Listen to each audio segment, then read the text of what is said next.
compliant lot. Wow. I'm very compliant.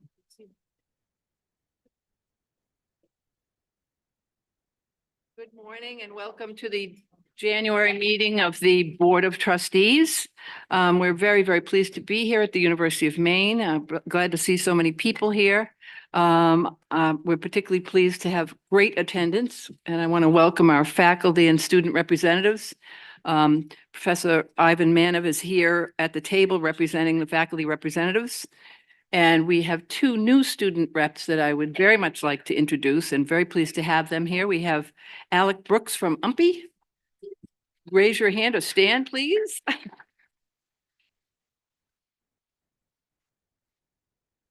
And Olivia Batten from UMaine.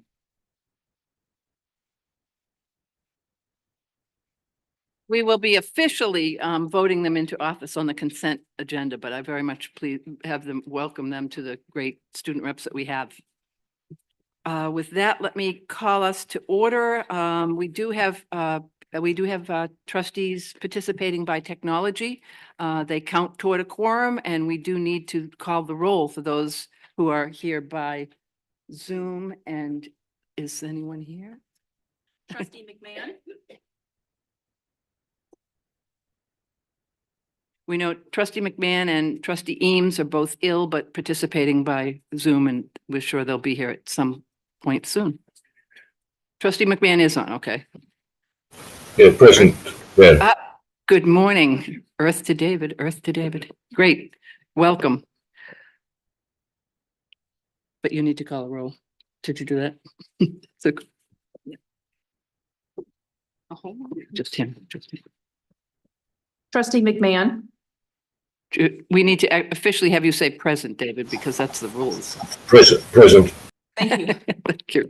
And we expect Lisa a bit later. So a reminder that the meeting is streamed on YouTube and that please speak into your microphones so that folks who are listening at home can hear us.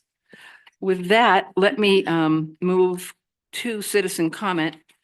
We have a number of people here today, which we're very pleased about. And I am going to take the prerogative of the chair and try to group people so that we can hear comments together on topic. And I believe that we have one speaker on the SAE House, Greg Jameson, and if we could start with you.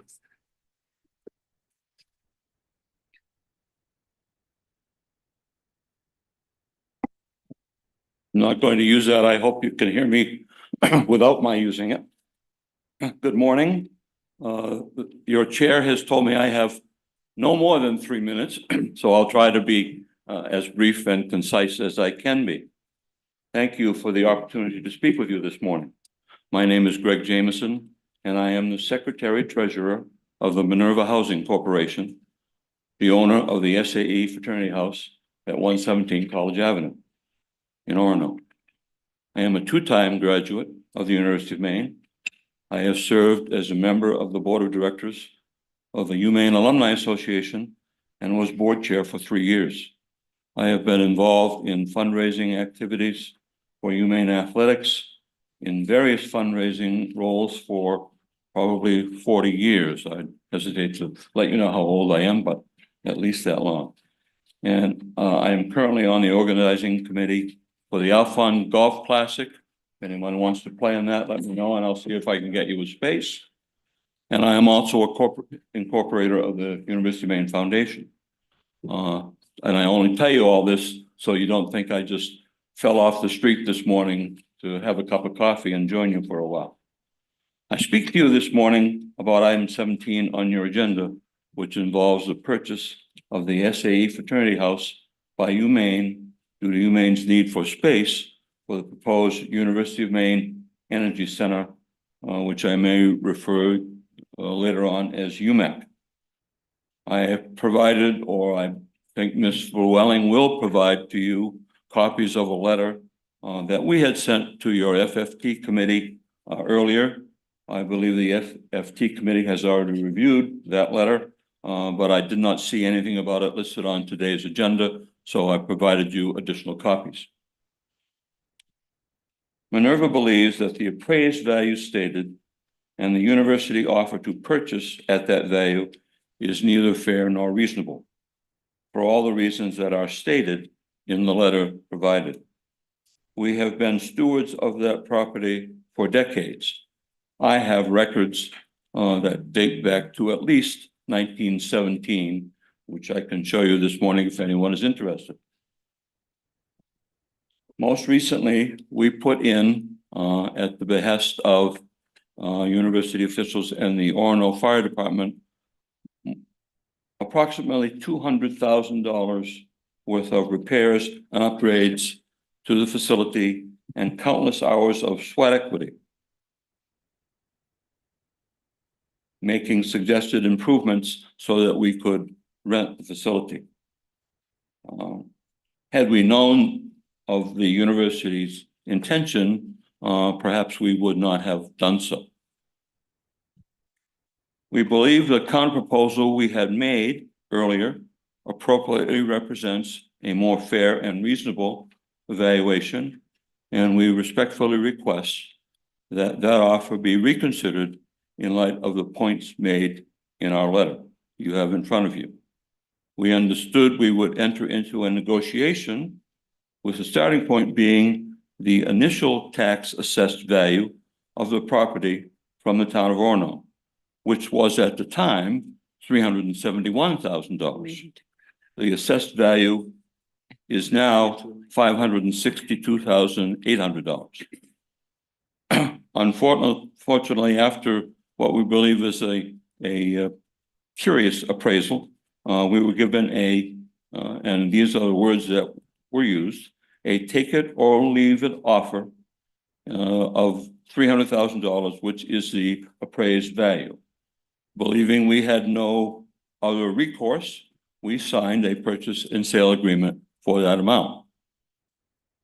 I have given personally over 40 years of service to my university in various capacities, and I am personally disappointed and saddened by the response that we have received thus far. I hope that my university will consider our request and adjust the current offer if possible.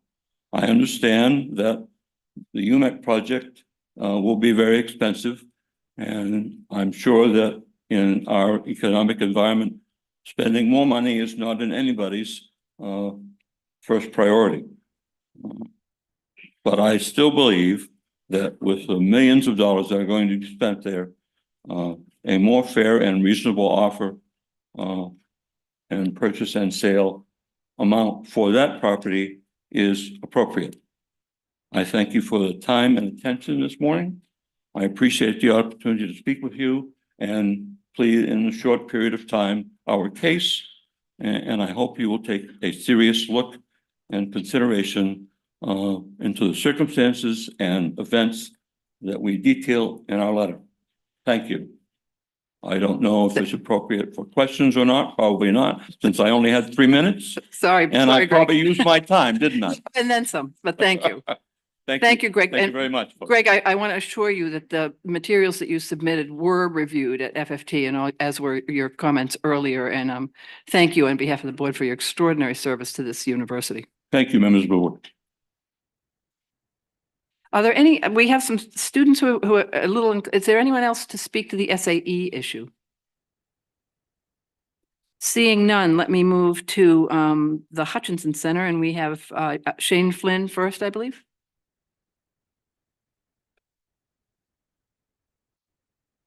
Good morning, thank you.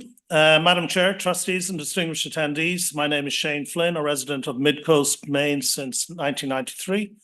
I was regional manager of MBNA's Northern Region and ultimately all regions up to late 2002.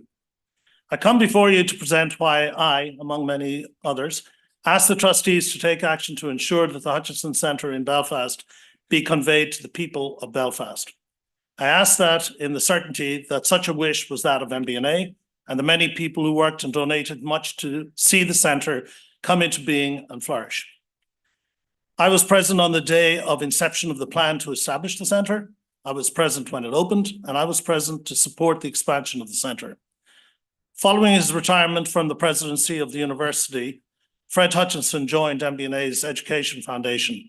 He was a very active member and had a strong affinity for support of rural schools and to encourage and facilitate first-generation college attendance, as was he. Fred often spoke of his upbringing in Atkinson and about the break he got in receiving a Sears Roebuck scholarship. As those within this room who knew him could attest, Fred was jocular and very self-effacing and refreshingly modest. He never sought attention. He cared for others. In summer of 1999, a meeting of Charlie Cawley, Fred, and I took place in Camden. Charlie wished to do something to recognize Fred for his contribution to education for young rural Mainers. Not surprisingly, Fred demurred on any recognition, but strongly supported the establishment of a university presence in Waldo County, a county with relatively low third-level attendance at that time. Ultimately, with the encouragement of his wife, Dione, Fred agreed to allow his name be placed on the new facility. Following clear direction from Charlie, I worked directly with Fred in those early days before the opening of the centre. The reason that the centre was not deeded to the university was not accidental. MBNA contributed to UMaine in many other ways at that time. The Hutchinson Centre was different. From the outset, a gift to the community and the subsidy to the university, which was to stay in place until the centre reached sustainable break-even, was the commitment to the university that MBNA and the community would assure the centre's success. Much has occurred since those days in 1999 and 2000. The centre thrived in the early years, and when MBNA was acquired by Bank of America in 2006, the acquiring bank, which was unaware of MBNA's wishes and had a policy of not holding real property, believed the best course of action was to gift the centre to UMaine. As long as the university maintained programming at the centre, those of us who were close to the centre were satisfied that the essence of the original wishes were being fulfilled. I cannot comment knowledgeably about recent happenings at the centre, but I have no hesitation in stating that any outcome that allows the Hutchinson Centre to be placed on the auction block through an opaque RFP process is disrespectful to those with vision who brought it into being, those who worked to make it a successful operation, those who donated to its initial and second phases, and a very engaged local community which seeks to see the Hutchinson Centre continue as a focal point for education aspiration and community cohesion. I ask the trustees to take action to give assurance to the Mid-Coast community of your commitment to deed the centre to Belfast. The continuation of the Hutchinson Centre mission, with or without the presence of UMaine, is critical. Thank you. I'll give you. Thank you. Thank you very much. Next on this topic is Judy Stein.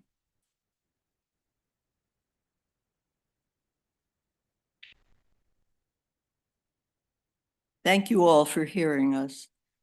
I'm Judy Stein. I was a member of the first advisory board of the Hutchinson Center in 2000, and I remained on the board until 2014.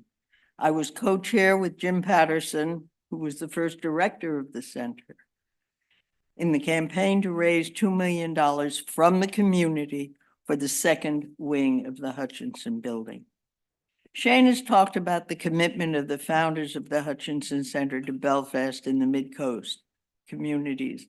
I want to take a minute to talk about some things that were taking place at the turn of the century that made and continue to make the center particularly important to the people of the area. We understand the university's position wanting to disengage from the center, and we hope we can work together to meet both your needs and the communities. In the 1990s, Belfast was a very blue-collar fishing town. But it was changing. And by the late 1990s, we had 3 campaigns going simultaneously to raise $10 million to double the size of the library, build a new Y, and increase the hospital. Those of us trying to raise money never believed we were going to make it all work. But our neighbors proved us wrong. They dug very, very deep. Yeah. Then, with the Great Recession underway in 2008, we conducted a $2 million campaign for the second wing of the Hutchinson Center in order to provide facilities that were necessary if students were going to be able to complete a degree program at the Hutchinson Center. The community was committed, and people had opportunities they had never dreamed of in the new cultural and community experiences. The Hutchinson Center has been from the beginning a center for lifetime learning and community events. Groups from Knox and Waldo County use the space for programs that could not happen otherwise. The center is the intellectual hub of the area. The founders were very wise. Jim Patterson summed it up beautifully when he said, and I'm quoting Jim, "From the beginning, there was an enormous sense of pride among MBNA workers who held walks for scholarships and saw their children and their friends' children receiving a college education. And among the students who got degrees they never imagined were possible. And among donors who looked with satisfaction at the building and said, that brick, that wall, that's there because of me." And it was an extraordinary time. There was an enormous sense of wonder. The plaques in the second wing of the building make it very clear that the community made that wing happen. We're not here today because it was a gorgeous day to drive to Orono. In case you did, wasn't bad, but wasn't what we came for. We're here because the people of the Mid-Coast have supported the Hutchinson Center and the university. They show they care about the center and about education by the petitions that they have been signing and sending in, and Hugh will talk to you about those. We're here to ask you to work with us to retain the Hutchinson Center in whatever form in the Belfast area. Thank you. Thank you. Hugh Townsend has just been introduced.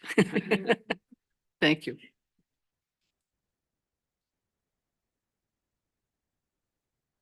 I think you know by now that I'm Hugh Townsend. I'm a member of the Future of the Hutchinson Center Steering Committee in Belfast. Those of us here, Judy and Shane, are just a small part of a highly engaged community and are members of a committee that reflects the spectrum of the community. I'm a native of Belfast and a resident of Belfast. I'm also a native from away. When I was a boy, my parents moved our growing family away from Maine in search, as they used to tell us, of better educational opportunities for us. I used to walk and ride my bicycle from my home to the University of Washington in Seattle. After decades away, my wife and I moved back to an old family home in Belfast. In the past 5 years, I've been a member of the City of Belfast Planning Board, most of that time as the chairman of the planning board. Local higher education opportunity is extremely important in Belfast and Mid-Coast Maine, and the community knows that. At the same time, we on the committee recognize the difficulties the university has in owning, managing, and maintaining a satellite facility that does not meet its core objectives in Orono. We, together with the City of Belfast, ask that you allow the community to continue the work of the Hutchinson Center after university ownership. Strong community support is reflected in a petition that began circulation only last week. The petition reads, "Petition to the University of Maine regarding the Hutchinson Center. Given the University of Maine's decision to divest itself of the Hutchinson Center, we respectfully request that the Hutchinson Center be transferred to local ownership in order to retain the center as the premier educational, cultural, and civic center of the Mid-Coast Maine region, acknowledge and protect the community's investment in the center, and preserve the opportunity for higher education at the Hutchinson Center today and in the future." In this brief period of time, positive responses have been received by over 700, from over 700 people, including many comments that we'd be willing to share. There are real benefits to the university in supporting this request. The university will get out from under the chronic operational costs of a facility you no longer need to own. And the sooner this happens, the better for the university. The university will retain the opportunity for a current and future educational presence in Midcoast, Maine at this purpose-built facility, simply under a lease agreement that meets your specific program needs and provides flexibility for the university. And the university will earn tremendous goodwill from the community, which will benefit the university today and in the future. On behalf of our committee, the city of Belfast, and the citizens of Midcoast, Maine, I ask that you work with our committee and the city of Belfast to transfer the Hutchinson Center to local ownership as soon as possible. Thanks very much. Thank you. The gauntlet we make you walk it. Thank you very much. Let me, it is our practice and our policy to hear public comment, take it in and use it for our deliberations later. In this instance, I'd like to take the chair's prerogative to spend a minute on this topic. I think I very much appreciate the comments, the understanding that we are trying to find a middle here and that we appreciate the needs in Belfast. We appreciate your understanding of our financial situation. And I think you need to know the board has asked each university to take a very hard look at us, especially as the way we teach has changed with so much online, to take a hard look at all the centers across the state, to determine their return on investment and to make the tough decisions to assure that we have the funds we need to continue the core mission as you spoke about. So we recognize this is very tough and we very much appreciate your openness and we share that. And I wonder if I could ask President Farini Mundy to just give us an update on where we are. Certainly. Thank you, Chair Riley, and thank you to the three individuals who came up from Belfast today and who've been part of this discussion with us for some time. I would simply like to add that currently we have launched a public procurement process that was issued on January 17th that calls for three types of proposals. One would be a real property sale agreement and conditions. So a sale. A second would be a lease offer, which would be some arrangement with a lease. And then a third is an alternative creative real property offer. So at this moment, this procurement stands in the field and is certainly open to all great ideas that might come forward to it. We are talking about extending the deadline for this solicitation if that might be useful, and also offering some version of bidders conferences or office hours to enable people to bring more questions and more ideas to the conversation. So we are very, very interested in making a good decision here, and we appreciate the comments today. Thank you. And it's my understanding that the university has a mortgage of about $1 million still on that building. So we do have an obligation to deal with this. Okay, thank you very much. And thank you to those of you who came up from Belfast, and we're glad it wasn't a more dramatic snowstorm so that you were able to get here. Thank you. Let's move on. We have Meredith Waters next. Sorry, Meredith.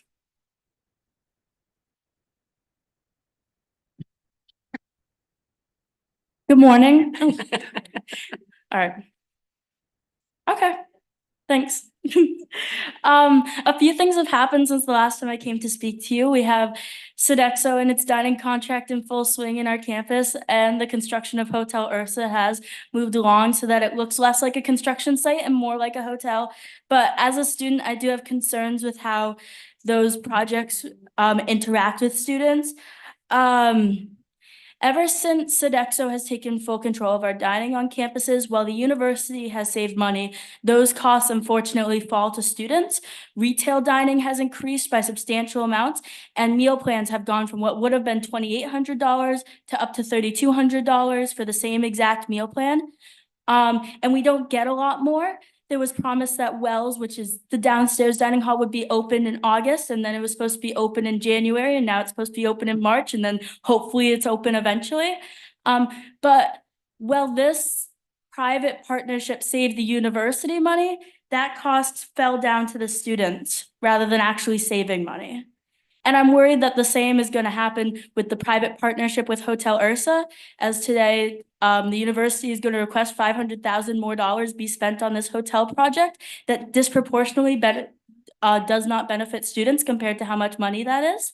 That money could be spent on making our buildings on this campus accessible. Lots of academic buildings on this campus don't have elevators, so students who are disabled can't take classes on the second floor. And we're still considering spending students' money to put $500,000 into a private partnership, which I think that we're hurting students with all these private partnerships. Again, these costs are disproportional to the benefits for students. And I know you guys can't change the past. You can't not, the hotel's already built and Sodexo is already here. But I think you guys need to consider for the future that private contracts and private partnerships are costing students money, not the university money. Thank you. Thank you. And the next is Darren Marone. I'm sorry, I can't quite make out your last name and I may have botched it. I'm sorry. Oh, I did quite successfully botch it. Hi, my name is Darren Martone. I'm a student here and a transfer student from Howard County Community College in Howard County, Maryland. And when I was coming here and deciding to pick which residence hall to stay in, oh, sorry, this is a humane issue. Sorry for people who come from far away. Although this might be a cautionary tale on what to, sort of like avoid. Where is I? So picking a residence hall, I wasn't really enthused by the state of the residence halls here. Although I was really excited to be in one residence hall, Estabrook. Estabrook seems to be a cut above the rest of the residence halls here and should be a template of what to look forward to in the future for other halls here. And I was kind of shocked by a letter that came to me, and I was informed by other students that the residence hall Estabrook would be transformed into a UMaine offices, like they're not having it used for residence halls anymore. And this seems like a little bit shocking and sort of short-sighted because you're getting rid of like a stream of income for the system, which I hear is what it really needs. Yeah, it just sort of seems short-sighted and doesn't seem to be doesn't seem to be self fulfilling for like longer down the roads. It just doesn't seem right. Thank you. Thank you. Next, we have John Guzman.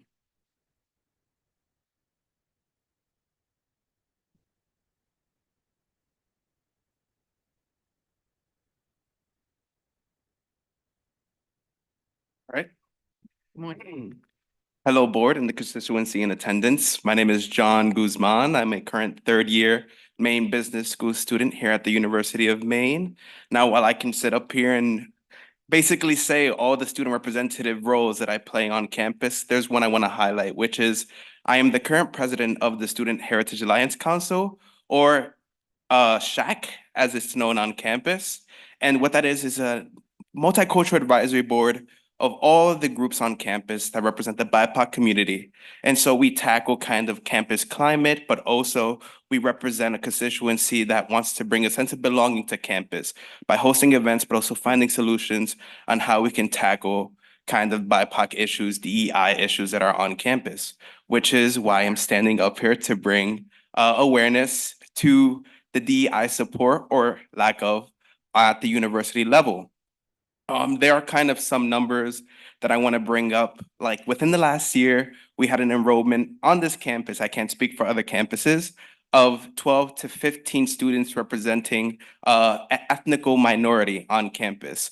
Considering that number doubles or triples when you take into account other minority groups that are on the campus. Also, there is DEI councils that are sprouting up within the different departments and colleges, and I understand that the president has her own DEI council that are trying to tackle some initiatives on campus. So what I'm here to say is that I feel that there is a need for support, and my groups that all represent SHAC feel there is a need of support in terms of funding for departments such as the Office for Diversity and Inclusion that not only have put on 70+ programs in the last semester, but only got a funding of $3,000 for the entire academic year, which I feel is not representative of our student body and should be addressed in a way so that we not only have a sense of belonging here, but also are able to retain the students that we have and recruit students that are from different states. When you look at, a sense of belonging, when you look at first-generation students, most of them are of minority descent. And when you look at our pages, when you look at different avenues on the university level, a student within the constituencies may not feel a sense of belonging, which statistically leads to with higher rates of depression and also higher rates of dropping out. And so how to tackle that is revamping kind of the institutional level of which we see DEI and revolving it within our systems. So I'm asking the Board of Trustees to kind of think about that.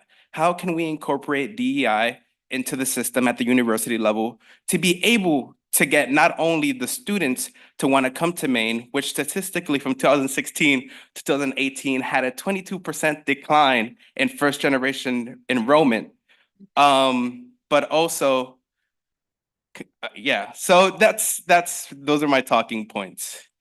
Great, thank you very much. We next have Leo Rubin.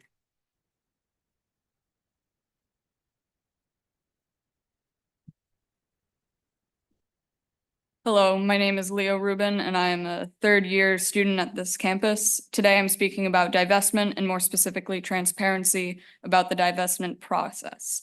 So there's minimal public information on the university website regarding progress on divestment, or if it is available, it is in no way easy to find. I know that there is discussion today on the progress, but many students that are interested will not be able to attend these sort of meetings to learn about it because of classes and other things. And finding the information in recorded meetings, as I have before, can be quite tedious. So I'm simply asking for readily available divestment progress in writing for the public on the University of Maine website or similar, just something that anyone can access. Thank you. Thank you. And you may know it is, we get reports annually, and that report is in the board material today. So we'll make sure that remains available. Bo Michaud, could we hear from you?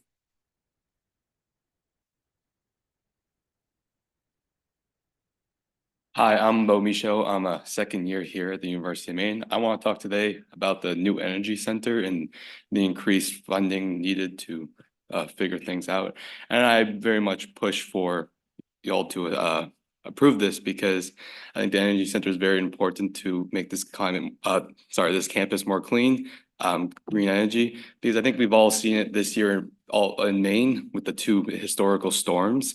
And I think we need to work on it now. We need to change it now.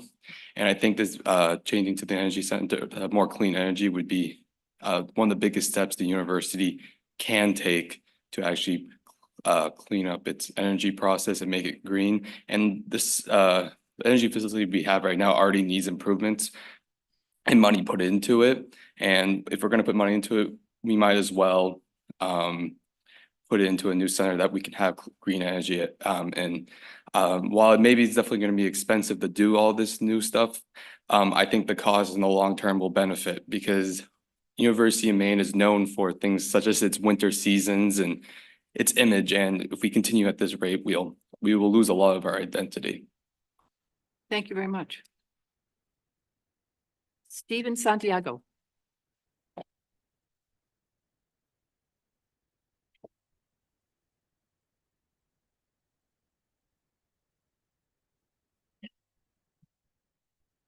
Howdy, board. My name is Stephen Santiago. I've been a student here at UMaine. Excuse me, 5 years. This is my 5th year, hopefully my last semester, working on that capstone. But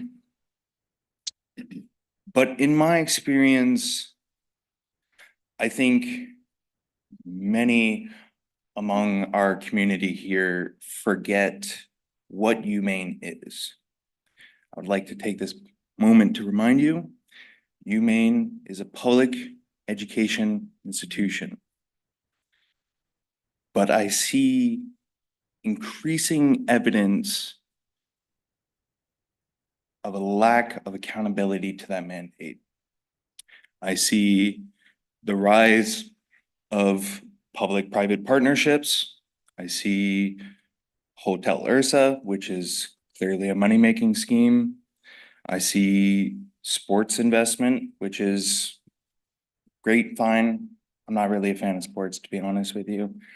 But again, clear, this is an attempt to gain financial capital.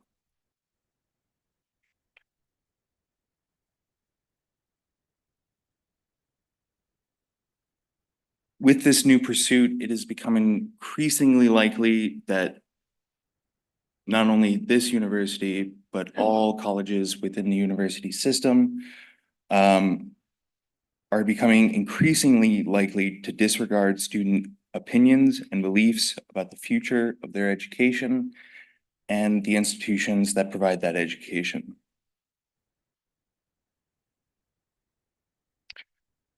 I would challenge you in the years to come to pay attention to what your students are saying and to center their narrative in your work.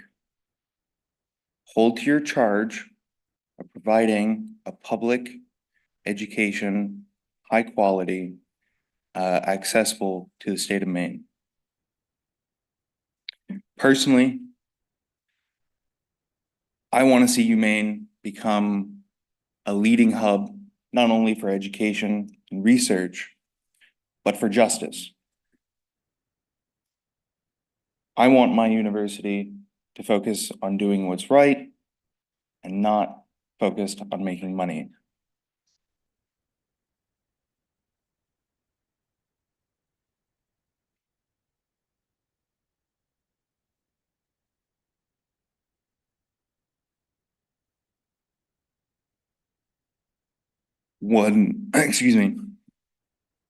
One suggestion that I would have for increasing this tendency towards justice is a review of general education standards to increase social and moral literacy across all programs and majors and minors offered by this university. Thank you for your time. I appreciate it. Have a good day. Thank you, and thank you for your suggestion. Our last speaker is Cindy Wittes.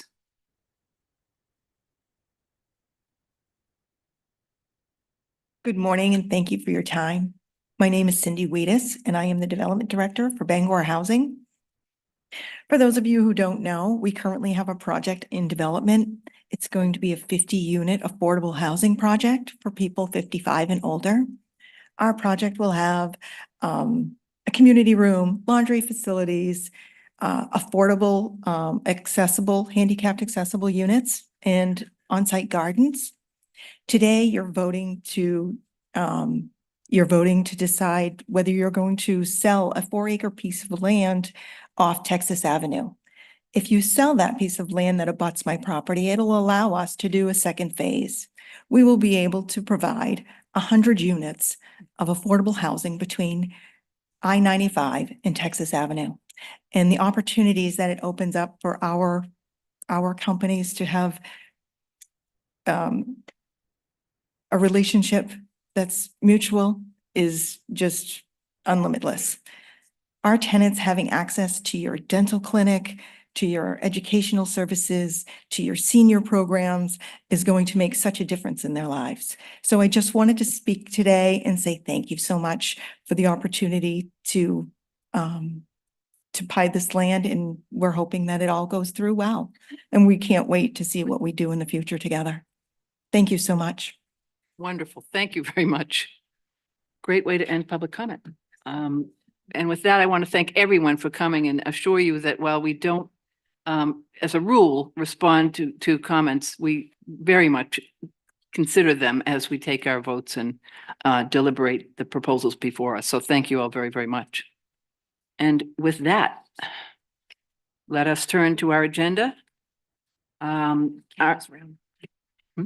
Campus round. Not yet, not yet. Aren't we doing the? Union discussion. Yep, yep. Sorry, we are now going to turn, we want to thank the University of Maine and President Prudy Mundy and her team for hosting us. Great meeting, great dinner last night, lots of camaraderie in a lovely space. So we very much appreciate that and because we're on campus, it's a chance to hear a little bit more about the University of Maine, and we turn to the president for that. Sure.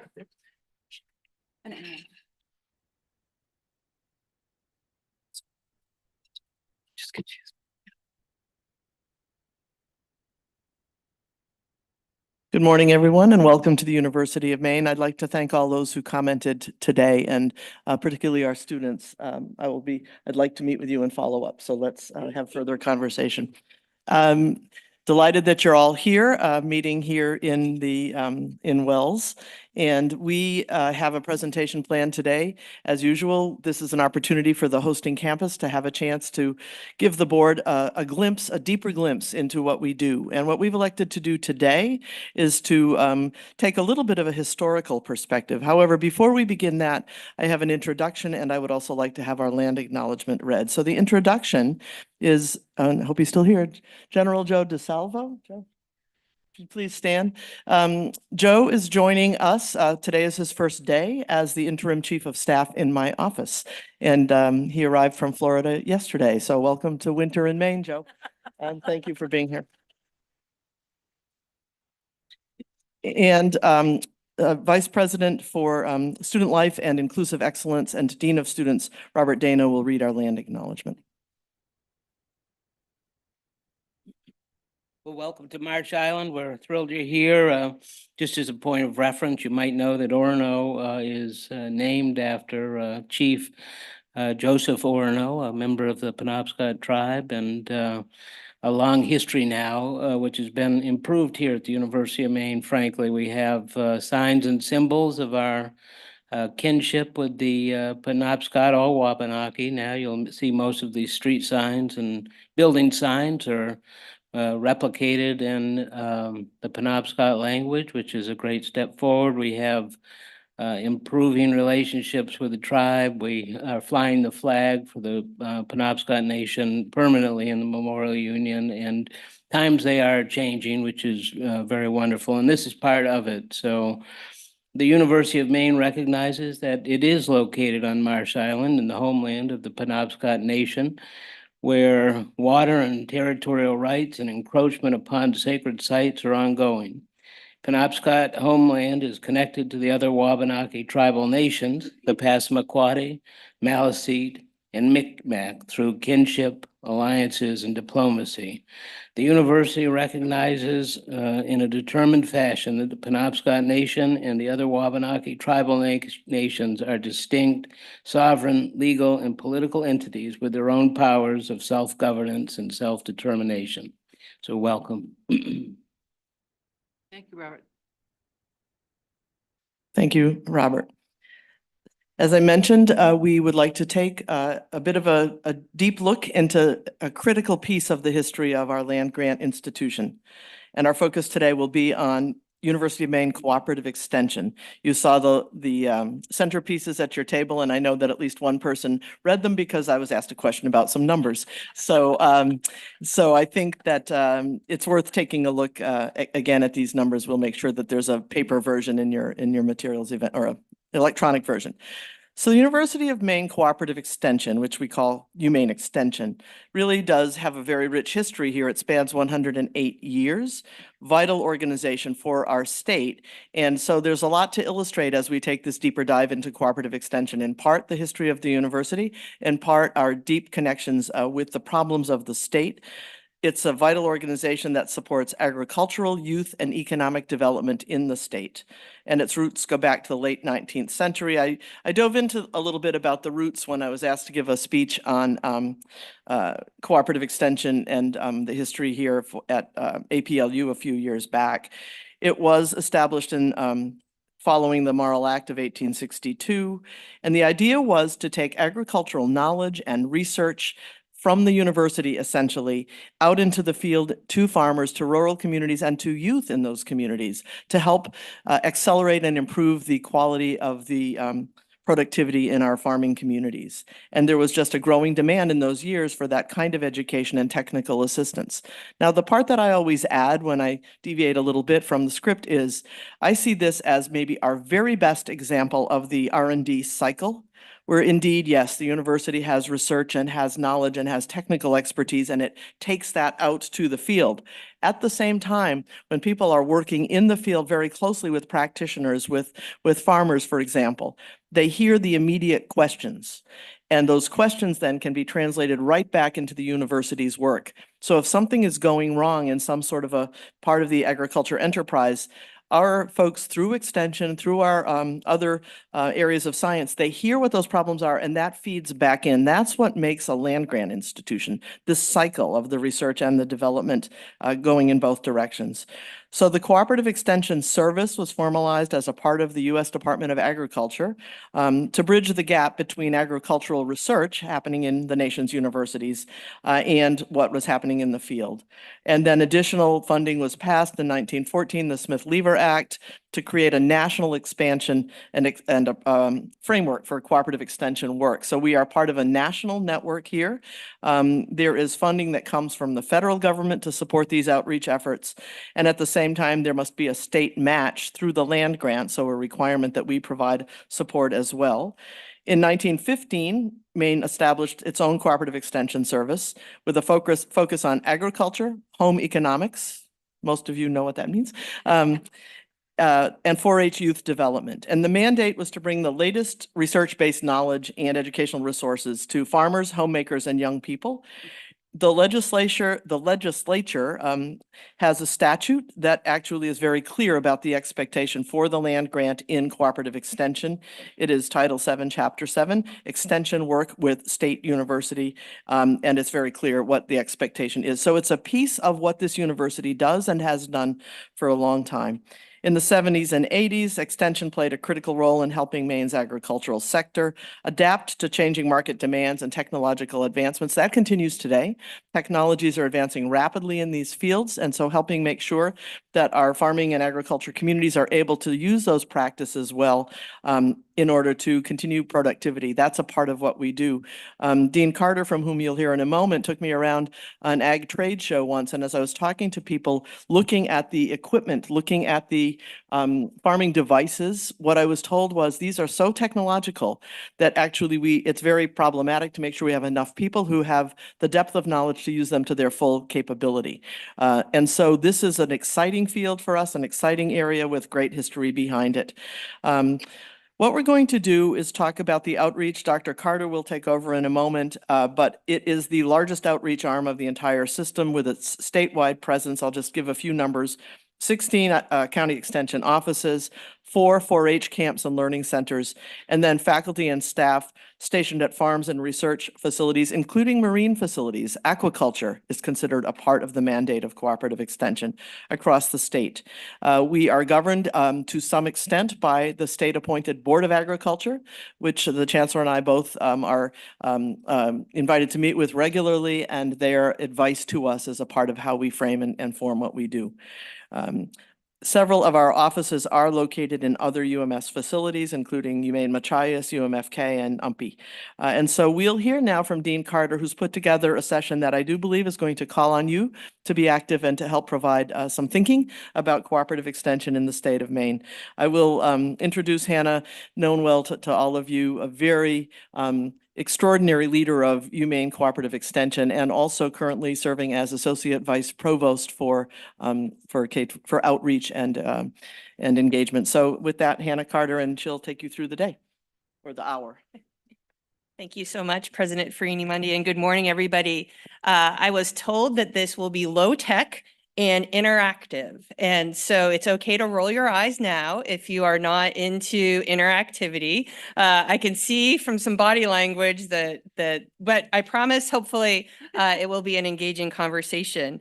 The first part of our interactive presentation this morning is just to I always like to know my room a little bit, do we have any former 4-Hers? Thank you. This is wonderful. How about Master Gardener volunteers? Awesome. How about, have you gotten a tick ID'd from our tick lab? Yes. And so I always want to know this because, again, people engage with extension in different ways. People have a different history of extension. And again, how we bring extension into the University of Maine, into the University of Maine system is an exciting opportunity for all of us. So I'm really thrilled. Thank you, President Farini-Mundy, for giving us a chance to talk about cooperative extension this morning. I am a product of cooperative extension. I am a former 4-H'er from the Aroostook County, also known as the county. We have lovely conversations about that. I'm a product of this system, and I couldn't be any more proud to be helping to lead it here at the University of Maine, who recognizes the value and work of extension and its importance to not only the University of Maine, but also the system. President Farini-Mundy mentioned the lecture that she gave several years ago for APLU. What she didn't mention is this was because she received the 2020 Seaman A. Knapp Award from the United States Department of Agriculture, Natural Institute of Food and Agricultural Sciences, also known as USDA NIFA, in recognition of her leadership and contributions to agriculture, to food, to our rural communities here in Maine. She shared our origins, and while we are an over 100-year-old organization, I contend that we are more relevant today than when we were envisioned early in the 1900s here in Maine. We're going to be passing out some other information and facts, and I'm happy to get you all the details of the numbers that were in the middle of your tables last night to share the data and the impacts of extension across the state, but there wasn't room for everything. So I just want to mention a few other numbers because we are all data-driven right now these days. I do not have I think we are still collating numbers, but in 2022, we did test 5,274 ticks from across the state of Maine. And our tick reports are readily available if you want to know what your county is looking like in regards to tick infestations. We still are very proud that we hold the top 10 most viewed YouTube videos on UMaine's YouTube channel with over 10 million views. The top 2 being bed bugs and lobster cooking, because, you know, people are interested. They have 3.4 and 2.1 million views respectively. And actually, if I'm bragging a little bit, we actually hold the top 40 spots on UMaine's YouTube channel. We responded to over 4,000 landscape and garden questions in 2023. Which offer local research-based information. That's what, again, extension is all about, to help clients identify plants and insects, grow their own vegetables and fruits, or manage their own home landscapes more sustainably. Last year, we donated over 200,000 pounds of food that was grown through and for the Maine Harvest for Hunger program. And since 2020, we've grown and donated over 3.8 million pounds of food to help address food insecurity across the state.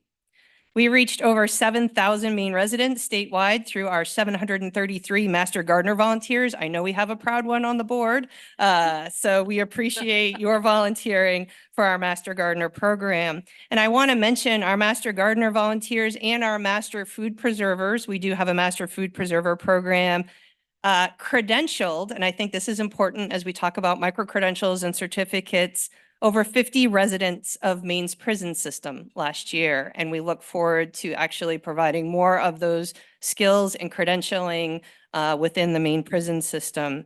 We also, and I know last November you received a report about micro-credentials and certificates, but we were the first to offer international micro-credential work last fall through a food safety class that was offered in India. So extension is unique in many ways. As Dr. Farini-Mundy mentioned, we are a unique funding entity as well. We derive our federal Smith-Lever funds from USDA NIFA, which focuses on youth development in our heritage industries of farming, fisheries, and forestry. We then get the match from our E&G budget through the University of Maine system and through the University of Maine. But what also is unique is we derive funding from every 16 county budget every year. And again, they contribute about $600,000 to keep extension in their counties and to keep programming there. We also participate heavily in federal and state grants, generate fees through services, conduct contract work, and have been involved heavily in the last several years around the congressionally directed spending process. And we are very thrilled to come back, hopefully in upcoming meetings, to talk about our progress on those projects. With our diversified funding structure and priorities within those components, state, federal, and local, and the issues that arise that nobody sees coming, like a global pandemic, and also if we think about the increased exposure and attention of PFAS across the state of Maine the last several years, we are often asked to address these issues and others within our role within the University of Maine and the University of Maine system. And what keeps me up at night is how do we decide what we prioritize? How do we decide what we do? How do we focus on where to spend our resources, meaning time and our people and our funding? So with that, last year, we started a statewide needs assessment. And so what I'm going to do is I'm going to call up several members of my leadership team, and they're going to pass out some information for you all that will take us into our exercise this morning. So with that, I would like to introduce Dr. Jason Bolton, our Associate Dean of Extension, Dr. Lisa Phelps, who's our State 4-H Program Leader, Mr. Ryder Scott, who's our Executive Director of our 4-H Learning Centers, and Ms. Laura Wilson, who's our Director of Programming Non-Academic Initiatives. She's new in that role. I will get it right next time. So last summer, we again decided to undertake this statewide needs assessment as we need data to drive our decisions. The state is different. The needs are different. We need to look to the future and think about, again, that decision-making around how to best utilize our resources and prioritize our programmatic areas. We have engaged with a research team from another land-grant institution that had a great deal of experience conducting these types of needs assessment. And one of the activities that they have done last summer was what you are going to do today. And that is identifying needs and prioritizing decisions through a modified Q-sort activity. We have modified it for the sake of time. But what you will be given are statements, and we have enough for the audience too, so it could be audience participation as well. So what you will be given are a list of statements. There are 42, and they are opportunities and issues that are impacting Maine. And what I would like you to do is sort these statements. Now, here are the instructions. So you will be awarding a 1 next to the statement that you believe should be the highest priority for our work. Now, you will be given a 2 for those that you think, they're somewhat important, but maybe more mid-range important. And then 3, they're very low priorities. Maybe we shouldn't do these at all. Now, this is interesting because you're going to say, but Hannah, how do I answer this question? Do I answer it in my role as the Board of Trustees, as a president of another campus? Again, you answer the role in where you sit, and meaning that's where your frame of reference in. It might be who you represent industry-wise, geographic-wise. It may be that you respond according to your values, because that's what's most important to you. So again, the instructions are a 1 next to the statement that you feel should be the highest priority that we work on, 2 medium priorities, and 3 low priorities. Please do not indicate a 1 for everything. I will not limit you to only 5 1s. I want you to be honest about your prioritization. And what I'm going to do, and this will be the hardest part of today's activity, is I'm going to be quiet for about 2 minutes while you rank these. I apologize for the people on Zoom. I will provide all of these materials electronically, so you will have access to them, so you will be aware of it. But I apologize that you do not have these right now to be able to rank. But I will be quiet for about 3 minutes while you work through these.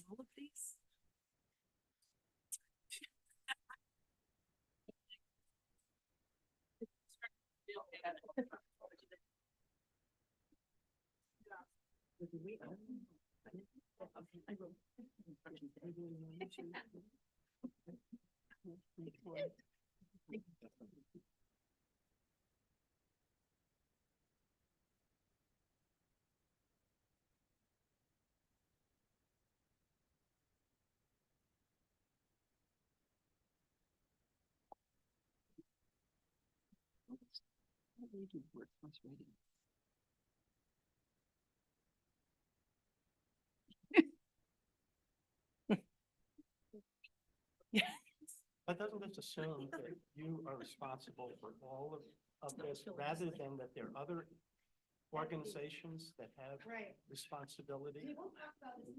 I'm sorry to jump ahead, but How to say something isn't of one importance, but this is for universities. And we're giving a number to each one of these. One is what you think should be a highest priority. Two medium priority, three low priority.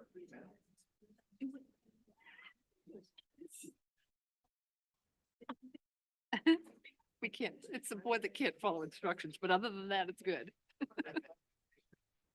Yeah, I know.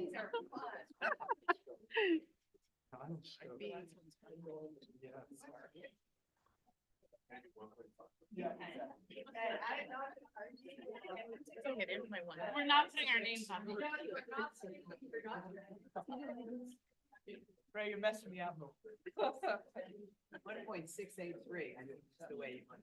That's not the guy who's after, that's him. It's perfect.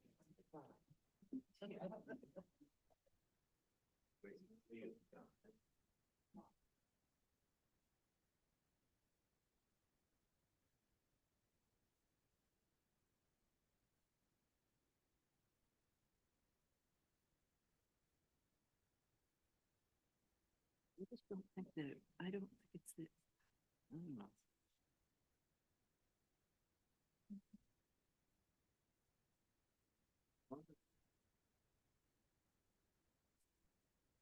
I'm thinking in terms of what they can really do.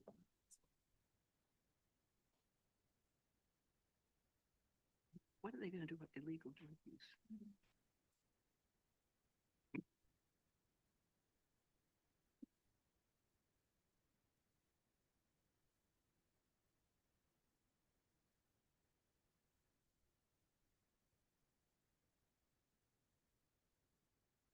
I think do too.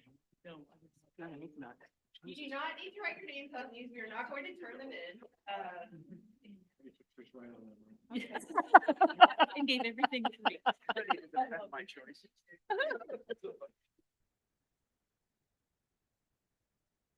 I want to do about what to do about the chloroform in my wells. No, it's not chloroform. Yeah, Clorox. Clorox does it. Oh, does it? Yeah. You just have to remember not to make ice cubes.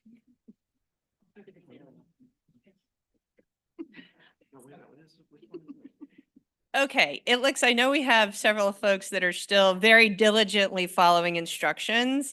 I give the board chair a lot of compliments because this is a little bit of an unruly group, apparently, when you give them instructions. But I very much appreciate the questions that I've already been given. I believe there was one saying, well, you don't have to do all of these things. There's other entities. And while I would agree with that, many times the expectation is that Extension will do all of these things. And so again, how do we prioritize what best we can use?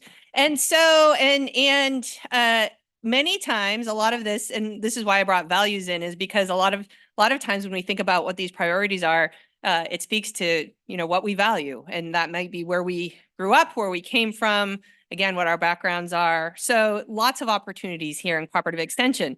So the next part of this exercise and activity is, and what I'm going to do is going to give instructions for the board sitting here in the U shape, but certainly I hope there's also discussion happening at the tables along the side.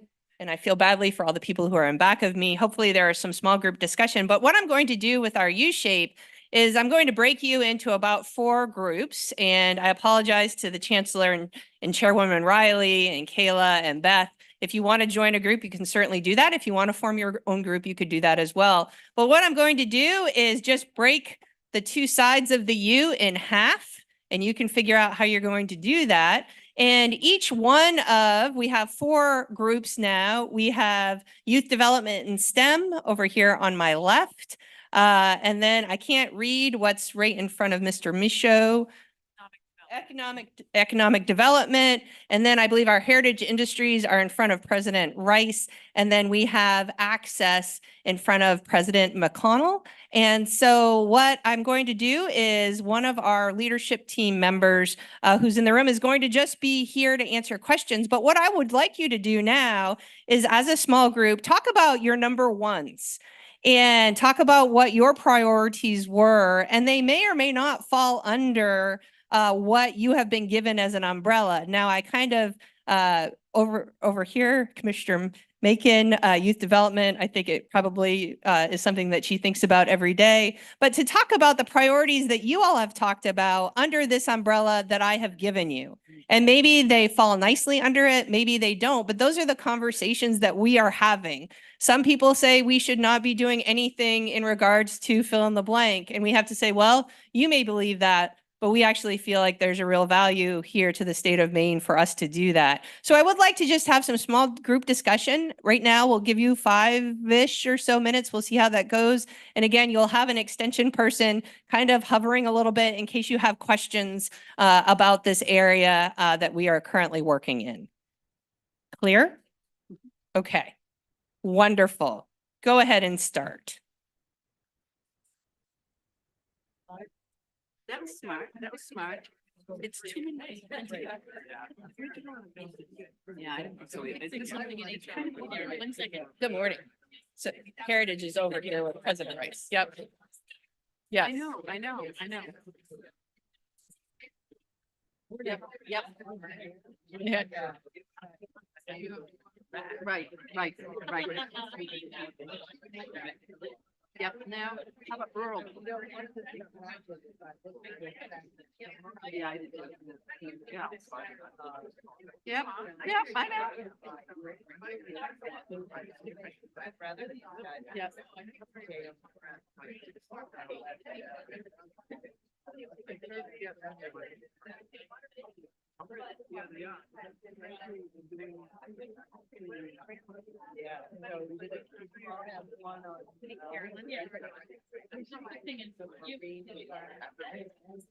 Yeah, absolutely. Yes. Right. Well, then Sam's.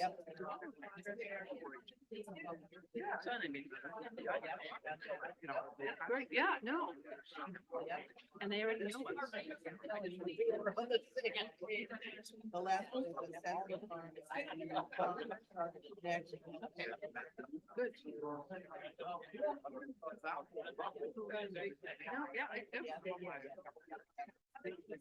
No, I agree. I do want to know about my blog. And I want to know about my invasive.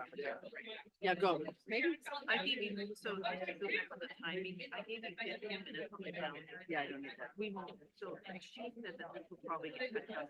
Okay, all right. Okay, all right, that's good. I think we can do that. Yeah. Depending on how much time she's gonna call us back again. I have to run a shot, but will she let me, do I have to go to the bathroom? Yeah, well, this is for 5 minutes. All right. Yeah.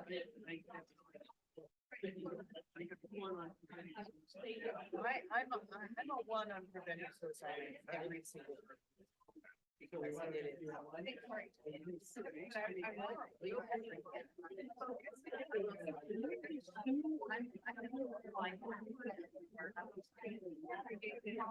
I hope this is okay. Okay, good. Yes, you do. Oh, you absolutely do. Yep. Yeah. I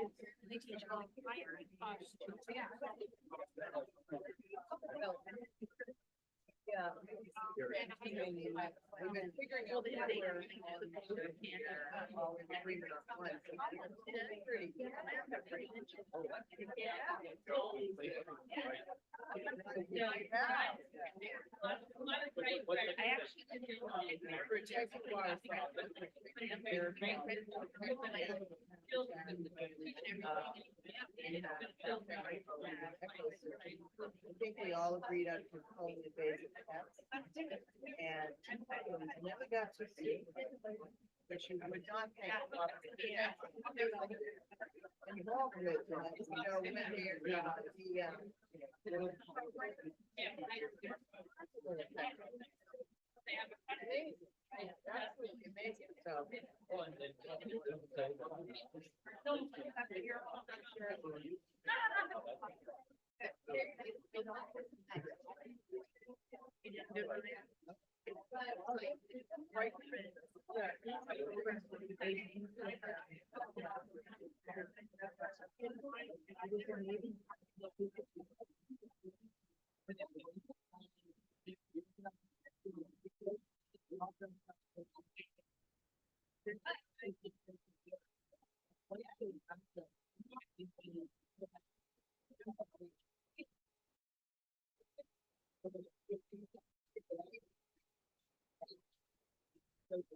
Okay.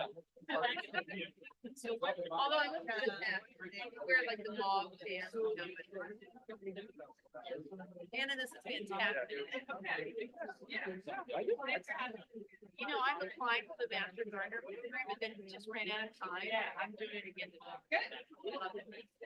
Graduated. Yep, I need to actually dig in my email for that. See if that can check it out. Let me know. Oh, yeah.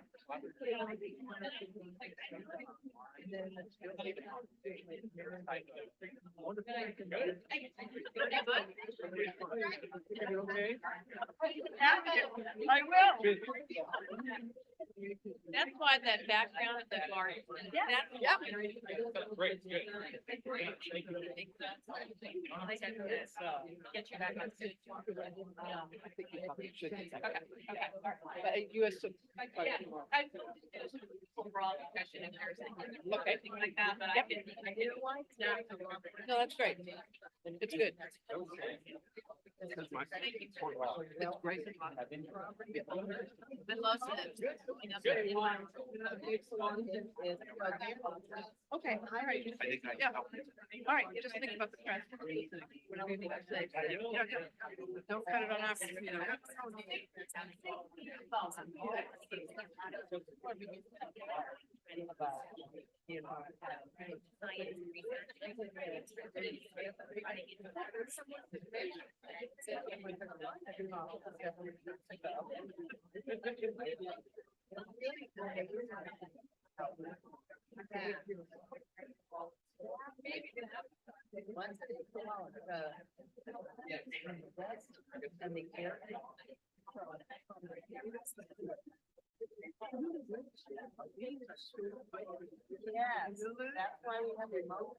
I'm going to give you all about 1 or 2 more minutes to finish your discussion, and then we'll bring it back to the group again.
All right, if I could try to regain control of the room.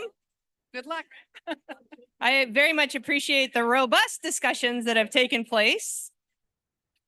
as much as people always kind of roll their eyes at interactive activities, people get into it, and we very much appreciate that.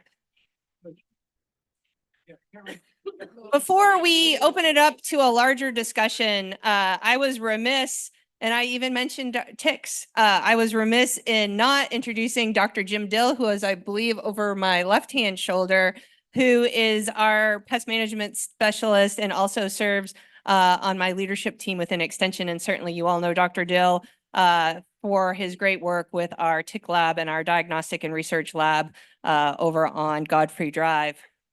With that, again, I really appreciated the robust discussion, and you were like following directions. You weren't discussing all, other things.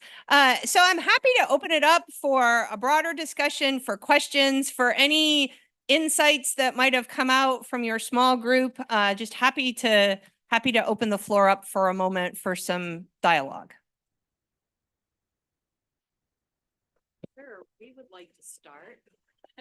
I'm getting close. Here I am. Okay. So I was working with my partners on both sides here, and our visual that we kind of came up with, we had economic development, but prior to that, we from the ones that we had checked as number ones, that we need healthy people, we need healthy environment, and we need policies and procedures to guide our work.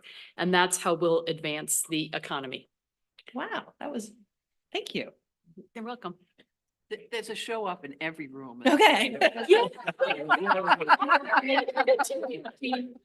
It's always when the first group reports out and they're so articulate, all the other groups are like. Any other thoughts? And certainly open it up to any thoughts or comments about this activity or anything that you've heard here about the work that we do.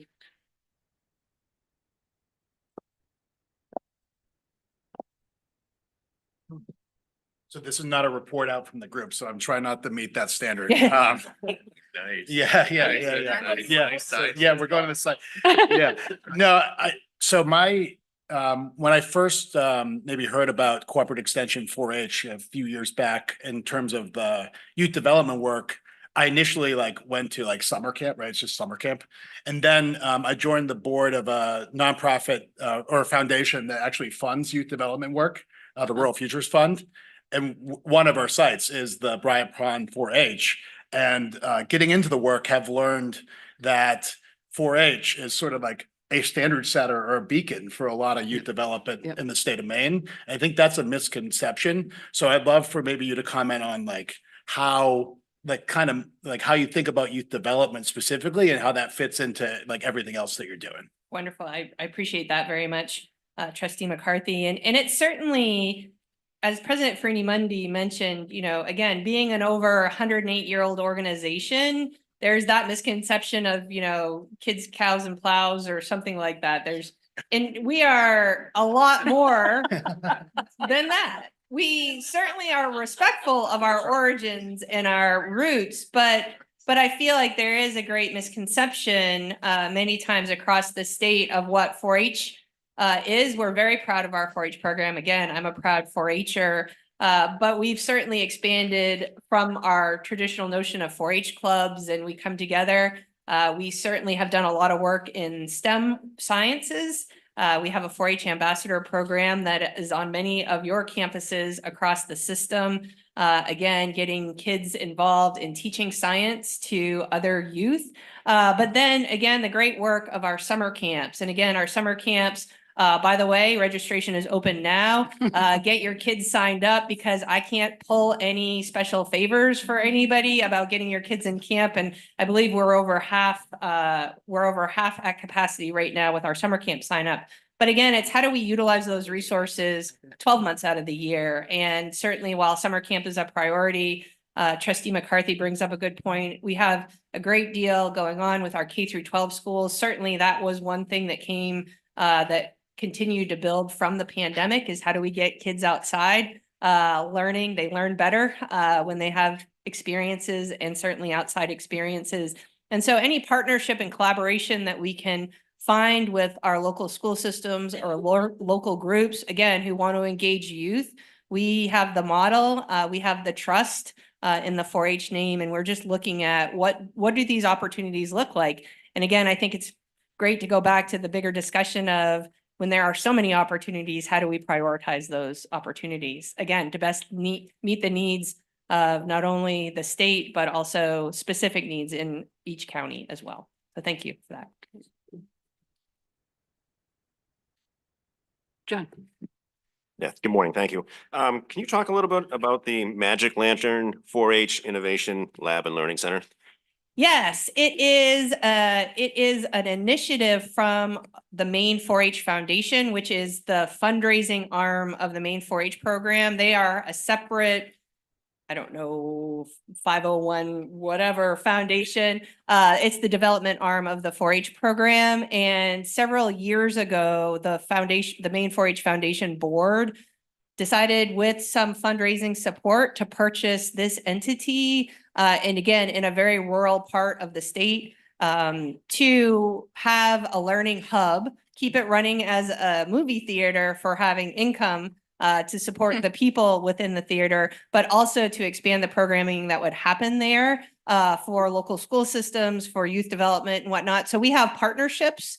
We share actually a position around 4-H programming that can happen there, but the entity itself is of the 4-H Foundation. Does that answer your question? Yes. Yeah. And I want to be sensitive if Lisa or David, Trustee McMahon or Trustee Eames have anything, questions, just jump in. Anybody else?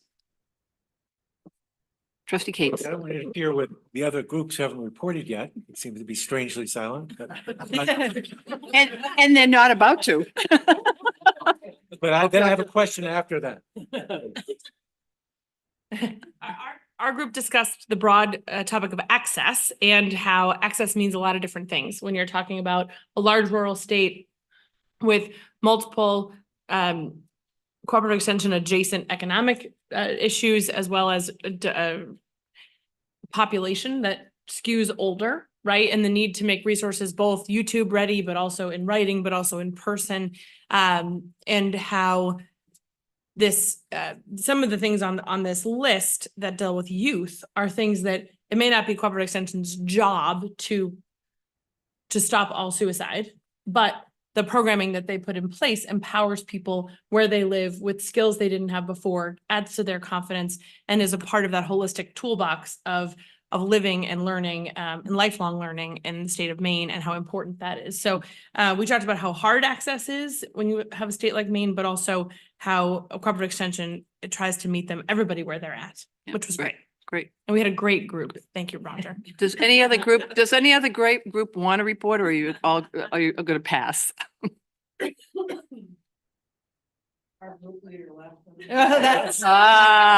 Good strategy. Can I ask, this may, people know 4-H. People know extension. Oh, it's a tick, call extension. They know extension. Do people know in your needs assessment that it's the University of Maine Cooperative Extension? Yes and no. And that we are working very hard at, again, and I feel like it's the branding of, being under one brand of the University of Maine.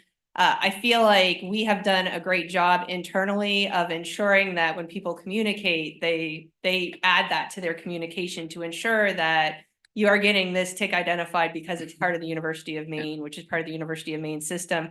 But interestingly enough, with our needs assessment, we actually are surveying those, randomized surveys of those who do not have anything to do with extension. And again, finding out why. So I feel like there's two.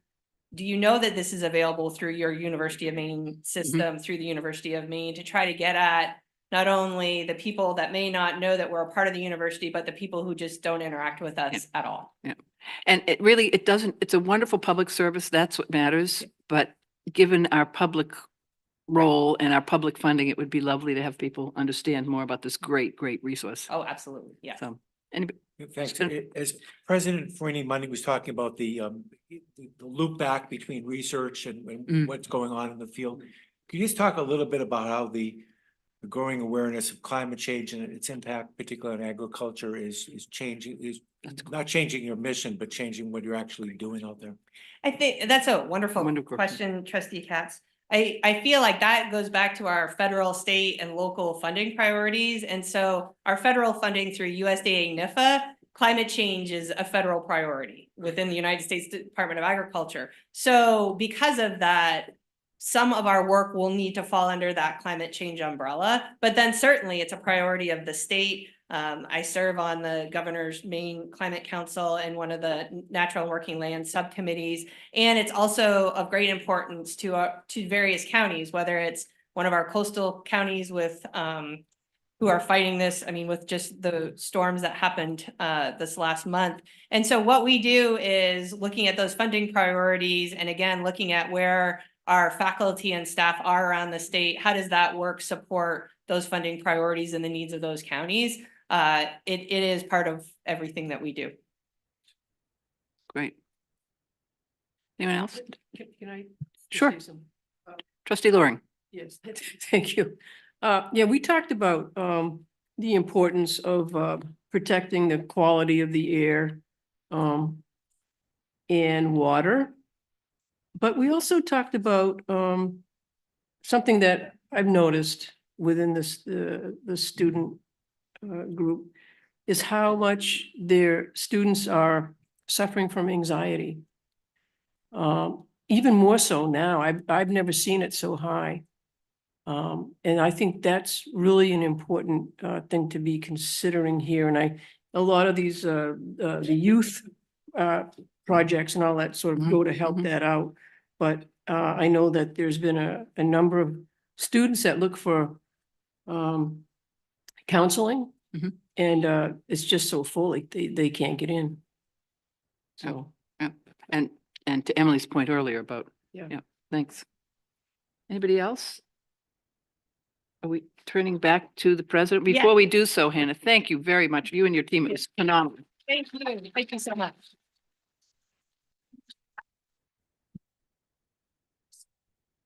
So thank you, Hannah. I'm now going to get Hannah's actual title correct. She is Associate Provost for Online and Continuing Education here at the university. I also want to recognize Hannah. She was recently awarded by DACF Commissioner Amanda Beal the Distinguished Service Award for the state of Maine. So we're very, very excited about that and congratulate her. And I want to thank you all for your engagement in this. We chose this topic after trying to think about something that would represent the whole university, but that would also be focused enough to allow for the kind of discussion that we had. And I think that cooperative extension is a perfect example, and we saw it play out. All three parts of the mission are critical for cooperative extension. It's teaching, research, and service, and depth in all of those. The research and development cycle that I spoke about is something that happens across the university, and it happens clearly here. There's a span of expertise. You read these topics and think about what it takes to actually have deep knowledge to be able to work in those areas. It spans the university. We recently had meetings with all of our deans. I believe every single one mentioned some kind of connection to cooperative extension. So it's expansive across the university. Very strong partnership, particularly with the College of Earth Life and Health Sciences, formerly NSFA, which is home to the field experiment stations and has another big piece of this activity. We want to recognize that. This is a complicated enterprise fiscally with federal funds that come in, matching that's required, regular ongoing, and then the enterprises of the 4-H camps and all that goes on organizationally. They do everything from running labs to supporting youth camps to all that you heard about today. So I want to bring the focus back to say this is a in the bigger scheme of things, it's a piece of the university, but what you heard today represents what we're about. And I'm very grateful to Hannah and her team for being here and for taking us all through this wonderful conversation. So thank you all. Thank you. Trustee Michaud. Thank you, Madam President. I probably should have mentioned, asked the question earlier. I know there are different programs throughout the country dealing with veterans at warrior farms and what have you, and to help veterans get through the post-traumatic stress issues. Is the cooperative extension reaching out to different veterans organizations to see how that could help? Because I know it's been very beneficial and there are all kinds all around the country. It's a wonderful, and I'm sorry, I jumped right back up here, but I got really excited. We have, yes, and we have a phenomenal program called Boots to Bushels. And it is for our veterans to come back. And again, thinking about how they can come back to Maine. The research has shown that they want to be entrepreneurial, they want to be self-sufficient, they may want to work for themselves. And the Boots to Bushels program here for the past several years has actually been run by a veteran herself. And it's around, again, kind of beginning farming for people who want to come back and possibly find either work or start some sort of small agricultural enterprise. And I was remiss in saying this as well, all my notes, but wait, there's more. Interestingly enough, several years ago, this program was actually housed. This was, again, COVID just messed up a lot of things, but we were actually going to be on site at Kennebec Valley Community College with they have a huge ag operation, and they reached out to us to see how we could partner together. And so the program was offered there for several years. So yes, and we'd love to be able to think about what more could we do. Thank you. Right. It's clear we could talk forever about this, but we're not going to. Thank you very, very much. Why don't we take a 5-minute break? Seriously, a real quick break and come back so that we can try to get back on schedule. But this has been a great morning, so very much worth the time. But as quickly as we can, please.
Good trick. Don't let me talk.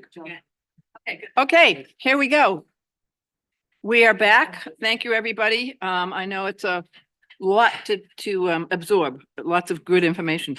Before I do my chair's report, Trustee Alexander unfortunately needs to leave a bit early, so we are going to bump the agenda a little bit and move to tab 3, which is the redlined board policy. And I would remind everyone that we decided about a year or so ago that it was time to update our board policies. We convened a committee that Trustee Alexander chairs with Trustee Flood and Trustee Eames, who, and with the great support of General Counsel Paul Chen, have been working diligently reviewing our policies and procedures. They're partway there and have made some great progress, and Trustee Alexander will walk us through that. Thank you very much. You have a cover letter and a set of documents. The red lines are all of the changes that our working group has recommended to you. What I hope to do is go through each one briefly, take any comment from around the table or suggestions. The actual adoption will not occur until our next board meeting in early April. So this is like a public availability to you to take a look and see if you have any concerns or suggestions. I know of potentially a couple that are going to come up, and that's good to have that done here today. So the first one, and we're doing these in order, and the next agenda will be to take up the rest of the Group 2 governance and legal affairs policies. And so we will be working our way through consecutively these documents, which many of them have not been reviewed in many years. So if you take a look at the first document, it is labeled Appearances Before the Board. And as you can see, we have significantly rewritten this policy. We have eliminated a lot of technicalities associated with what we consider to be barriers for people to come before us and make comment. We've eliminated some of the specific timeframes and opened up the entire process to those who sign up at our meeting or who submit written comments to us. We have adjusted the opportunity for comment in a Zoom type environment to reflect the protocols that are normally associated with that process. I would ask if anyone has any questions or concerns about these changes at this time. I've got a question. Thank you, Trustee Alexander. The citizen comment where the person turns in the written comments to the chair, can that be read for the benefit of all? Where are you? The paragraph for the remote meeting? Oh, you're at the remote meeting? Well, I'm asking you, what is your question? Yeah, so my question is, I was on the citizen comment, the changes in the citizen comment. Right. Wasn't at the remote meeting, so I guess I jumped ahead. I apologize. That's all right. No, this is board policy 202. Is that what you're looking at? Appearances before the board? Yeah, so individuals who are not available to attend the meeting can provide a statement in writing to the board office prior to the scheduled meeting. Written statements will be provided to members of the board. Can those statements be read for the benefit of all to hear? I think that's a perfectly appropriate process.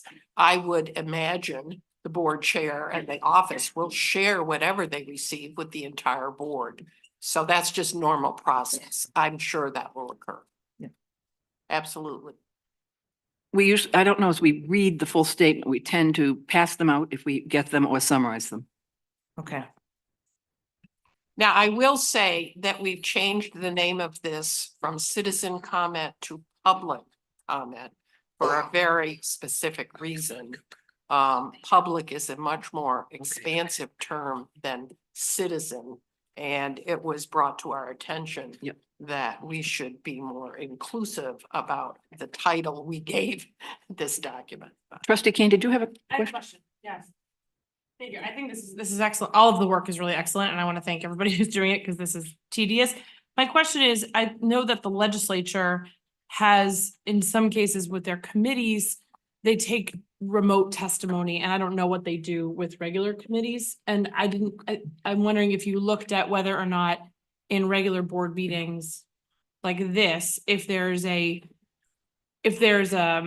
argument to be made for also having Zoom testimony at meetings like this. Or I feel like we should look at what the legislature does and be consistent. I don't know if they do that. I don't know if Sam maybe can tell us.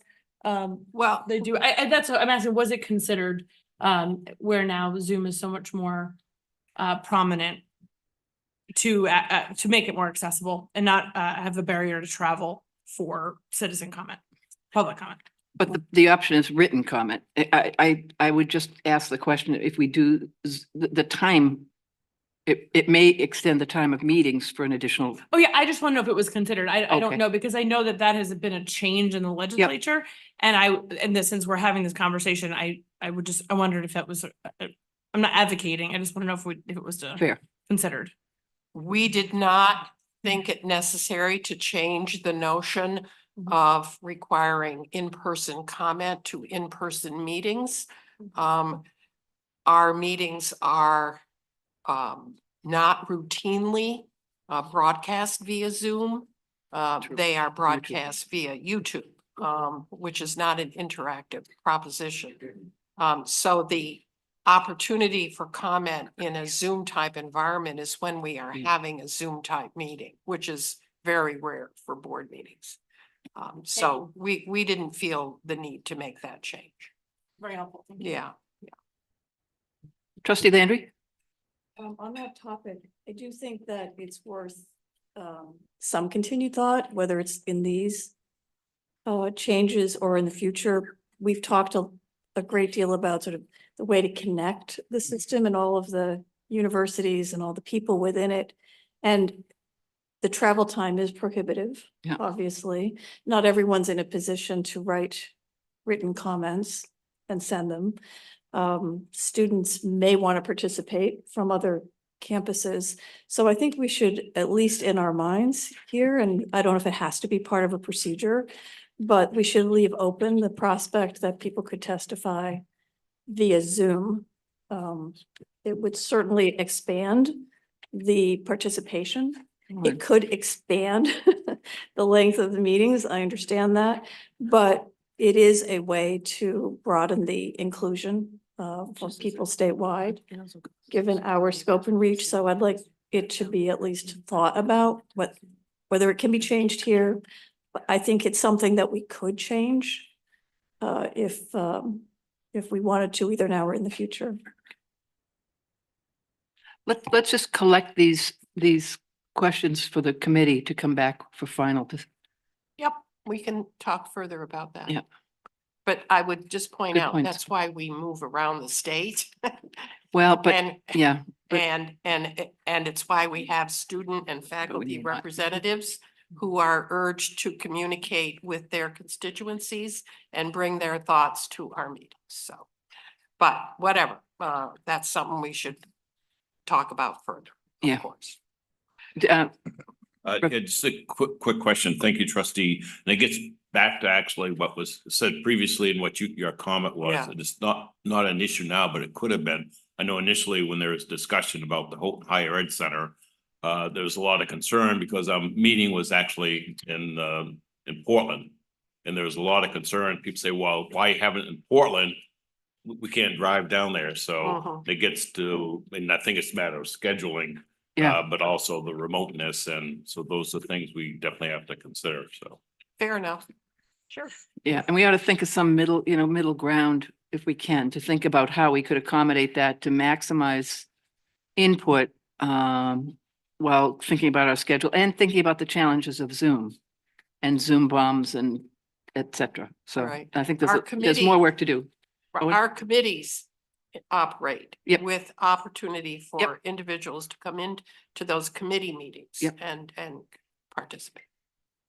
Owen? Yeah, I appreciate this Sorry. discussion. I think that, we're in the weeds now a little bit, but like, I think maybe like a record a video option or something like that, right? Like, or like, as you consider it, such that there is a way for people to have their voices heard with their inflection and tone, but also, since we don't respond anyways, like, give it a way to be flexible, but. We need to do more work. Let's keep this list. It's a very good point. And as we think about not moving around the state, that becomes more important.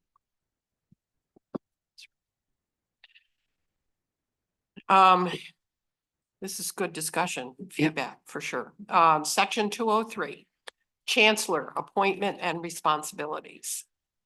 Here we tried to clarify language. We deliberately, of course, added a specific reference to the obligation to implement the board priorities and objectives, policies and procedures, and we added the system strategic plan, which is, I think, understandable and currently done recognition.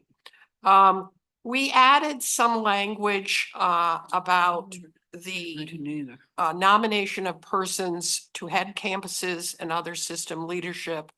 And the addition is really those members of the office, the the system office, who also serve at the pleasure of the board, such as the general counsel. So the language here just recognized that there were individuals who were nominated by the chancellor and that might require, but do not necessarily require, the need for a search committee.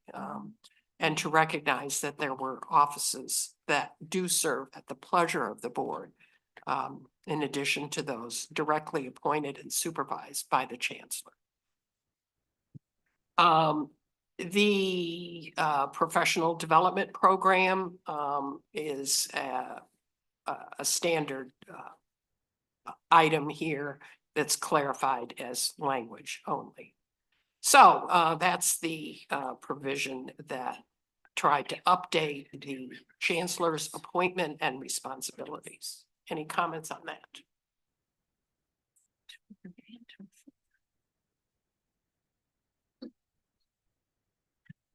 Okay, turning to 203.1, which is the evaluation process for the chancellor. We tried to add more discretionary language, frankly, into how this process operates. The obligation for the group that would be done by the board, and the notion of the discretion of the chair with regard to certain timeframes for doing this evaluation. In other words, we're adding flexibility where we thought it important to accommodate potential situations that a more strict and detailed policy would cause problems for. I think didn't you have a comment, Trish, on the review committee? I thought we should not be as prescriptive about and leave some discretion about the size of that committee. Okay. And so do you have some language that we could insert at this time? No, but I will before you have to do the final. Okay. So let the record be clear that we want to have a little bit more flexibility on the nature of and size of the review group. Based on our discussions at the working group, that approach would meet our needs as well.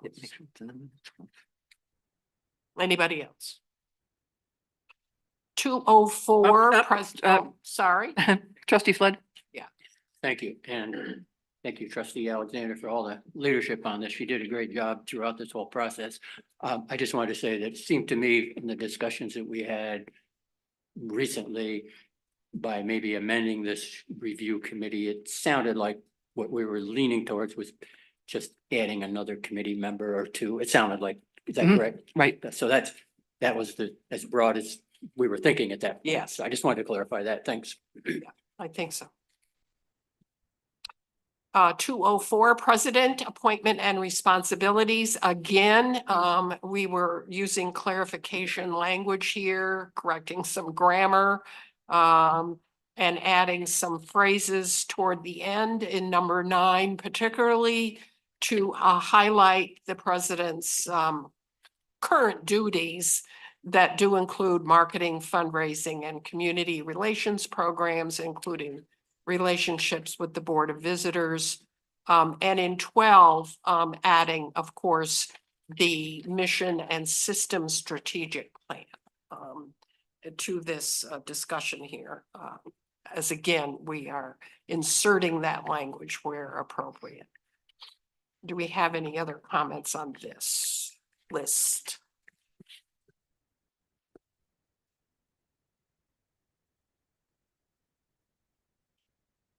Sorry, trustee Landry. Yes, trustee Alexander, could you talk a little bit more about number 12? And so just wanting to make sure I understand where I'm reading this, so the president's responsibilities, assuring that the institution employs staff in sufficient roll number and qualifications appropriate to the institution, particularly the number part of that, as we look across the system and particularly in times when there are financial difficulties, I'm not sure that all the presidents would say, yes, I have the sufficient numbers for what I need. And so I'm just wondering about that word assuring, and what the conversations were about that in your group.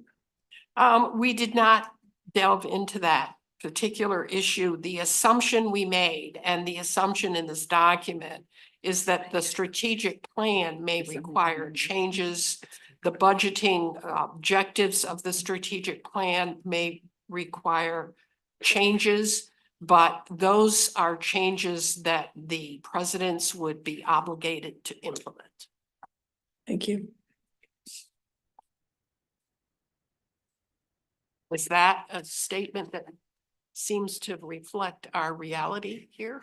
I thought it did, but let me make sure.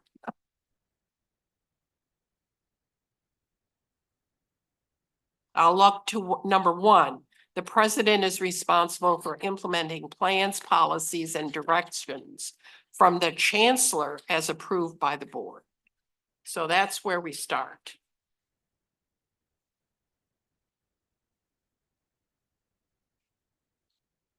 .204.1, the evaluation process, the changes here are quite similar to those we recommended to more simplify, give a little bit more discretion on that review process.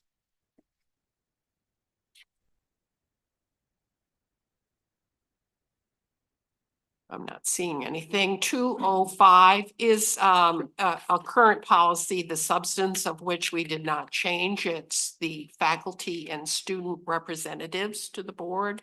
The process by which they are selected was not the subject of any change.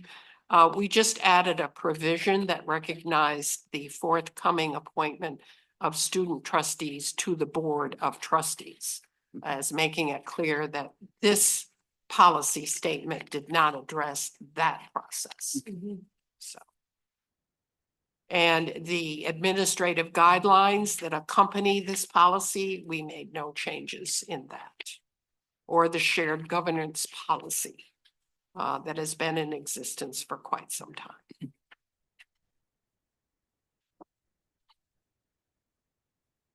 This section 206 is one that we spent considerable amount of time discussing among ourselves and with our general counsel. And we've proposed some changes to you. One of which is a change that we felt was not an appropriate language for a board of this type. We are not a legislative body. we are a fiduciary body that has obligations that are different than legislators. And we have proposed to eliminate a subsection in the first paragraph that is not applicable to the type of board we are, and we looked at other board conflict of interest policies elsewhere. And then we had quite a discussion about whether we should, and as you can see, we do make a specific recommendation with regard to addressing what is probably going to be a fairly obvious potential conflict for our forthcoming student trustees. Should the issue, of course, is they are paying tuition. Is that a contract? Some of them are employees as graduate students or whatever.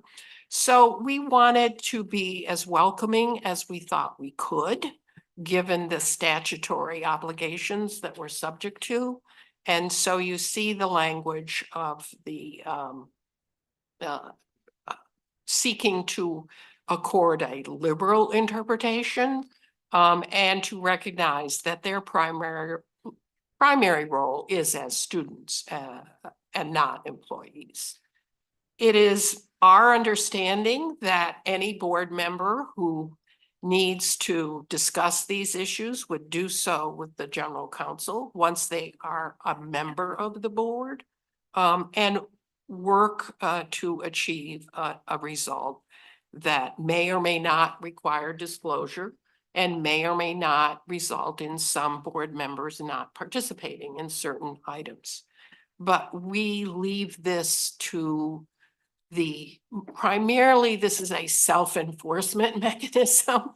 But these policies are the general ones that we found quite similar in several of the other state higher institution boards of this type. The last thing we did was eliminate this form that is out of date and that we think the board office should develop and use in compliance with the law and the policies we've adopted. That form doesn't need to be in this document, in our opinion. So, any comments on that?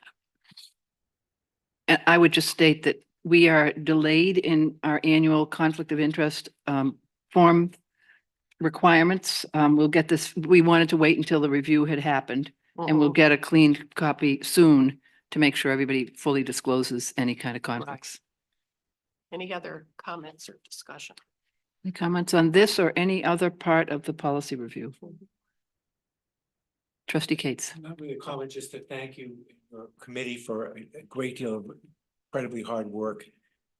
It's sometimes tedious, I'm sure, getting through line by line all these policies, and I think you've done a great job, so thank you. Well, thank you. We've had a great group. We've been very attentive to taking a look at these details and talking through and handling the crashing of the red line feature every time we tried to touch the thing. So, I hope this is okay. Okay, so this is the first reading and the committee will review these comments and get us a final draft for review at our next meeting. Any general comments, questions? President Softly. Can I take everyone back to page 30? No. And Yes. trustee Landry's question with regard to number 12. Mhm. And I'm looking at my colleagues and I'll crawl under the table in a minute, but Where are you again? Let I'm- me help you. I'm on page 30 and it is number 12. And it is assuring that the institution employs sufficient staff. Oh. Am I in the right place? Yep. So I do think there is some tension between the president's requirement and the current requests that we work hard on these budgets. And I think if you asked several of us, we would say that today, and possibly for the next year or so, we cannot assure. So my recommendation is actually very simple. Presidents should either assure or advocate for, so that the board knows exactly what it is that the presidents think is needed. But there's no unrealistic expectation that we who do not have the purse strings have assured. We should advocate. We should be able to tell you what we think it should be and why. And in some instances, when we're successful, we will have assured. But I think it's I don't think it's realistic to say that every president will assure on all of those points. Why don't we bring it back to the committee? Because I think there's also a question of where that belongs. Certainly, it's a budget issue. In presenting your budgets, you have to make decisions about what's appropriate. So let's point well taken, but let's take a look at some language. Thank you for hearing me. Any other general comments? Great. Okay, so the committee will review this. We'll get finals. So take a look for the next meeting. And again, thanks to the committee for great, and as Roger says, tedious but important work as we review this. And the work continues. The policy manual is a lot bigger, so we'll do this again. Yes. And Seems again. that it's very big. So thank you. Let us move back to the chair's report. It must be 10:05. It's my pleasure to, as you all know, Kayla Flewelling agreed to serve as interim clerk and has done a phenomenal job for us and has agreed to stay with us at least through May. And we are very pleased to introduce you to, if you've not yet met, Beth Stickler, who is our new clerk of the board. And we're very pleased to have her. She comes with a background in municipal government. And if you can work for a municipal government, this should be easy.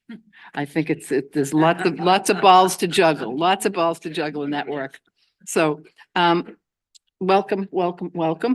But we do need to officially, Kayla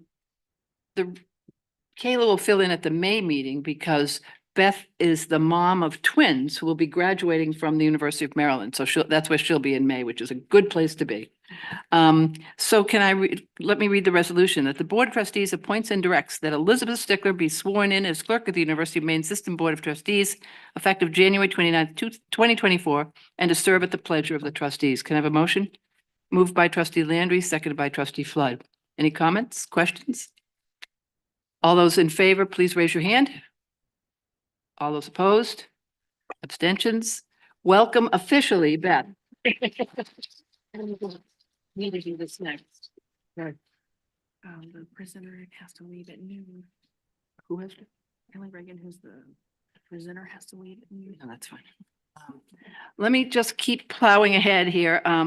Couple of things on my agenda that I just want to bring up to date. We have, as a board, looked at our own efficiency and effectiveness and tried to look at ways that we can belt tighten. And we know that the presidents will be particularly happy about this since all the questions we asked during budget review. And we're talking about different approaches to meetings, different approaches to travel, and ways to find more efficiency and more engagement in our board meetings. And to that end, I would say, one of the things we've asked all of you is fewer PowerPoints, more discussion. So if anybody didn't like the cooperative extension, small groups, it was exactly responsive to what we've been asking the president. So thank you very, very much. Just ways to get us more engaged in talking together about the very many issues that confront us. So we'll be thinking about that in the future, and we will get back to you. But we really are trying to find ways to, reduce our own expenditures and still assure that we know the campuses and can get input from the campuses. So that's work in progress. And we have also talked a little bit about ways to reach out to the Board of Visitors, and we'll be talking to the presidents about some thoughts about how we might be able to do that. So work underway.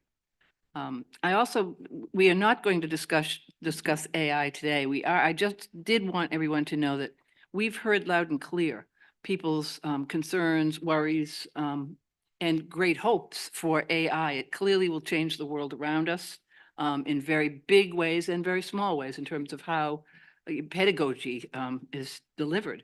So we will be getting a group together to begin to think about a presentation to the board to educate ourselves about AI, its impact on the world, our place in that, and how it plays out in higher education, which I think will inform us, because for the future, it's a very, very important issue. Trustee Kane. Thank you. I was just gonna say, I think I've learned more about AI from chatting with college students who use it, like my niece, and you know, and so I don't know what you're thinking about for that presentation, but it might be interesting to include students in the presentation so they can sort of say to us, yeah, duh, this is how I use it every day. And I think we're thinking at two levels. We're thinking, you know, what is AI? Where are we headed as a culture? And then how is it used? So I think we've got a lot of work to do to figure it out, but good point. Okay, so that's that. And I think that's, in the interest of time, let me just stop there and move to the President's Roundtable so that we might get a little snapshot of what's going on each of our universities. And why don't I start with President Edmondson? Thank you so much, Chair Riley. What I'd like to do this morning is highlight 3 signature programs at the University of Southern Maine that I think will be of interest to this broader group. One is the Osher Map Library. The University of Maine System and USM entered into a revised operating agreement with the Osher family in 2018, and a condition of the comprehensive 5-year review was put into place with an outside evaluation panel in the agreement. OML and USM leadership worked tirelessly in 2022 and 23 to put all components of this 5-year review together. The library also engaged with the Data Innovation Project at the Cutler Institute to produce a 5-year retrospective impact report that I would happily share with anyone who's interested. I'm pleased to report that I just received the evaluation panel's final report, and while it has several implications for the future, the most important takeaway is that the gift of Dr. and Mrs. Osher's $100 million map collection is finalized, and ownership of the maps, which were already on loan to the Osher Map Library, were formally transferred from the Osher Map Library Foundation to USM.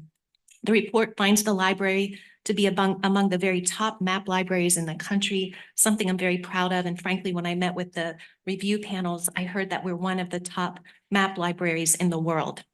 And so they praised its impact in educational outreach, both through its university and K-12 teaching and engagement.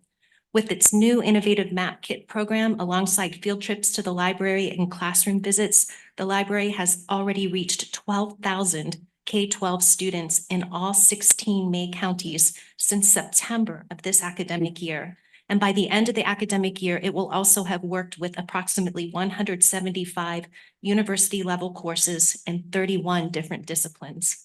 The Osher Map Library and the Smith Center for Cartographic Education is home to nearly 500,000 maps dating back to 1475, and its executive director welcomes any interest Board of Trustees members have for a behind-the-scenes tour. It really is a very special place. I need to give a special shout out to Dr. Libby Bischoff for the incredible work leading the library and the hard work that she put into this review process. And I also would be remiss if I also didn't mention that we were really saddened by Dr. Osher's death just a few weeks ago, just shy of his 100th birthday. The second thing I'd like to highlight is the Scontris Center for Labor and Community Education, which was just established last year and funded with the generous support of the Maine legislature. It has an exhibit in the Atrium Gallery at the Lewiston campus called Celebrate People's History. It's a series of posters that embody principles of democracy and inclusion. And there's a special poster commemorating the paper workers' strike in Jay, Maine in 1987 and 1988. And there are other artifacts from the strike that are on display. On January 19th, the Scontris Center hosted an event to open the exhibit, and approximately 70 people filled the atrium. It just was amazing to see that space filled and that Lewiston campus beginning to come back to life. I couldn't have been more proud. Speakers included Elizabeth Jabbar, who was the artist that made the special poster to commemorate the strike, USM historian Michael Hillard, Peter Kellerman, and union leaders and labor activists from across the state, some of whom were in the original strike, were participating. So it was a really invigorating evening. So please stop by if you're in the Lewiston area and check out the atrium and see the work that's there. And the last thing I will share is that I'm in receipt of the MIST Lab final report. The MIST Lab is a maker innovation and step up STEM space, and it's Portland's premier technology prototyping resource. MIST provided technical advice, support, consulting, and collaboration with others throughout the state of Maine. The director of MIST is currently serving in an advisory board for the University of Maine Farmington Makerspace. MIST is also a member of the university system's GEM Pedagogy and Student and Faculty Interaction Project implementation team. They worked with over 1,600 people on projects and prototypes over the past year. And in the interest of time, I want to highlight just two recent successes. One is a MIST students team was awarded the first place winner of the Rue Institute's Ignite Innovation Challenge event.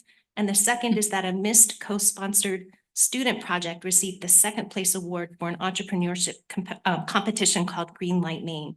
I would be glad to share the report with anyone who's interested. So thank you. Great. And before we move on, I would be remiss, I want to let trustee McMahon and trustee Eames know that we did record your votes when you raised your hand to make Beth permanent. I think we have President Softly. Thank you very much. So I have a very exciting report.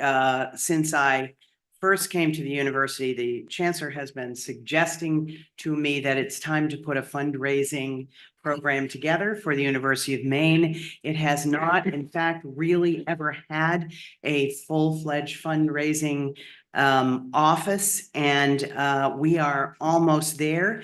We have had our first major donation of $500,000 to the Refugee and Human Rights Center, which is very exciting. We are hiring a chief development officer. I'm very excited to report that we have stolen fair and square from Maine Maritime Academy, their chief development officer, who has been very successful and will come to Maine and help us be very successful.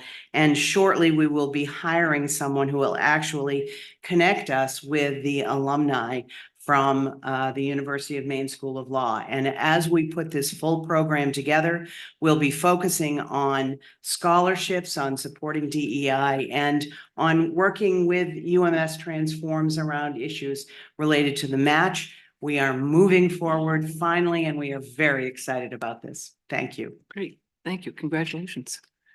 President Hadid. Good morning. I'm pleased to share UMFK highlights since the last Board of Trustees meeting. First, UMFK, so we had our first UMFK USCAA National Volleyball Champions in November of 2023. So congratulations to our volleyball team. That was a big win for them and our university. We also had a successful Taste of Jamaica event in December with food, music, and games, and 4 student chefs were involved in preparing the food. In December, we raised $3,100, and the university credit union matched that amount for a total of $6,200 for the Bengal Food Pantry. So we're very pleased to provide support to our students who are in need of food. Stephanie Landry, a faculty member in the forestry program, teaches a GSI course. GSI stands for Geographic Information System. It's also a research learning experience course with 16 new computer stations, and the students will present their research during our Scholars Symposium in April. Michael Curran, faculty member in business, taught a vacation land course under the direction of Thor, the Tourism, Hospitality, and Outdoor Recreation Group during the winter session. The title was Outdoor Recreation Business in Northern Maine. There were 13 students from across 5 universities of our system. And the students experienced cross-country skiing, biathlon, dog sledding, ice fishing, snowshoeing, downhill skiing, and they had the opportunity to learn from the business owners of each of those activities. So that was a huge piece, and we were very thrilled. Some comments from the students had to do with things like, I've lived in Maine my whole life and I'd never been that far north, and I definitely will return. And so it was a really great combination of students, and then others were commenting they never thought they would ever experience those activities, much less in 1 week. And then finally, just a reminder on March 2nd, Saturday, March 2nd is the Can-Am dog sled races. So please mark your calendars and join us in Fort Kent. And also UMFK hosts a lunch during that time, an open house, and we would love to be able to see you during that event. Thank you. Great, thank you. Did you participate in those activities of Thor? Yes, I participated in the snowshoe activity with them. I went out on the trails with them and it was great to hear their stories and their experiences. They said it was an incredible week. I think it's a great marketing tool, the snowshoe with the president. Yeah, exactly. President Farini Mundy. Thank you, and I've had a lot of chance to talk today, but I'm going to try to be brief, but still talk. You see a lot in the press about the wonderful expression of confidence in the University of Maine and the system by our various generous donors and sponsors. And so I'd like to highlight some of those features. First, New Balance announced a $7 million corporate naming gift for UMaine Athletics for a new track and field and soccer complex in December. The Harold Alfond Foundation announced an $80 million increase for UMaine Athletics as a part of the system-wide UMS Transforms. And the Maine College of Engineering and Computing and the Department of Mathematics within the College of Liberal Arts and Sciences both benefited from an extraordinarily generous individual donors bequest for $15.5 million for chairs in engineering and in the mathematics disciplines. The reason I wanted to bring those up first, because you've perhaps seen that news, is that kind of confidence in an institution depends on many different factors. And it's those other factors that I wanted to just single out briefly here. One is visibility, reputation, the incredible performance of our faculty, staff, and students. Two items I'd like to mention there. The University of Maine Climate Change Institute and Maine School of Law representatives participated in COP28 negotiations and activities in Dubai in November and December, international visibility on a very important topic. Professor Robert Stenick from the University of Maine received from the National Academy of Sciences, Engineering, and Medicine the Gilbert Morgan Smith Medal for advancing the understanding and conservation of marine ecosystems with a $50,000 prize. But the point is, across our system, faculty, staff, students doing extraordinary work. A second area that inspires this kind of confidence, I believe, is our partnerships. And I'd like to talk about the Bodwell Center for Service and Volunteerism. The Black Bear Food Pantry and Student Accessibility Support Services are moving to new quarters in the freshly refurbished, larger and more modern facility that formerly housed the University Credit Union. And the move was made possible by a gift from the credit union and innovative partnership and housing arrangements. And then finally, excellence helps to inspire this kind of generosity as well. And for student athletics this fall, the cumulative GPA was 3.35, with 10 teams at 3.5 or higher, and 68 individuals among our student athletes posting a perfect 4.0. We're very proud of so much that goes on here, and so proud that our donors and supporters are as well. Thank you. Great, thank you. President Rice. Good morning. I have a short list here, but it kind of goes from global to very specific. And so, first off, I'm so proud of our institution for our enrollment this semester, in which we're serving a broader group of students than we ever had, from Maine to across the country and internationally. Just wonderful achievements by the faculty and the programs and all the support staff that are making those opportunities possible for students. And to go along with that, also congratulate our institution for the process of moving away from academic partnerships and assuming those duties ourselves, which was perhaps one of the heaviest lifts in the most concentrated period of time ever undertaken by my institution. Just remarkable, from the work done by the Your Pace team to the registrar's office to financial aid to other organizations, particularly in admissions, in which all of them had to onboard new staff. And my thanks to Ryan for allowing that to happen by approving our request for that, and allowing for our services to be made available to those students that we're seeing the impact in regards to our enrollments. On the campus themselves, my thanks, and this is a shout out to Sodexo and the work that's happened in our Kelly Commons and our cafeteria, which includes the construction of a Mongolian grill, which I think Betsy Espy, my CBO, can note if that is, I believe it was slated to be working today. But lots of great feedback from our students on the quality and options of the food available in our cafeteria, as well as to the very significant changes, updates and upgrading done in the cafeteria. So my thanks to everyone involved with that. I've heard nothing but compliments from students. Alec can maybe say more about that if he wishes at a later date. I do want to note too, we had a special Athletic Hall of Fame induction ceremony to Oz Sailors this past Thursday, who some of you might remember. She was a member of the baseball team. She was the only NCAA Division III woman player during that time period, and the first one, I believe, in Division III. So paved the way for what are now, I think, about 24 women that are playing in Division III baseball. We did, due to specific health situations, we had a special induction ceremony on Thursday on campus. It was remarkable. Her old teammates were there. The current baseball team was there. She's working with the baseball team on a limited basis right now, which is just remarkable for them. And little shout out to her. She struck out the side in the inning she played against the University of Maine Division I team. So that was just a remarkable job on her part. And then last, I'll note, those of you coming up to witness the eclipse, and we'll try to ensure by all of our hopes and prayers that it is a clear day for the eclipse, right? Up in Holton, of course, obviously is a big epicenter for that.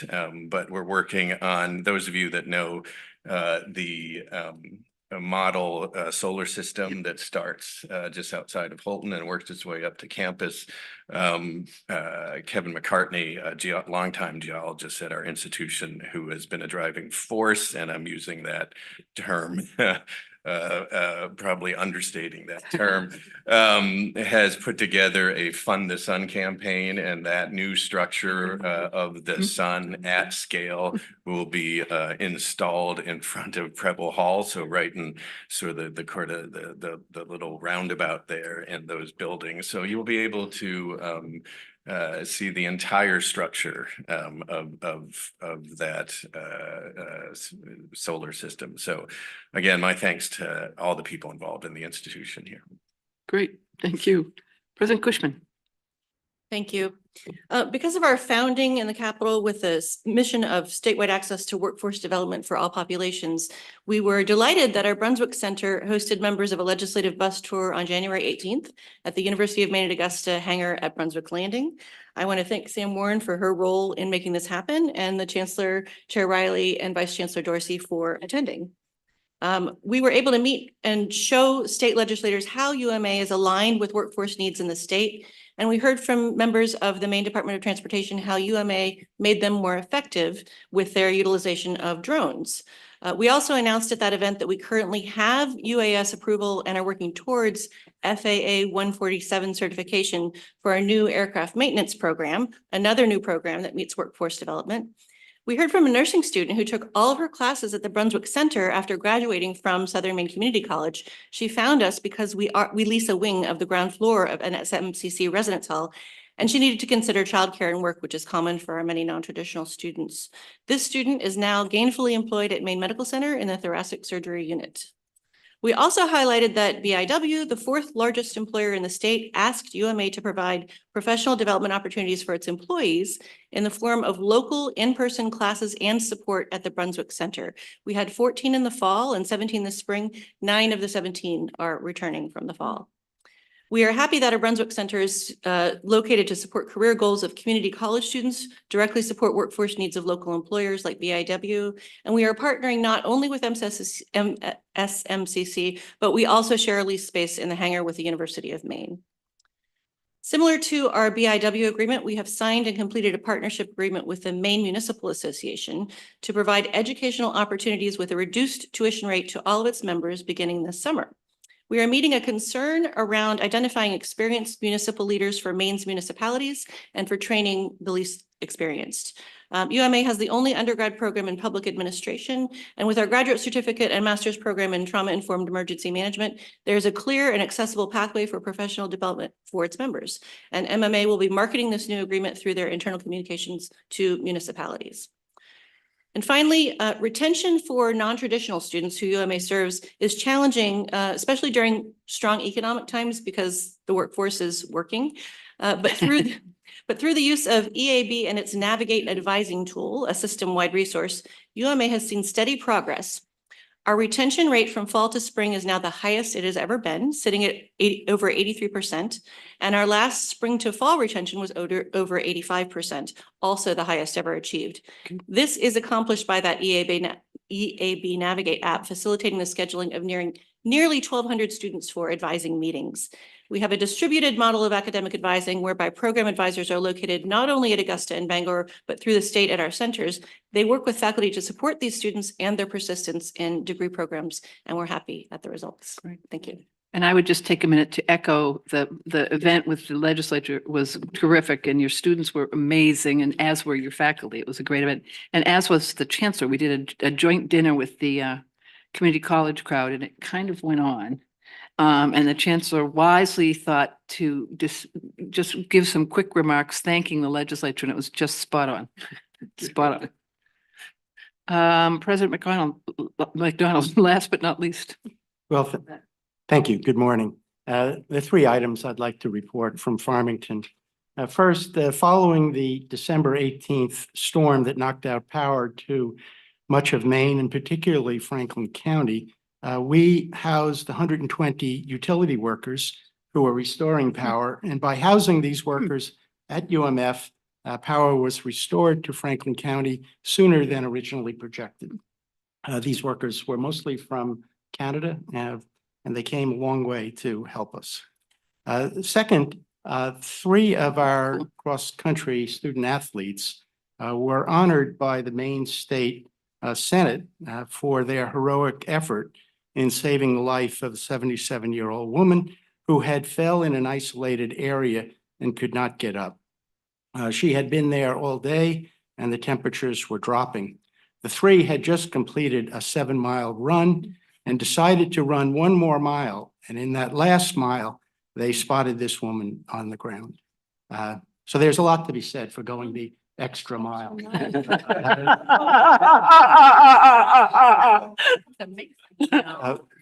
Finally, we have revitalized our alumni relations and fundraising programs. This year, we've doubled our fundraising from last year, much of it going to scholarships, but we have dedicated money to hire a new transfer admissions counselor to help the transfer of students from community colleges into Farmington. Second, we are overhauling our website so that we can focus not only on our traditional student age, but we also can focus on graduate programs and our Farmington Plus online program, which are two of our programs that are growing quite rapidly. And finally, we're devoting money to developing a digital marketing campaign to bring more students into the university. All these programs we would not have been able to fund with our budget, but through fundraising, we were able to devote money to these causes. Thank you. Great. Thank you. Thank you all. Terrific reports. And it just makes you feel really good about the work we do. So collectively, thank you. Let me turn divestment. As you know, the board, we were educated by students over the series of many, many meetings to go beyond our social SEG investing policy and to divest fully from fossil fuels. And with that education, the board voted to do so and voted to have a report annually to see how our progress was going. And I will turn to Chair Kelly Martin of the Investment Committee, who's been great in leading that work. Thank you, Trustee Riley. I'm happy to report the progress of the resolution passed by the Board of Trustees on May 23rd, 2022, regarding fossil fuel divestment for our three portfolios, the managed investment pool, the operating fund, and the pension fund. The short-term action for divestment in direct fossil fuel has been accomplished. The long-term goal for divestment from actively managed and commingled mutual funds is in progress. It's special thanks to the investment committee, and I'd like to single out the time, effort, guidance, and expertise of our very own Vice President of Finance and Controller, Tracy Elliott, and to our consultant, Kelly Regan. And for more details on our progress, Kelly is going to join us by Zoom, and I believe she's coming on as we speak. Welcome. Good morning, Kelly. And I'm going to transfer it over to you to discuss our current progress on our long-term goals for divestment.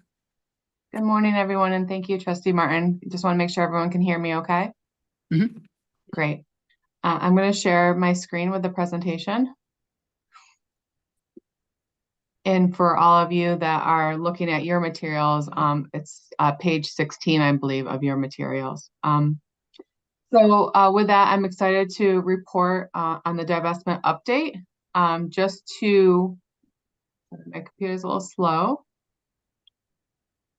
Moving to page 17, just to provide you with some background, the University of Maine system has been talking about fossil fuel divestment and a number of impact approaches really since 2013. And at the top of this page here, you can see that in 2015, the coal divestment occurred. In 2016, a focus on environmental, social, and governance investing began.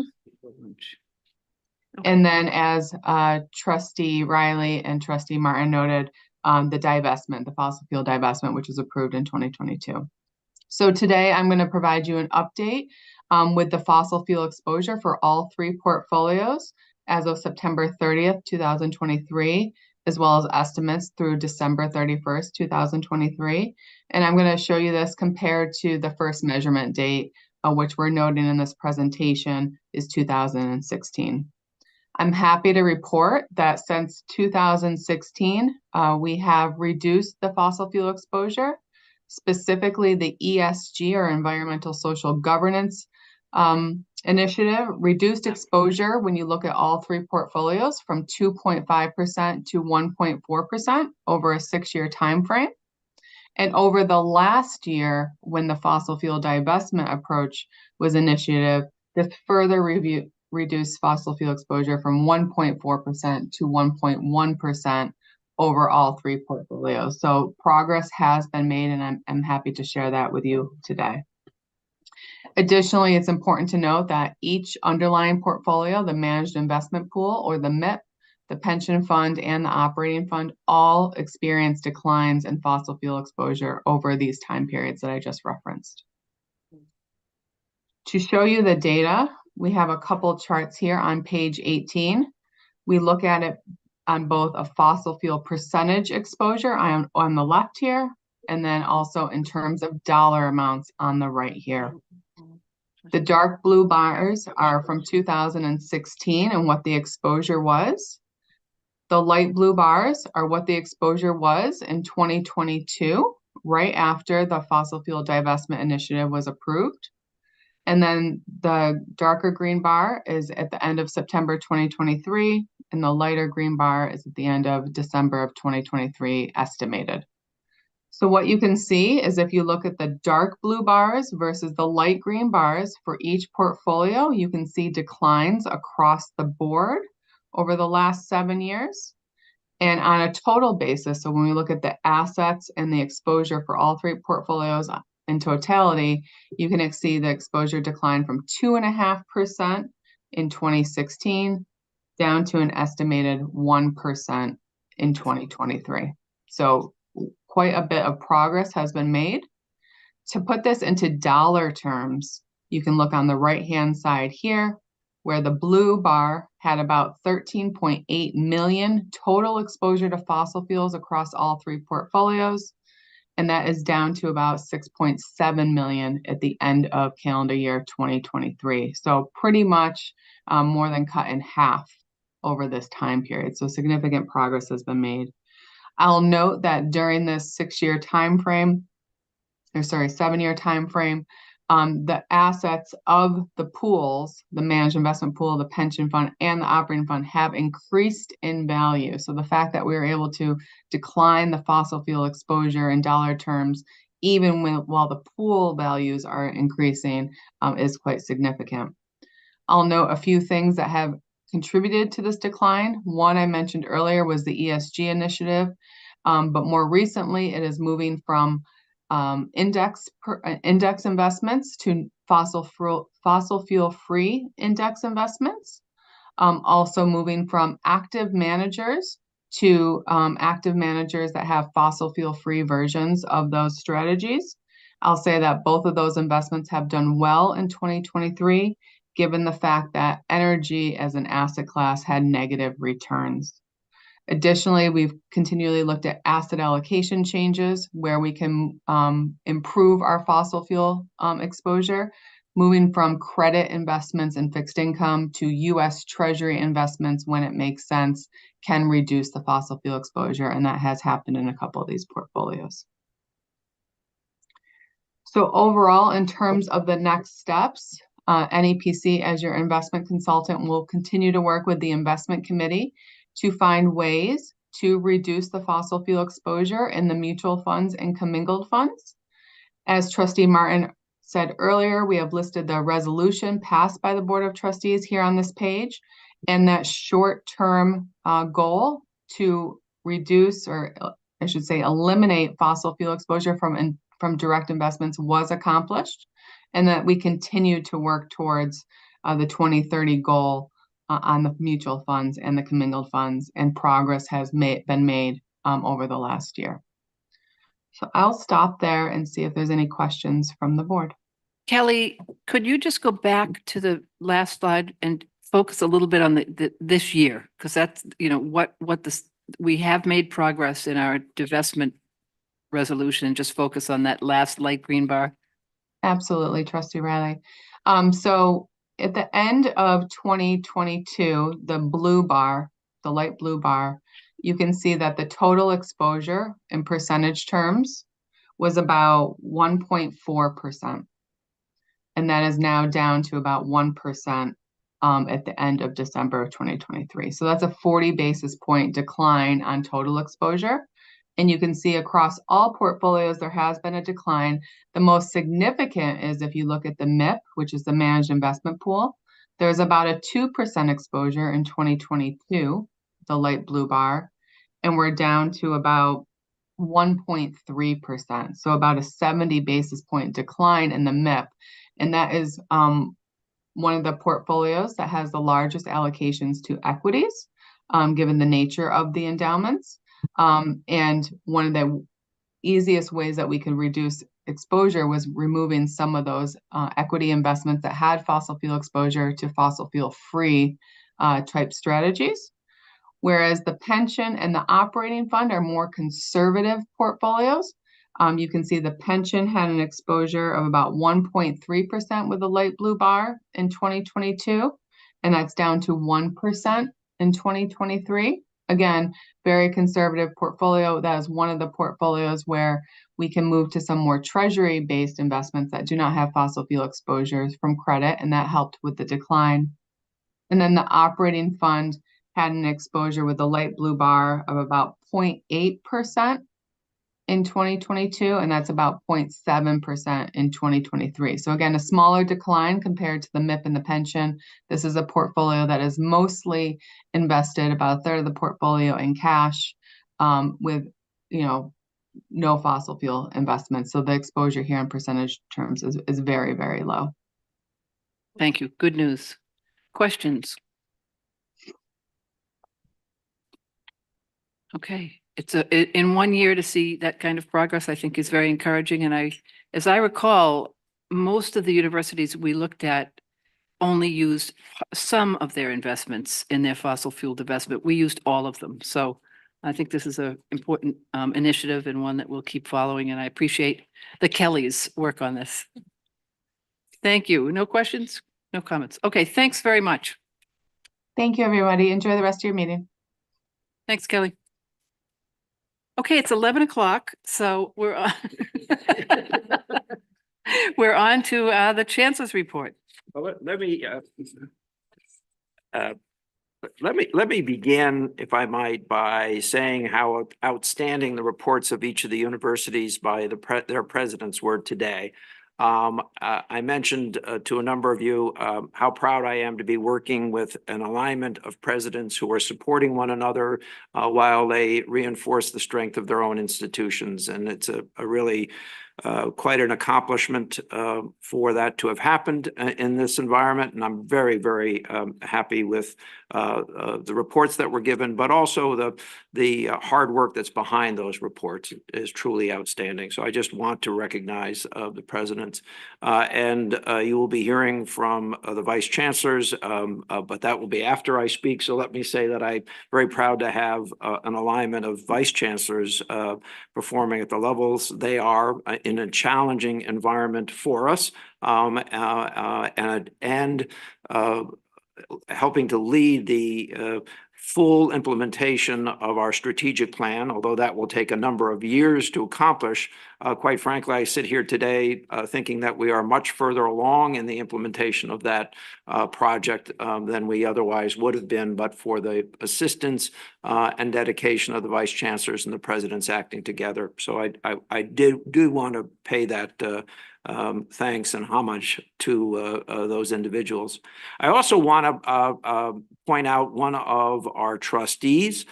Some of you may have missed this, but the Business of the Year Ignition Award, awarded by the Portland Regional Chamber of Commerce, was to Med Rhythms. Owen McCarthy is the president of that corporation.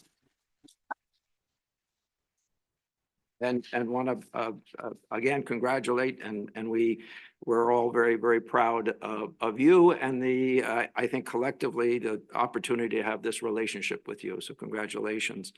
A number of other things that we have touched upon already in this weekend portion of our meeting, but there are many things going on, not the least of which is active development of university budgets in a constrained environment. And this is a long process. You will, as trustees, will become more involved in the not too distant future. I want to thank the chair and the FFT chair as well for the leadership that they're demonstrating and giving us the parameters of those budgets. And we hope to respond in an appropriate way when each of our universities are making their presentations. Obviously, I know you will stay tuned to that, and I appreciate that. I was also asked to give, let me also mention the additional dollars that came and was mentioned by the president of the University of Maine, the additional dollars that are coming from the Alfond Foundation. I know some people have had questions about that, but that was an active effort both of the system and of the university to convince the Alfonds that the projects that they had earlier invested in had become substantially more expensive as a result of price hikes occurring during the pandemic.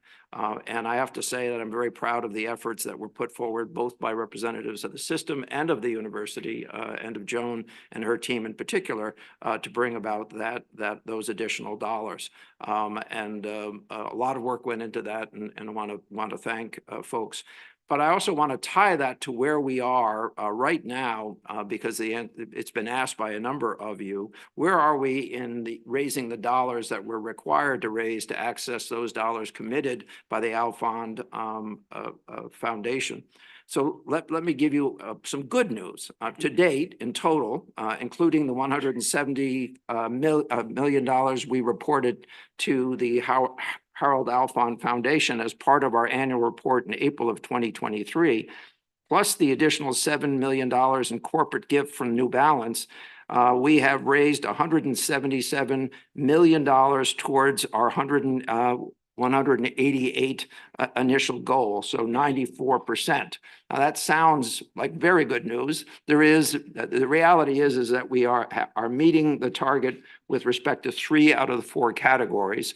There is a category that we're just getting going on, and it ties in with some of the news that was announced by Dean and President Softly with respect to the hiring or the stealing away of an important employee. I know something about that from other institutions in Maine and have had some success in that regard. So it's great to be working with her.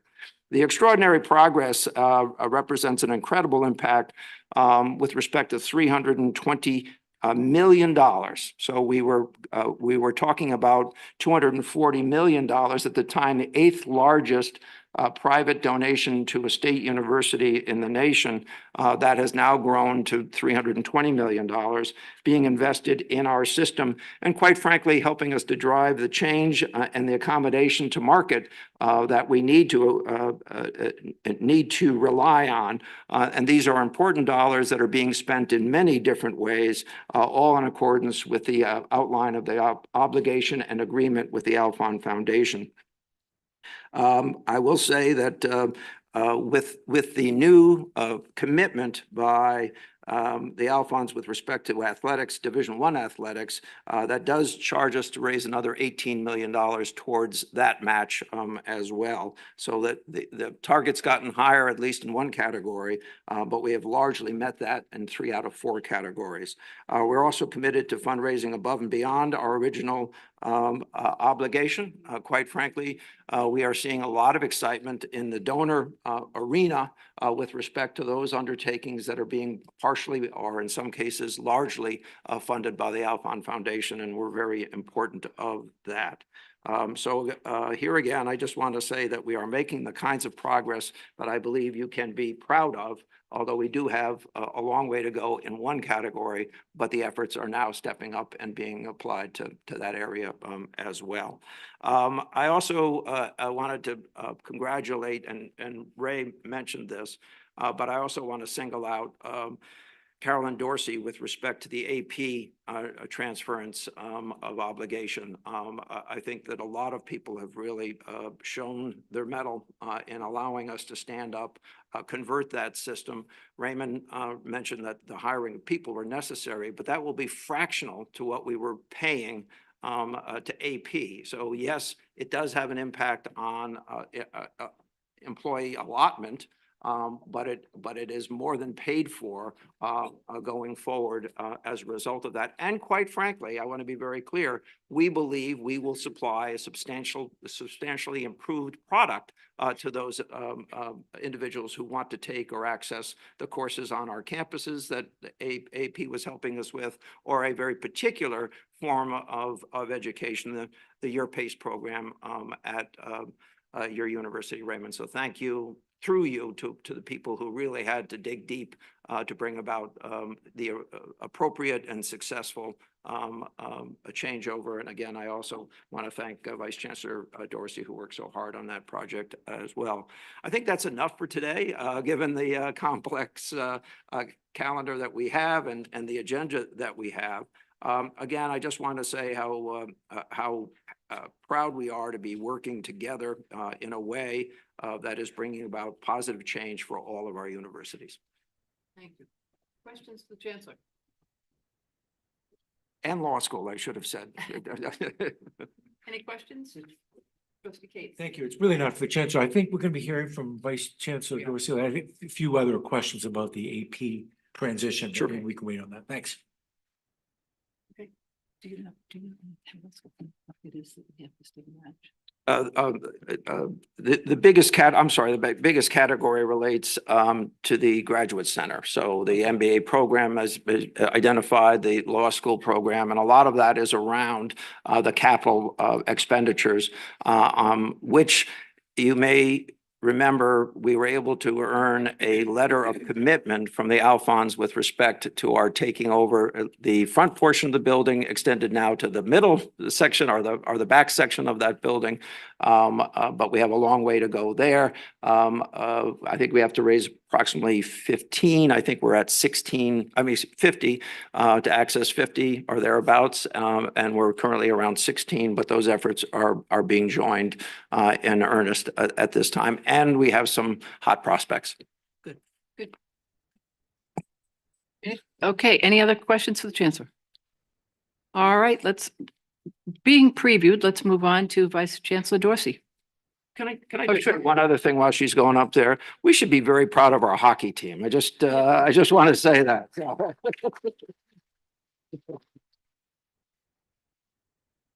I'm a hockey dad, so you have to understand that.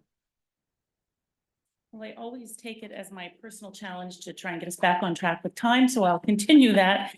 I have two quick things to bring up today, and I will start first with our strategic plan update, and I will turn it over to Trustee Kane, who is the chair of the Strategic Planning Committee, and then to Vice Chancellor St. John for that update. Thank you. Thank you very much. Thank you very much. I think we are. Just keep We're talking. live. Here we go. Thank you very much. I will also keep this very quick.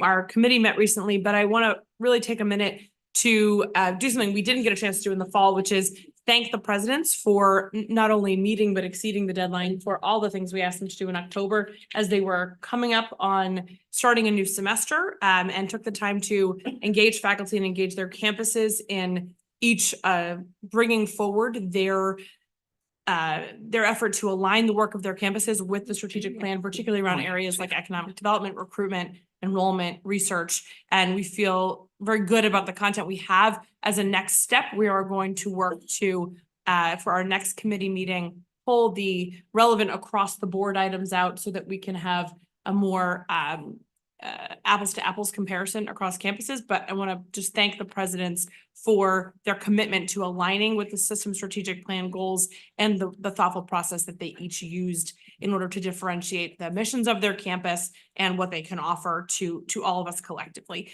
So I will then turn it back over to Jeff, but our next meeting is in just a few short weeks, and we'll have continued to be focused not just on the process of the strategic plan, but more on the outcomes and the actions that are taking place as a result of it. There you go. Thank you. I have 3 items to share. They're all brief. The first is we have finalized a process for moving monthly updates from the 4 vice chancellors to the chancellor for his meetings with the board chair and others. So that's in place. In fact, we're meeting with the chancellor tomorrow morning to move this month's updates to him for future interactions with the chair and others on the board.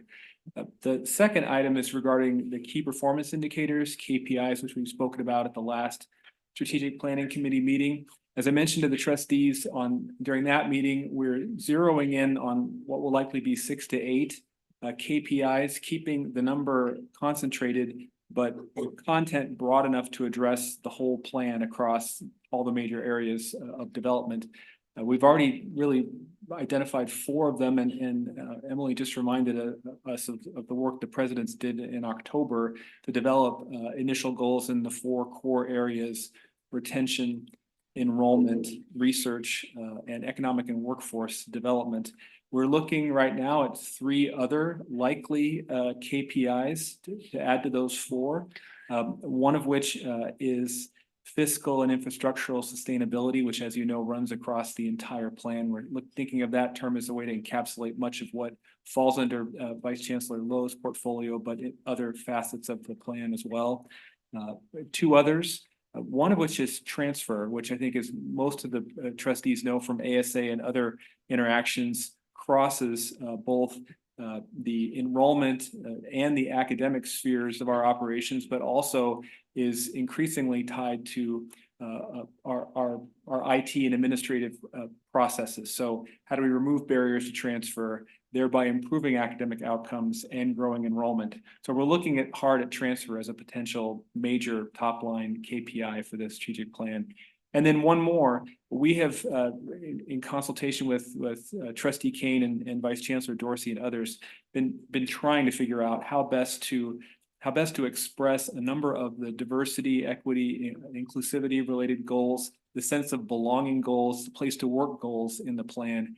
We're looking right now at institutional equity and environment as a potential nomenclature designator for that set of goals. Institutional equity and environment encapsulating, we hope, much of what's found in the plan in those areas. So as of right now, we think we're close. We have 7 KPIs identified, those just named.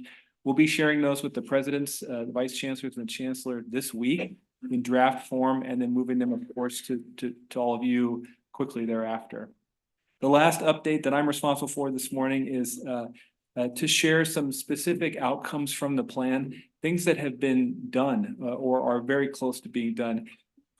Number one, and this may sound kind of out of left field, but I hope the trustees will recognize its importance. In Commitment 5, Goal 3.8 of the plan, we challenged ourselves to do the following. The system will work with its library directors to resolve a key issue identified in the system-wide 2021 libraries strategic plan, the need for funding adequate to ensure equitable access to online and physical library resources across the system. A solution will be identified by early fall 2023 and implemented incrementally through 2028. We have done that. That issue of the increasing cost of library databases, much of which was being borne by the University of Maine, sharing access to databases with faculty and researchers across the system, was stretched to the point of breaking. The librarians identified this going back 5 years. They identified it in their 2021 strategic plan, and NETSHE had mentioned it to us a couple of times.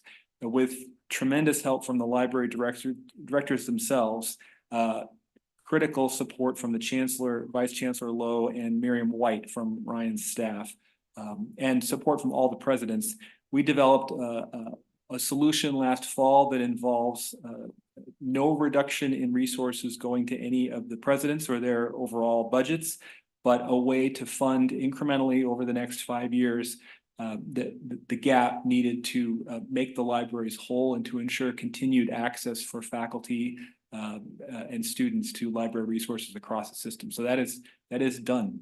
We will report on that with pride next summer when we issue our interim report to NETSHE August of 2025. The second update, also brief, DEI. Commitment 4, place to work action number 2, UMS will identify and address systemic barriers to student, faculty, and staff recruitment and retention, particularly for underrepresented and underserved populations. Vice Chancellor Dorsey and her team will be using some existing resources to achieve this goal and to do it in an ongoing basis. The system develops an annual employee turnover and retention report. You may be familiar with that if you've attended HRLR in recent past, with a particular focus on underrepresented and underserved populations. The 2022-2023 version of that report is scheduled for release and discussion in late March of this year.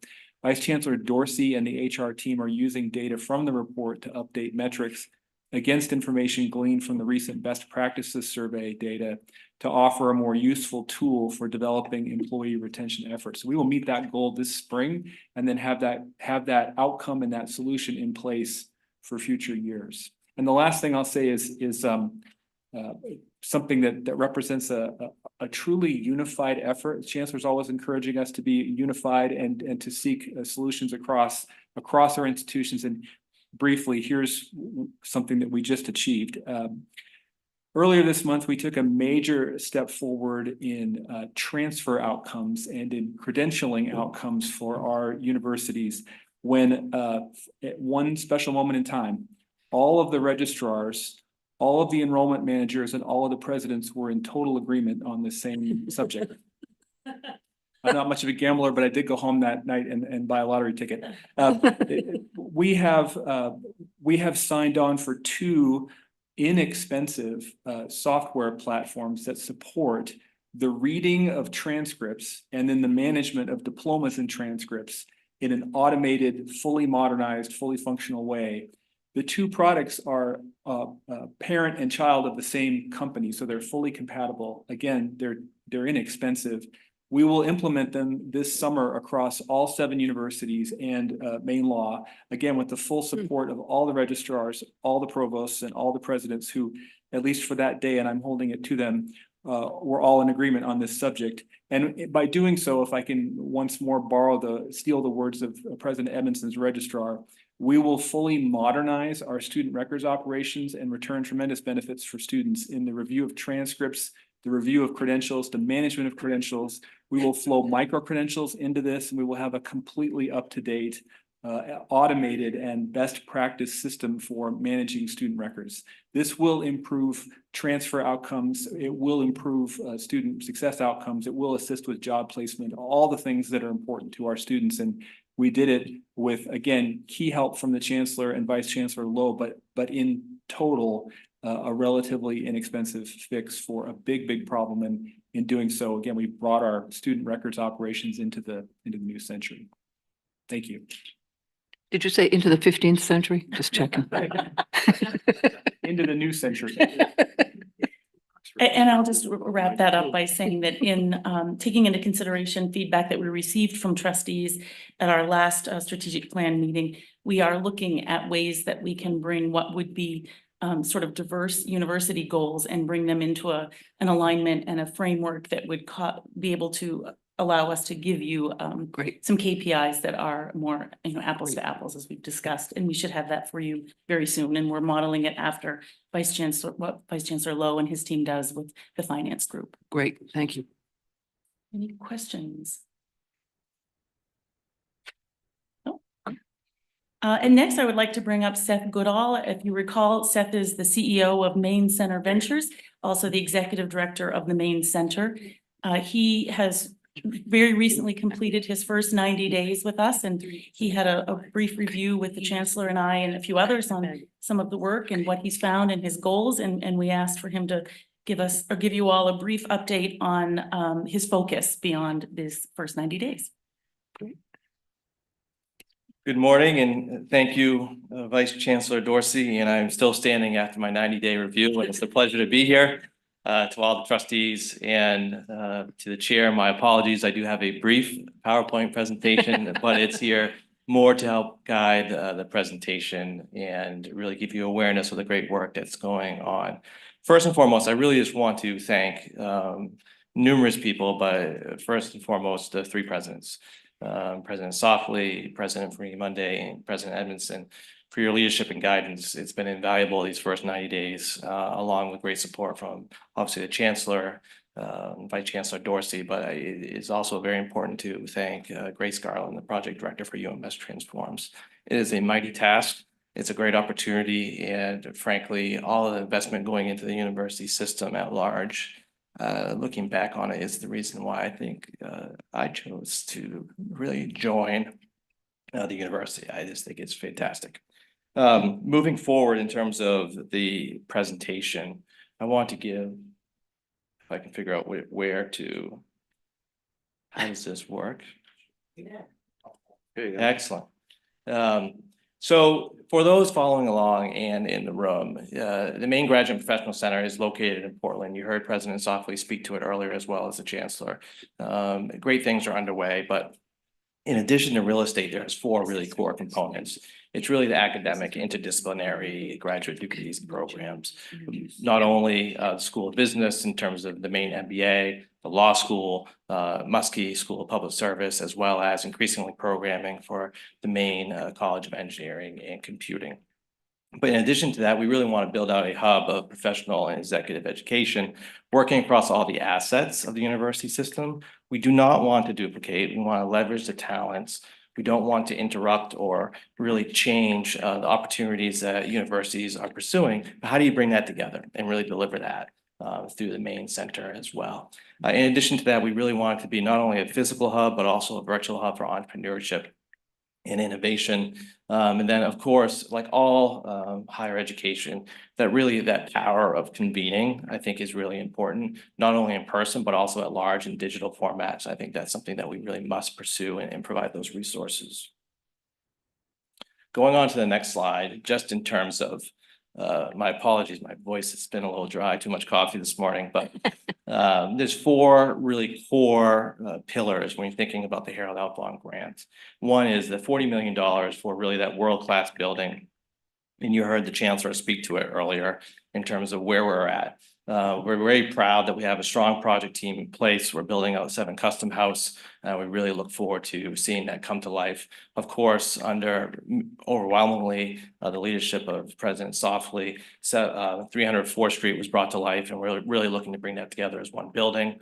We want to build that faculty expertise that's focused on interdisciplinary education And that will not only help the Maine School of Business and graduate programs, but also Muskie as well as School of Law. And then, of course, scholarships are extremely important to the Alphon ambassadors, as well as really building out great programming and really building the reputational gravitas and supporting that across the system.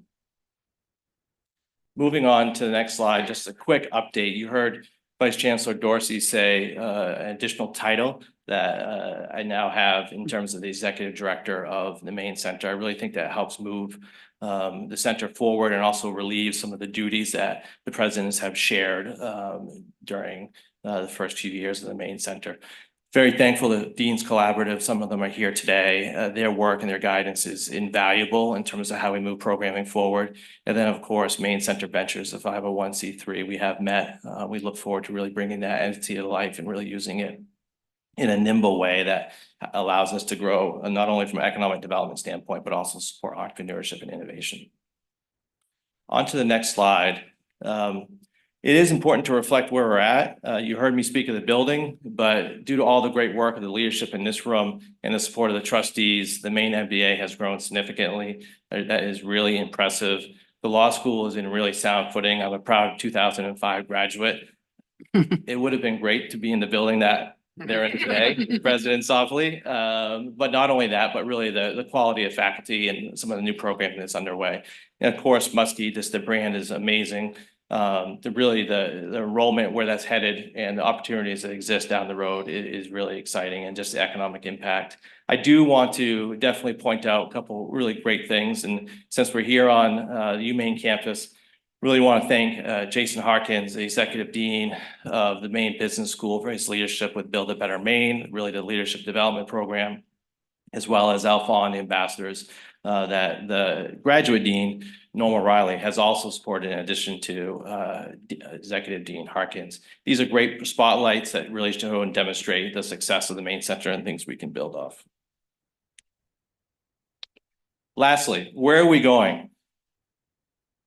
It's only 90 days in, but it was really important to show what is on the agenda for 2024. 4 more main areas. One, we really want to accelerate the faculty expertise and programming. So you heard me speak about the $5 million, working closely with the presidents on how we effectively deploy that money. Yes, of course, there is a cliff effect there, but we want to make sure we're nimble and deploy resources such as executives in residence, entrepreneurs in residence, as well as potentially even full-time tenured faculty. That will be coming to life over the next few months. In addition to that, we're really excited about the development of the Business Law Clinic, hoping to have that launch, as well as working on programs such as the Master of Legal Studies, the MLS, really that cross-disciplinary asynchronous education. We really want to strengthen the brand awareness. It speaks for itself. I think we all know across the University of Maine system, there's so many hidden gems. As it applies to the Maine Center, we really want to bring that to life. We have to strengthen our partnerships and work so closely with our partners across the University of Maine system. We have a great relationship, once again, highlighting something here at the University of Maine, Jake Ward and his team. How do we really find those pockets in the university that do great work and bring our power together? We're much stronger together. And then lastly, you heard me speak of developing a 7 custom house. Not only do we want to find the right tenants, we also want to generate revenue in addition to fundraising. You heard the challenge earlier. We're at 16 million, we have 34 more to go. That is really the extent of my presentation. I want to thank you all for your support and be happy to answer any questions. I know I'm in a precarious position, potentially between you and lunch. Great job. Excellent. Thank you. Thank you. Not bad for 90 days. So last, I would like to just call to your attention, in your agenda under tabs 5 and 6, there are 2 collective bargaining agreements before you. They have been discussed. You've had them in your materials. So under tab 5, it is the collective bargaining agreement for PATFA, which is our part-time faculty union, and also tab 6, our Teamsters union. So we'll turn that over to you, Chair Riley. Great. I think those have been well reviewed by committee. So let me go right to the resolution. That the Board of Trustees authorizes the Chancellor to execute the collective bargaining agreement with Teamsters Union Local 340 upon notice that the agreement has been ratified. Do I have a motion? Moved by Trustee Michaud, seconded by Trustee Kane. Any discussion, comments, questions? let's first do a roll call vote before I call the vote. Trustee McMahon? Yes. Trustee Eames? Yes. And for the rest of the group, all those in favor? All those opposed? Motion passes. And on tab 6, that the Board of Trustees authorizes the Chancellor to execute the collective bargaining agreement with the Maine Part-Time Faculty Association upon notice that the agreement has been ratified. Can I have a motion moved by Trustee Michaud, seconded by Trustee Kane? Any comment, question? Trustee McMahon? Yes. Trustee Eames? Yes. And all those in favor? All those opposed? Motion passes. That is the end of my report. I didn't know if there was a question from trustee Cates. Thank you. Vice Chancellor, the Chancellor mentioned the transition away from the company AP and the important programs that they were providing to the system providing those things on its own. And I understand they shut down on a particular day and then the ball's in our court. Could you just give us an update on how that transition has gone, and also just the numbers of credit hours that have come in since then? Are they consistent with what we had in the past? Are they down a little bit because the transition's been difficult? Are they up? Where do we stand with that? If you know those numbers, I don't mean to put you on the spot. I don't have them, but we can certainly get them for the enrollment piece that is right after lunch, and we can report that out. I might remind ourselves that under our agreement to settle the case, we are not saying negative things about people. But if I might, we were the turning of the system from the company's control to our control was rather abrupt, to which we needed to recover and respond very quickly. And the reality is that we were able to do that. It would have been nicer if it had been a more planned a turnover, but that circumstance didn't present itself to us, unfortunately. I don't think that was a bad thing. Yeah, thank you. And I will just quickly add, we will get the numbers and have them included in the enrollment report that comes after lunch. Of the 3 institutions involved would be the University of Southern Maine, the University of Maine at Fort Kent, and the University of Maine at Presque Isle. And I was impressed with all 3 teams. They each had a different way of approaching the transition, but we had, several months of our internal communications, and they were able to build the teams they needed and get the data in place for the transition. Thanks, and I didn't mean to put you on the spot for a second. That's okay. And maybe for a future meeting, but I think we're all concerned that we want to make sure that the system and the universities have the talent on board to do the marketing, particularly to out-of-state students and international students. This is something which AP was supposedly doing in the past, which is now fully our responsibility. Correct. And to the extent we need to be talking about additional resources, we should be talking about them. We can certainly put that together for a future report. And in light of that, the Chancellor and Vice Chancellor Lowe and others actually added money to the budget that the system would be using that would support a system-wide effort to be able to work with marketing and advertising firms that may have that specialty area. Thanks. Yeah. Great. Thank you. And we will keep that front and center to review. We have sort of caught up. The next, and I know we're standing between you and lunch, but the report from the Vice Chancellor for Research and Innovation included some students who need to leave.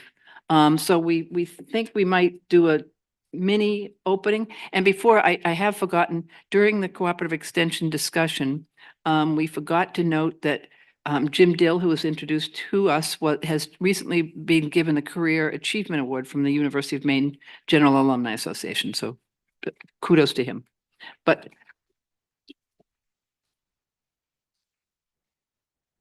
so let's see. We will break for lunch, but we want to get these students' voices heard before we do so. And I turn to President Freeney Mundy.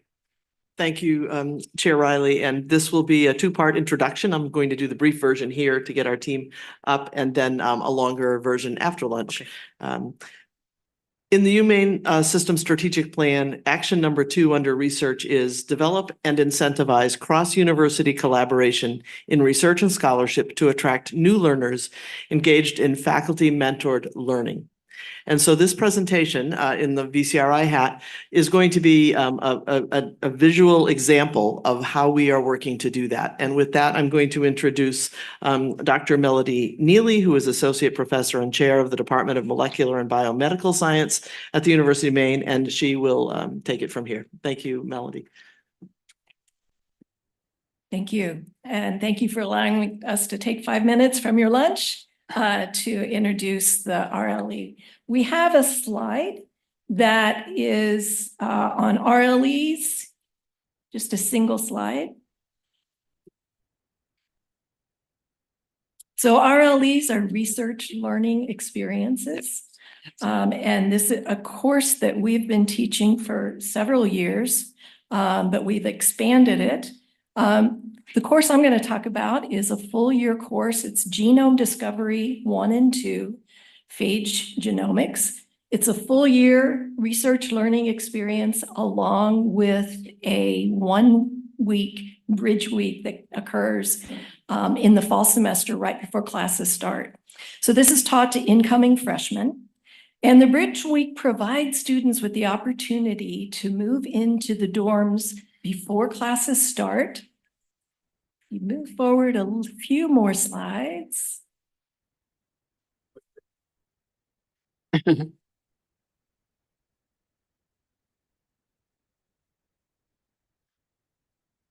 Okay. That's it. Okay. So the Bridge Week allows students to move in to their dorms a week early. It allows them to get used to being on campus before classes start. It also allows us to introduce to them all the resources that are available to them on campus that are essential for their success in this first challenging year. Importantly, in this first week, they make valuable connections with their classmates that helps them build a sense of community and plays a key role in retention and academic success. So what do we offer in this course? We get them to into the research lab the very first day of class. And in this first few weeks, they bring in soil samples that they've collected in which they isolate a bacterial virus or a bacteriophage or phage from the soil, which they then analyze throughout the rest of the semester using experimental procedures, including electron microscopy, DNA isolation. And they also carry out activities and reflective writing assignments that simultaneously teach them scientific content, as well as personal, interpersonal, and critical thinking skills that are really important for the practice of science. Between the fall and the spring semesters, we take their DNA and send it out to be sequenced. In the spring, they come back and they take that sequence and they annotate the genome of their particular bacteriophage. And they determine the gene content and the proteins that are produced by that phage. By the end of that semester, they also write a manuscript.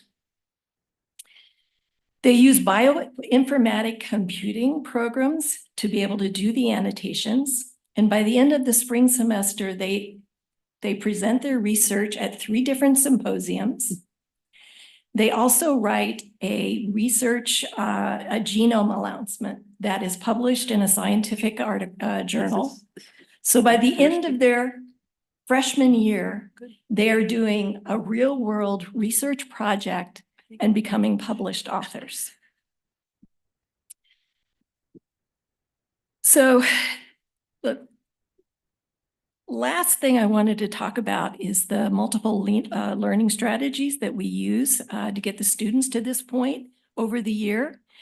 We believe that students do best by doing, being hands-on in their learning. We encourage the mindset that it's okay to make mistakes, as that's one of the best ways to learn. We often have students that come in with this paralyzing mindset that they always have to have the right answer. And so what we do is we provide them with a safe learning environment and encourage them to take intellectual risks by pushing them outside of their comfort zone to practice their learning and scientific skills. We foster independent thinking skills that encourage peer learning and collaborative interactions that set them up for working well within the research team. Lastly, we provide them with additional support through peer mentors that have taken the class previously, and by providing them with additional mentoring hours outside of class. So today I have 2 students that I've brought with me that have taken this RLE and are currently peer mentors with in this class this semester. And I'd like for you to hear their input on this course. First one is Eleanor Carrollton. She's a microbiology major and is in honors, and she is from Bath, Maine. Hi, everyone. So for me, RLEs are really the main reason that I decided to attend UMaine. That undergraduate research opportunities at other universities are severely limited, and I knew that I wanted to begin positively impacting people's lives through research as soon as possible. What I didn't expect from RLEs, though, is how much they changed me as a person. There's one thing that every student in an RLE knows, and that's that you will fail, and you will fail spectacularly. Think slipping down the stairs in the library, flipping over a few times, and sliding all the way across the mall. Yeah, I know, it sounds crazy, right? But what's crazier is that I learned to love these failures and to really see them as important to discovery. In essence, everyone knows that in an RLE, you have peer mentors, TAs, and teachers to help you stand up along the way. And even though it's never easy, it's not meant to be easy. Science is a lot like life, and nothing will go exactly right. But having this support system is truly important to every student that participates in it. And yeah, I think that this transformative opportunity is so important to students, and I've been so grateful to serve as a peer mentor and a TA. And I hope that this opportunity is available to students for years to come. Thank you. Thank you.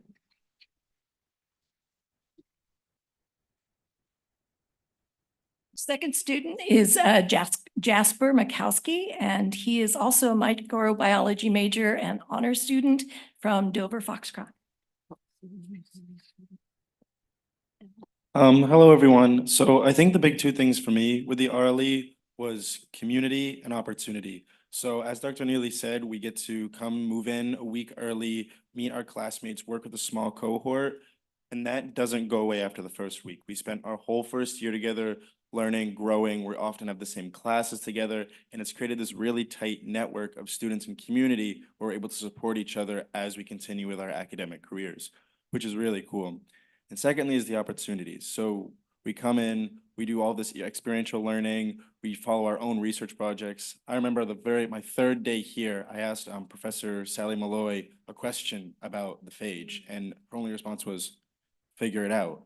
My third day as a student on campus, I was able to actively engage in research that I was interested in, try and figure out things, answer questions for myself, and that has only continued. After my first semester, work in the phage classroom with Dr. Melissa McGinnis, I was able to join her research lab as a freshman, which was an incredible experience. I got to spend my summer here working in her lab, answering my own questions, doing independent research. It's just such a cool experience to be able to ask these questions, make connections, and really pursue things that you're interested in while learning and failing along the way. So thank you and enjoy lunch. Thank you. Now, the question is, hey, Jasper, did you figure it out? Great. Just as a note to everyone, so RLEs came about in large numbers as a result of the Alphon grant, and people, worry about the allotment of these dollars. This required us to raise $20 million to access the commitment that they had made to us. And it is a game changer at all of our universities. You might remember that initially in year 1, the University of Maine took the lead to demonstrate our ability to convert to that system. And now all of our universities are offering RLEs in some context, including in the arts, I might add. So it's really been a win-win situation for us, and is a way that we are supporting student success and retention. Specifically, that's the category of the Alphon dollars that are going to help underwrite this experience. We don't often get such wonderful articulate students, except other than our student reps who are here every meeting. But I wondered, are there questions for the students? I would like to know about the week you come early. That's a big commitment. And what, does it really matter? I think it mattered a lot. So like, firstly, when you come to college, it's huge. You have a whole different set of expectations, whole different set of living. You're independent for the first time, which is terrifying. And so coming this week early, you're in a small classroom with a bunch of people who are feeling the exact same way. You have close, almost one-on-one connections with professors, with faculty who make you feel like you belong at the university and are there to help you succeed. So in those first days, I mean, yes, you're stressed, yes, you're anxious, but all of your questions are there to be answered. You're learning, you're getting prepped, but you also have the time to make mistakes, to figure out what's going on. And it's a really cool way to like ease into the transition of school and make really good friends along the way. Great.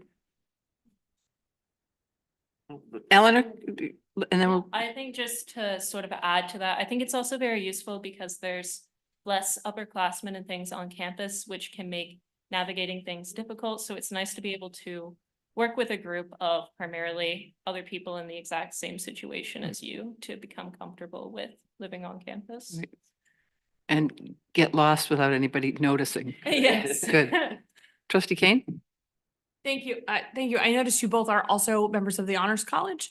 And I was curious if you could talk about, because I think similarly pulling students from all across campus into interdisciplinary conversations has been, and the genomics work has lived in the Honors College for a long time before RLEs were a thing. But can you talk about sort of that intersection of the interdisciplinary nature of being in the Honors College and at the same time the in-depth RLE experience and the intersection of those two things?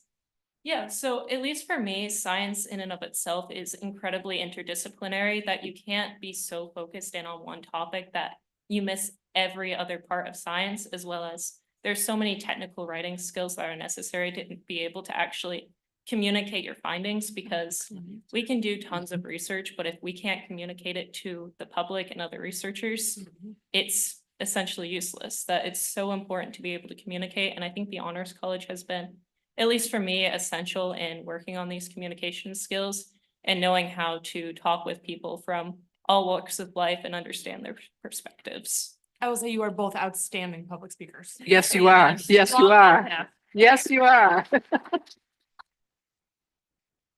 Anybody have any other questions for Melody or the students or comments? Could I just add that we have 3 more examples Yep. that we'll do after lunch. That's right. And, folks, if you could raise your hands, those of you who are part of the presentation who are able to stay for lunch, people may get a chance to speak with you Okay. after lunch. Yeah. Great. Thank you. And if you have, you can get first in line if you can stay for a brief lunch, but we promise. Any other business before us? I assume lunch is In the brand. in the veranda. We'll come back, eat here and try to be half an hour and get back on schedule. 1 o'clock. Okay, 1 o'clock, we'll get back and we'll hear the rest of this very interesting presentation.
Thank you all. Thank you, Sedesco. Great lunch.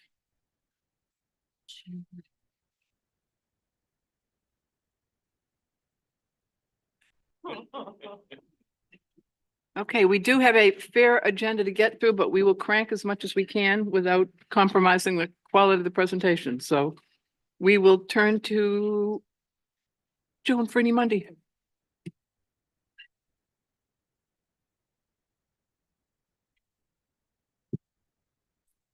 Good afternoon. Thank you for letting us do our presentation in two parts.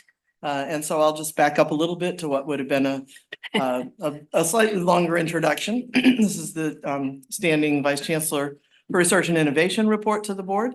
And as I mentioned, we're aligning with at least one of the many actions in the strategic plan that has to do with faculty mentored learning. So today's presentation is, as you've already seen, it's about the research learning experiences component of UMS Transforms, which is our Harold Alfond Foundation funded award. And these RLEs are now system-wide. And in terms of the idea of RLE, I think fundamentally it is about helping students to become engaged directly in their first semester, if at all possible. And there's a fair bit of research and theory behind that as a retention mechanism, as a success and adjustment in university level work area, and also as a way for students to become a part of the mission of the organization very quickly and promptly in their beginning days. So it was a part of what we proposed to the Alfond Foundation. It's a portion of the student success and retention effort within the Alfond grant, and it is led, that portion of the grant is led by University of Maine Executive Vice President for Academic Affairs and Provost John Volin, who was here. John's still here, okay. And co-led by University of Maine at Fort Kent, President Deb Hadeen. And so they are the co-leads of the student success and retention effort. And within that effort, there are three areas, and the one we're focused on today is the research learning experiences.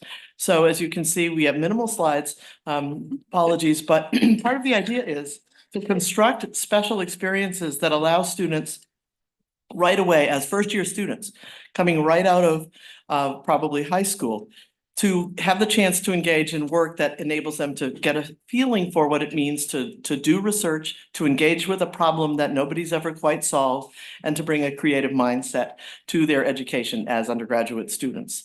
And so these courses, the program, the details of it basically call for some kind of an authentic experience in research, design, the creation of something new, and authentic problem solving. So although this is something that a lot of universities have done in the STEM fields for quite some time, and a lot of our University of Maine system universities have been doing in various ways, talking about it as experiential learning or problem-based learning.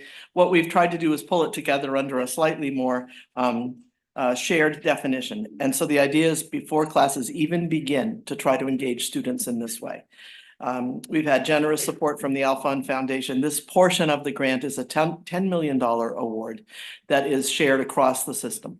And as the Chancellor mentioned, these ideas were first piloted at UMaine in the first year and then moved on. We thought rather than a lot more slides with a lot of data and a lot of detail, we'd go straight to hearing from people who are engaged in them. And you've already heard from Dr. Neely and her students. And as you see, we have 3 other presentations today. So the plan is for them to do their own introduction to their work and talk about this with students if possible. And I'll just say that the 3 will be Dr. Tracy Michaud from USM, Dr. William Otto from the University of Maine at Machias, and then Buffy McHugh-Quinn from the University of Maine. So we'll go right to those presentations. Jason Charland will be helping us to time them, and then we'll have time for discussion with you. And I found my pen that I left up here earlier. Thank you.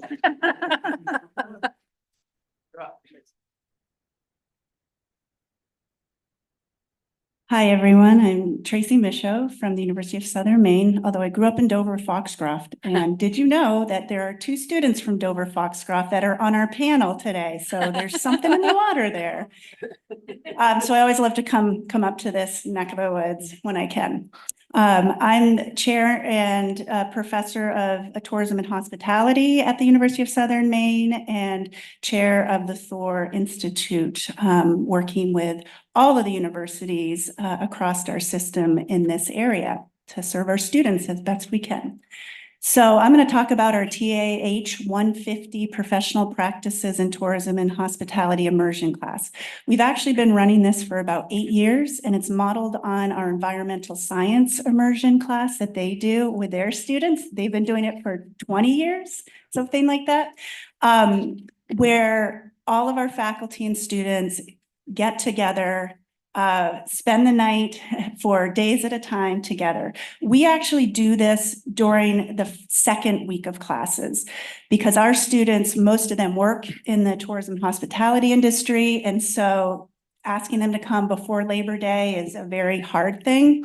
And so for our students, that second weekend in the semester allows them to get their feet under themselves for a week. And then before they're getting too in-depth in classes, be able to take that time off. And we've never had trouble with if there are any conflicts on a Friday or something for that to happen. So I'm presenting a little bit of a different model just to show there's some different ways for it to work, but the whole concept of getting first year students together to learn some of the basics of what the industry is about, what the study is going to be about, and what research is still the same. So we introduce our students to the industry in the greater Portland area. They get out and visit tour companies. They meet with the heads of the airport. They meet with heads of hotels and restaurants. They meet with the heads of the people that market and manage our industry in the state of Maine, the Maine Office of Tourism, to visit Portland and other places. This year, with our funding for the RLE component, I was able to add in a more in-depth research piece to it that I think enhanced the class incredibly. Our students do a lot of work in sustainable tourism development. That's my part of the picture. So I grew up in Dover. I came back and worked for 10 years in economic and community development. I now work in many northern regions in economic and community development. So the research they undertake is primarily around how do you give local voice, indigenous voice to any type of work that is going to improve an economy, supposedly. And so there's a lot of interviewing and different things like that. So a real qualitative approach that they get introduced to during our time together. With our funding, we were able to add a component where they got an industry mentor to work directly hand in hand with them. So versus just getting introduced to the industry, which we do, our industry members and advisory board comes in and works with our students in just about every class, but this is their first introduction to them. But they got assigned to them, and then they created a research project based on an area of the tourism and hospitality industry that they had an interest in going into for a job. It's very wide ranging, and it allowed them to then take time to do literature reviews, some of the more quantitative aspects of learning about surveys and things, as well as incorporating interviews and getting local perspectives. So it gave them a chance to really go in depth. And during those first 2 days, we are together for 16 to 20 hours. So we do all day. So it is a true immersion. Before COVID, we would spend the night, but we haven't implemented that again. And so we found that very valuable for all the reasons that you heard from the other students and my colleague. What, though, I think is truly, really the sort of silver lining of all of this is that concept of retention. We realized after a few years that in-depth work, when you're meeting your peers, when you get to actually know your faculty a little bit by eating lunch with them and hanging out with them and not just podium and seat, that it made a huge difference for how comfortable people felt, that they felt they were part of a community. They knew there were people that cared for them, our industry mentors, their faculty. They knew other people. We have a lot of commuters at USM as well. And so they don't necessarily get the same chance to just hang out on campus. And so this type of approach and project allowed them that time to do that. And so about 4 years ago, I started tracking this. So that graph up there shows where they're at in terms of, do I feel like I'm part of a community? Do I feel like I know my peers? Will I stay? You know, if there's a challenge, the blue is where they start at the beginning of our immersion, the orange is where they end. And so we're seeing that to me is just as important as the content of the research piece, building that community that happens in these programs. So I love doing this and I'm excited. I don't have a student with me, unfortunately, but happy to answer questions at the end if you have any. Thank you. Hello, and I'm Professor of Chemistry, Dr. William Otto at the University of Maine at Machias. I think most of you know me, but I'm here to present a collaborative work with Drs. Eric Jones and Gail Kraus on our first year RLE experience that we did.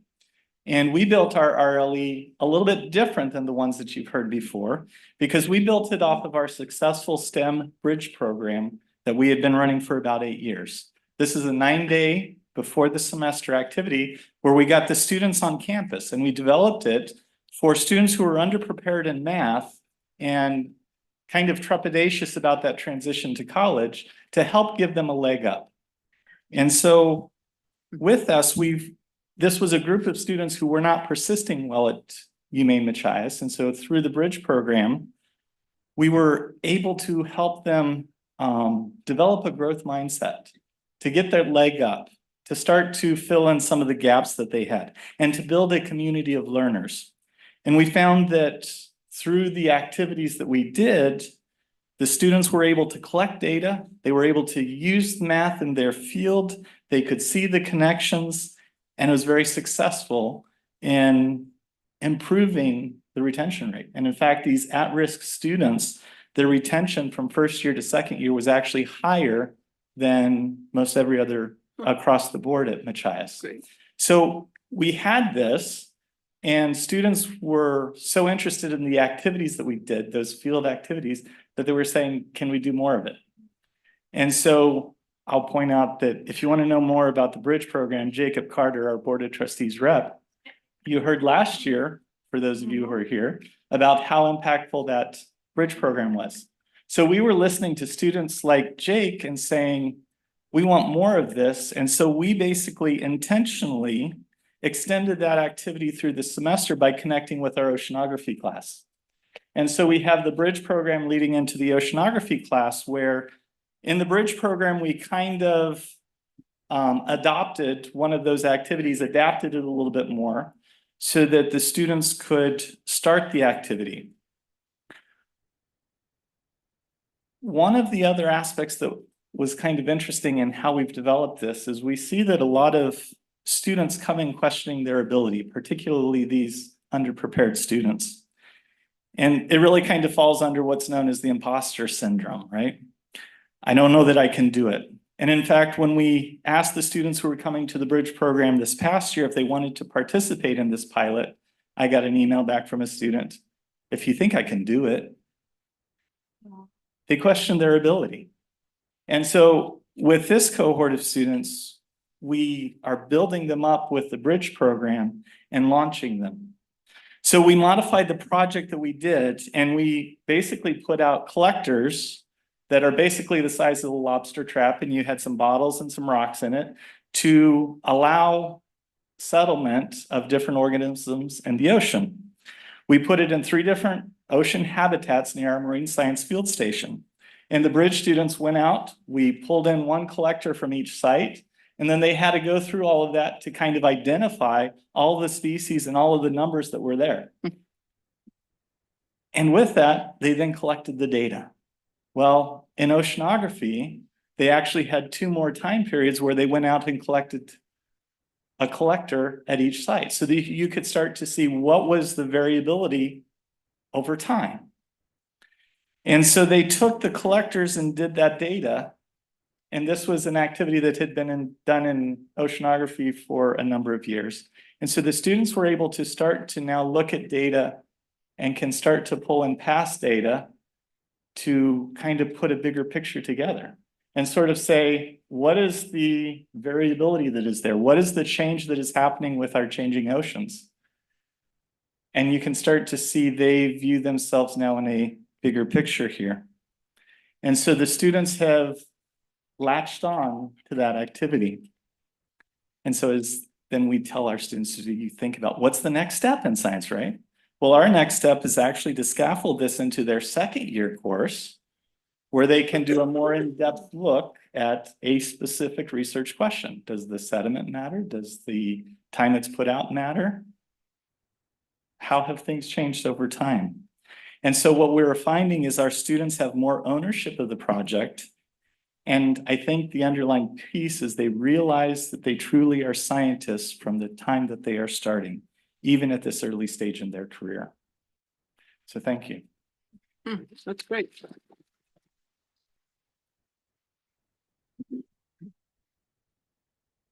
Good afternoon. I realize that unlike my esteemed colleagues, I'm one of the only folks here today that does not have doctor before my name, but I am here to announce that in 2024, if all goes well, that will change. And my apologies for having my back to anyone in the audience. My name is Buffy Quinn. I am with the Maine Business School. I serve as a lecturer of marketing and management, as well as a senior partner with Brimstone Consulting. And I mention that because it is important to what I do in the advanced RLA. Robust in perspective, rigorous in practice, and relevant in the business world. This is the promise the Maine Business School makes to our students. And the RLEs are a way in which we deliver on that promise. The Advanced RLE is an interdisciplinary course for our 2nd to 4th year students, where we invite them to work with groups of 5 to 6 throughout the semester, where they are immersed in the research process. The corporate classroom is entrepreneurial in nature and is designed to teach students that failure, as we heard earlier today, is the catalyst for learning and discovery. Utilizing the model from the consulting practice, where organizations ask special teams to solve for a situation that is happening in the organization that does not have an apparent answer, we're able to mirror that process in the classroom. In conjunction with our external partners, this past semester, we worked with Wyman's, where Wyman's asked students to help navigate and find new ways to use a byproduct that they have an abundance of from the juicing process of blueberries called pumice. In concert with our food science partners, students were invited to work in the commercial kitchen on campus to test their products. At the mid-course, they presented their findings to project leads from Wyman's and got some real-time feedback about whether they should continue their investigations or maybe they should pivot and try something a little bit new. As complements to the research aspects of the course, the students also learn oral and written communication, as well as do a deep dive to learn more about their leadership. I would also say that one of the things student learnings in the course are about interpersonal conflict. I think we can all attest that working with the same people for 15 weeks, likely there's going to be some conflict that arises, and students find great ways to navigate through that to continue to reach their goals. At the end of the semester, students traveled to Wyman's headquarters in Portland, where they presented their 3 recommendations to the senior leadership team, which also included the CEO. They realized they had proof of concept, potential future business opportunities with other Maine businesses, and probably most excitingly for the students, Wyman suggested that they may be exploring one of their recommendations further and extracting essential oils through the process of juicing blueberries. That's really hard to say. But at this time, I would really like to have Lucas Ronco share with you. He is a Maine business student who is a major in sport management as well as marketing and has participated in both of our advanced RLEs and then also serves in our first year RLE experience. Thank you. Thank you for having me this afternoon. In regards to the RLE experience, when you first come into college, I didn't even know what that was my freshman year. And when I did hear it for the first time, I thought it was in regards to specifically STEM majors, specifically science majors. But being able to have this opportunity to have it incorporated into the business school, I think was and is very beneficial in terms of building skills that you might not build when just in a regular lecture hall. I know that the business school is having students do a bridge week currently, and then incorporating that into a RLE within their management 101 course, which I was able to be a peer learning assistant for this. And this is definitely very beneficial in terms of allowing the students to gain connections with each other before school started. I did not have this opportunity my freshman year, but my sophomore year, not really sure what Professor Quinn went, but she did recommend joining the advanced RLE in connection with Northern Light Health.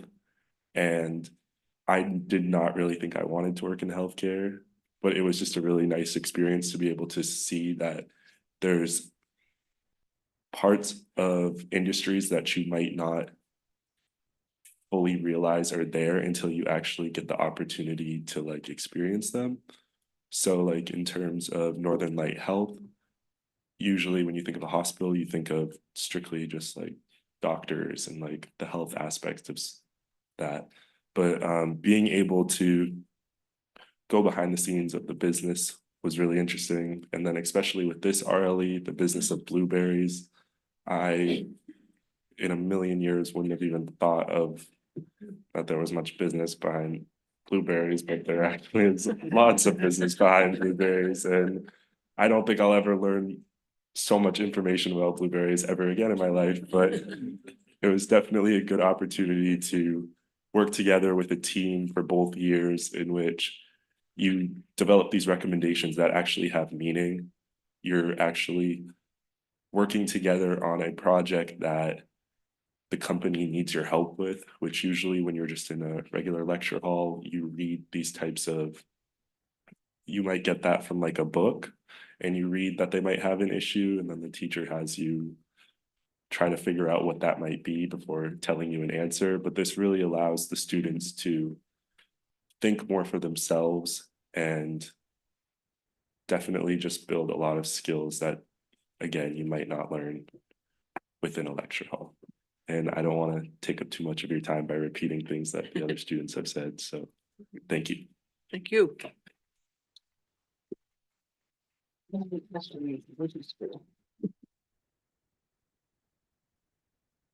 So weren't they Yeah, fantastic? can we have a question from Trustee Gates? Yeah, we're gonna go to questions right now. Okay, sorry. So, yeah, go ahead, trustee. Thanks. For those of you working on the Blueberry Project, if you can share secret information, what were the 3 ideas you came up with? For using blueberry Yeah. hummus? All right, okay. So see, they're learning about what that is like. As you think of more questions, we can take a few minutes, I believe, for Q&A. I just wanted to point out a couple of things. This program has grown. In the first year, just at UMaine, there were 31 sections with 225 students in them. In 22-23, so last year, 54 sections, then largely system-wide, with 501 students in them. And 23-24, so currently there are 95 sections with 1,209 students in them. So this, I believe, as you listen to these incredible experiences that are being constructed by our faculty and our students together, really, this will be a distinction for this system. This notion that you can begin in an RLE as a first-year student, you can engage in an advanced RLE, and there are different versions of those.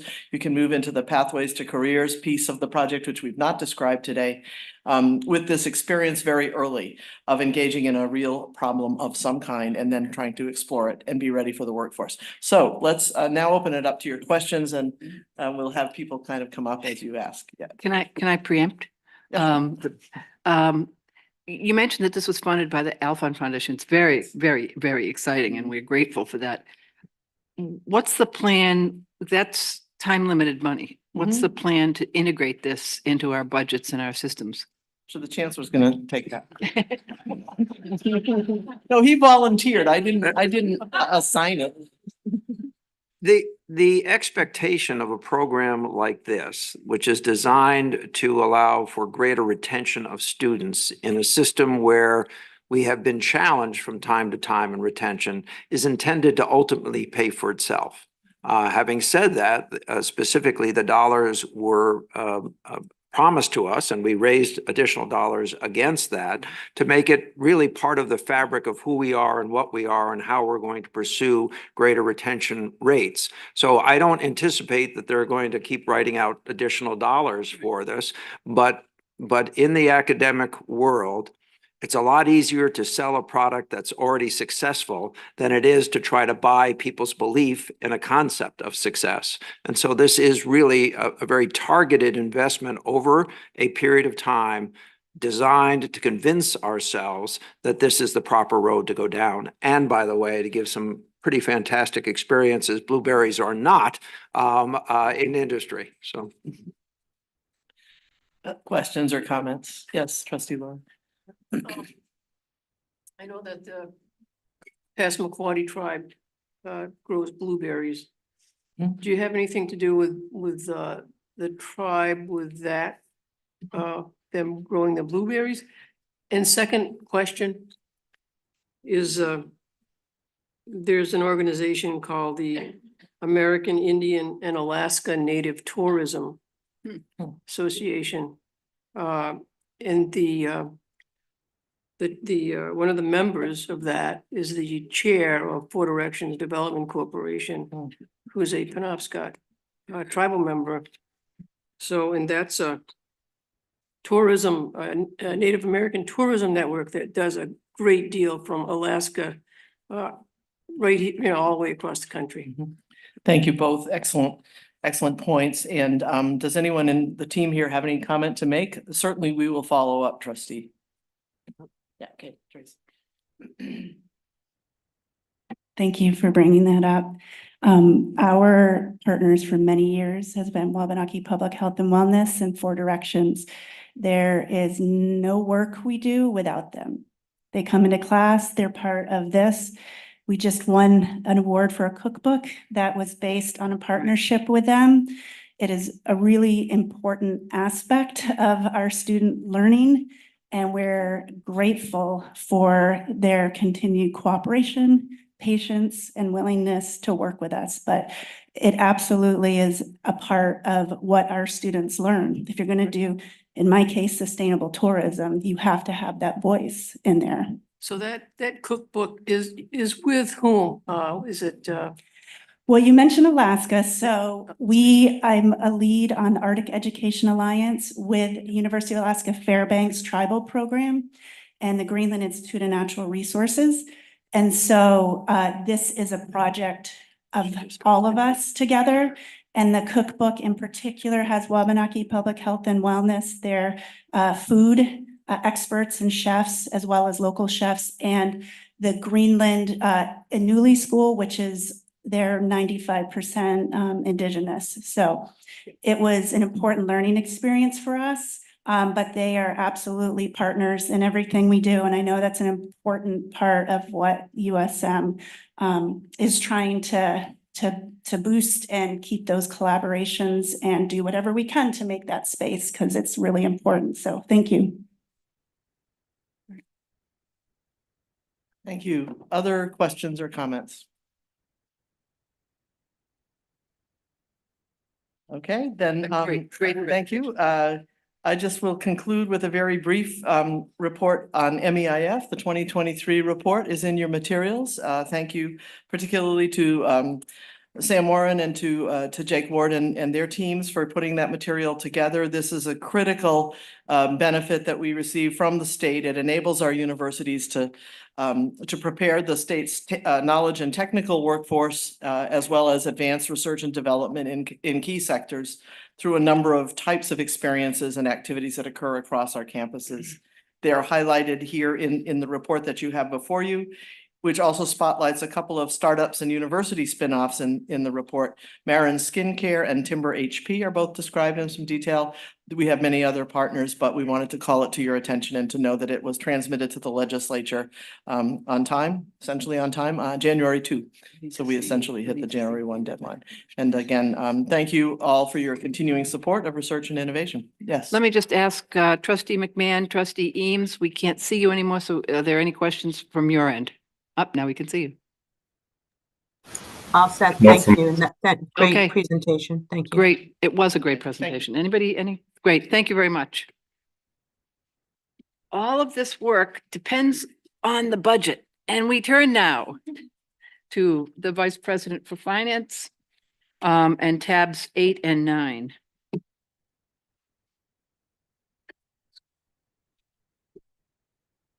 So excited to take that mask off. I forgot how much it hurt my ears. So I have 3 items for you this afternoon. The first 2 is part of my report, and then I've got the first action item up. So let me start with temporary investment or investment results. Investment results are, as always, included in your materials. Note that, there have been expectations that the Federal Reserve would ease monetary policy in 2024, and that has fueled quite the rally over the last couple of months. You'll see at least one of those months reflected here. So I'll start with the managed investment pool with a November market value of 362 million.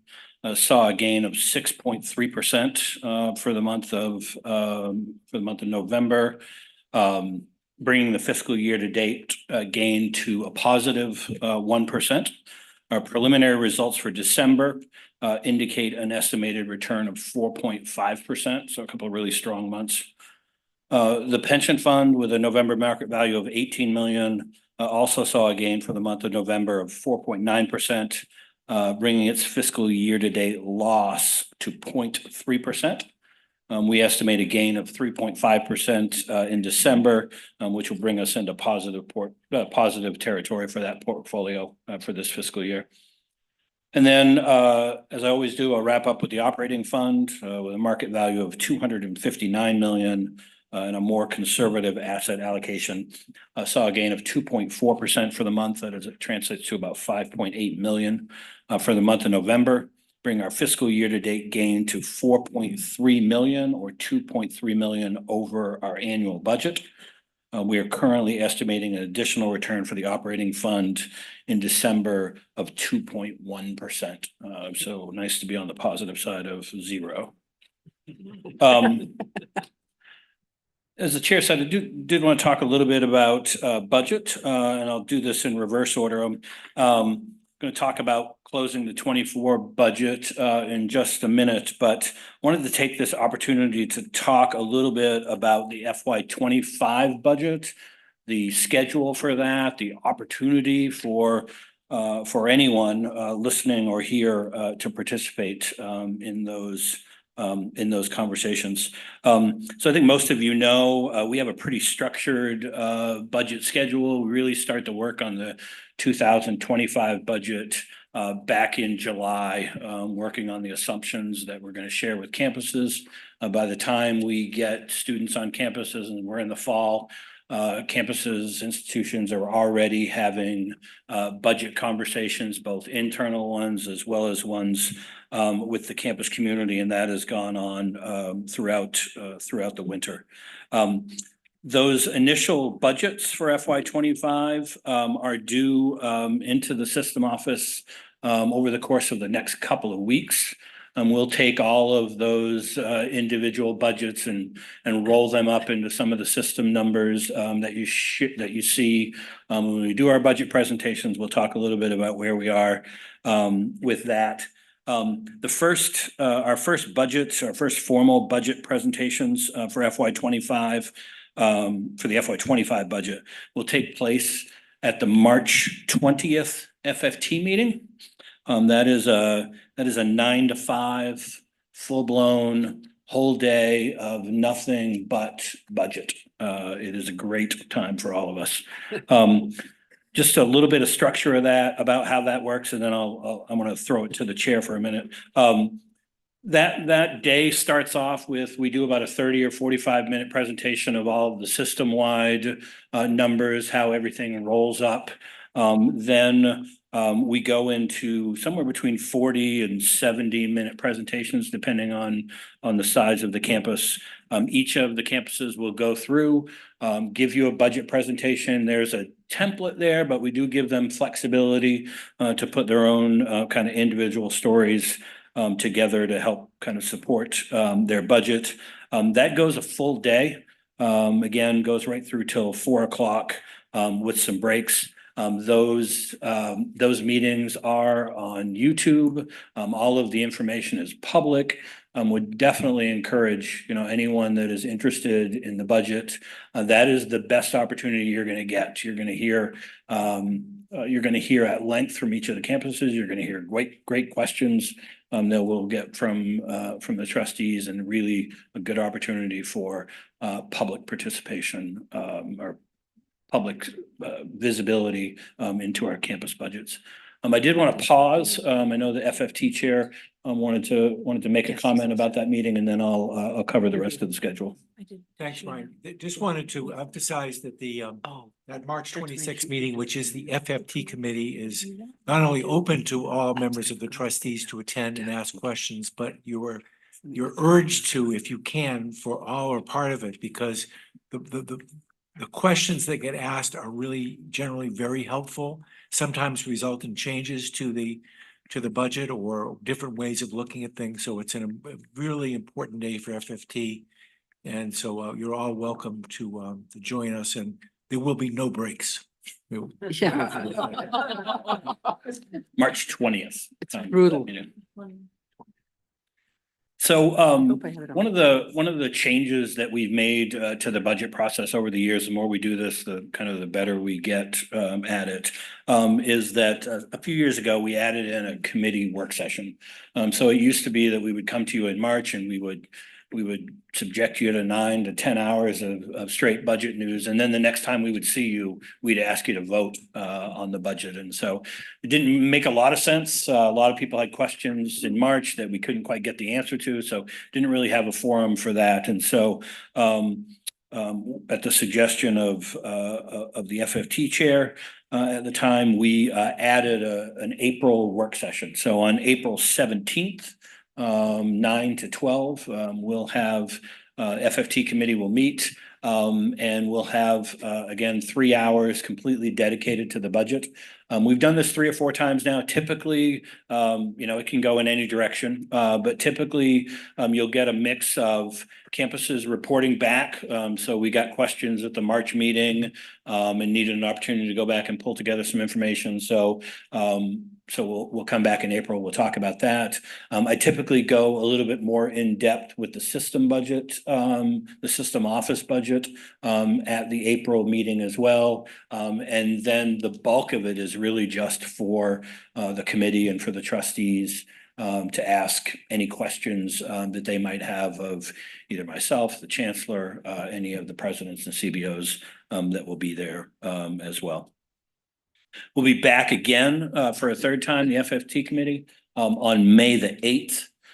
That is when we would expect, hopefully, a positive vote on the 2025 budget, wrapping up any loose ends, any questions that we had, ultimately ending with a committee vote, hopefully on the 8th. And then a full vote on the FY25 budget, currently scheduled for your May 20th board meeting. So that gets us through that process. All of those conversations are on YouTube. If you can't tune in that day, it'll be there waiting for you when you get home that night. Again, really the best opportunity for if you're interested in the 25 budgets, it's really your best opportunity to participate. I strongly encourage you to take Trustee Cates up on his suggestion. It's really difficult if you don't, and it's certainly understandable if you can't, but it's really challenging then when you show up on May the 20th for us to say, here's a $650 million budget. Trust us. So we love having as much participation as possible as we work our way through that process. The more questions we get, the better the end product always is. I'm going to pause there to see if there are any questions about the FY25 budget or the FY25 timeline. You got the magic post-lunch slot.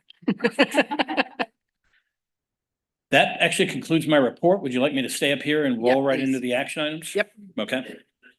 So the first action item we have is related to the FY24 budget. So I'll take a step back, and some of you heard me mention this at FFT, or you heard me say it at Presque Isle in November as well.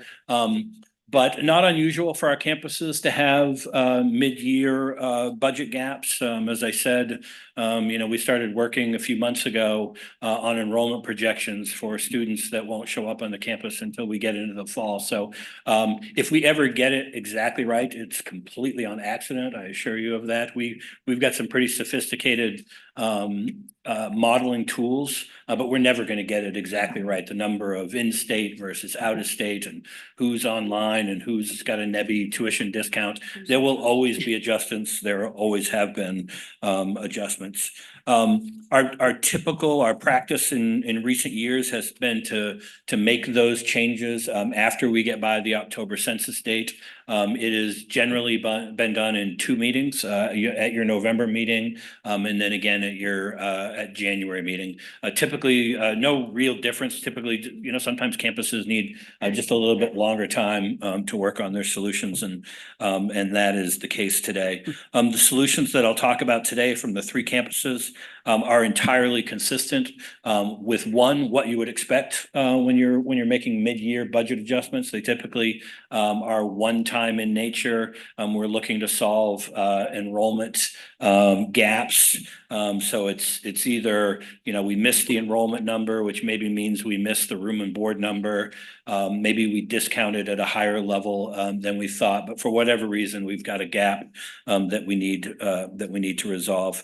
The proposals that you saw in November, again, consistent with what you're going to see today, one-time supplies, services, attrition is another big one. I've talked about that repeatedly. Really, really difficult market to hire in. So even if we've got a critical position that we need to fill tomorrow, it's not unusual for it to take us 5-6 months to find the right person if we're lucky. And so we'll typically accumulate salary savings that we can use for exercises like this. So today, the three institutions that we will be getting back into balance, USM, Farmington, and Maine Law. Those presidents are here and can answer any questions if you have any. Let me start with USM, a projected $1 million gap.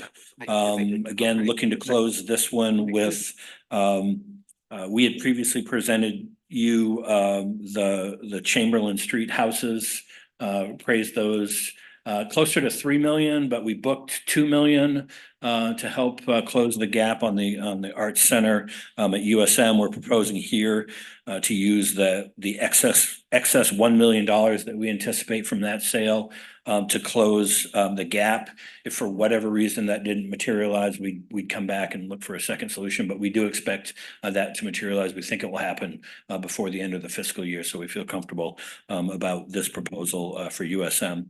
At Farmington, and let me just say this about Farmington and Maine Law, really exceptional work just to get the budget gaps down to where they are. Those are 2 institutions where we have been providing either system resources, federal resources to balance those budgets for the last several years. That is tapered back, and so these campuses had to start. They were starting from a hole even before enrollment numbers came in, and both of them have done an exceptional job at getting the gap down to where it could be solved. At Farmington, it is a gap of roughly 750,000 closed through two solutions. The biggest one is little over 500,000, closer to 600,000 of funds set aside for campus infrastructure investments, budgeted funds for depreciation. Could certainly make an argument that there's plenty of places where we could spend depreciation dollars on any one of our campuses. The reality is we're doing a lot of construction at Farmington right now. We're doing the nearly $7 million worth of dorm renovations, the big energy project. If there was a time where we were going to look to free up resources, this would be the window to do that. And so we'll use those dollars to help close this gap. We have worked with the campus, so we give all the campuses a depreciation target every budget cycle. So we're going to give Farmington a target that's $150,000 higher than what our numbers would dictate over the next 4 years to bridge that gap. So we're still investing in the long term, the same amount into the campus facilities. The final 160,000 that would get them back down to zero, we would do through a reduction in financial aid, not impacting students. This is just a reflection that there are fewer students on the campus, which is why we have the budget problem in the first place. At Maine Law, again, the gap has been at various levels, depending when you ask the question, been as high as nearly 1.3 million, probably higher before we asked Dean Softly what her gap was, but got it down to 1.3 million, chipped away at that through November, December, January, a lot of hard work there. Got their identified gap down to 217,000, and then would close that gap entirely through attrition savings. So all of these, just like the proposals that I presented to you in November, again, are largely one-time. They're not structural. We know that. It's really hard to make structural changes mid-year, which just kind of reemphasizes the point we've talked about a lot, that it's going to be a really challenging FY25 budget, but certainly happy to report that all of our campus budgets now are back into balance. Happy to answer any questions, happy to volunteer the presidents to answer any questions. Questions?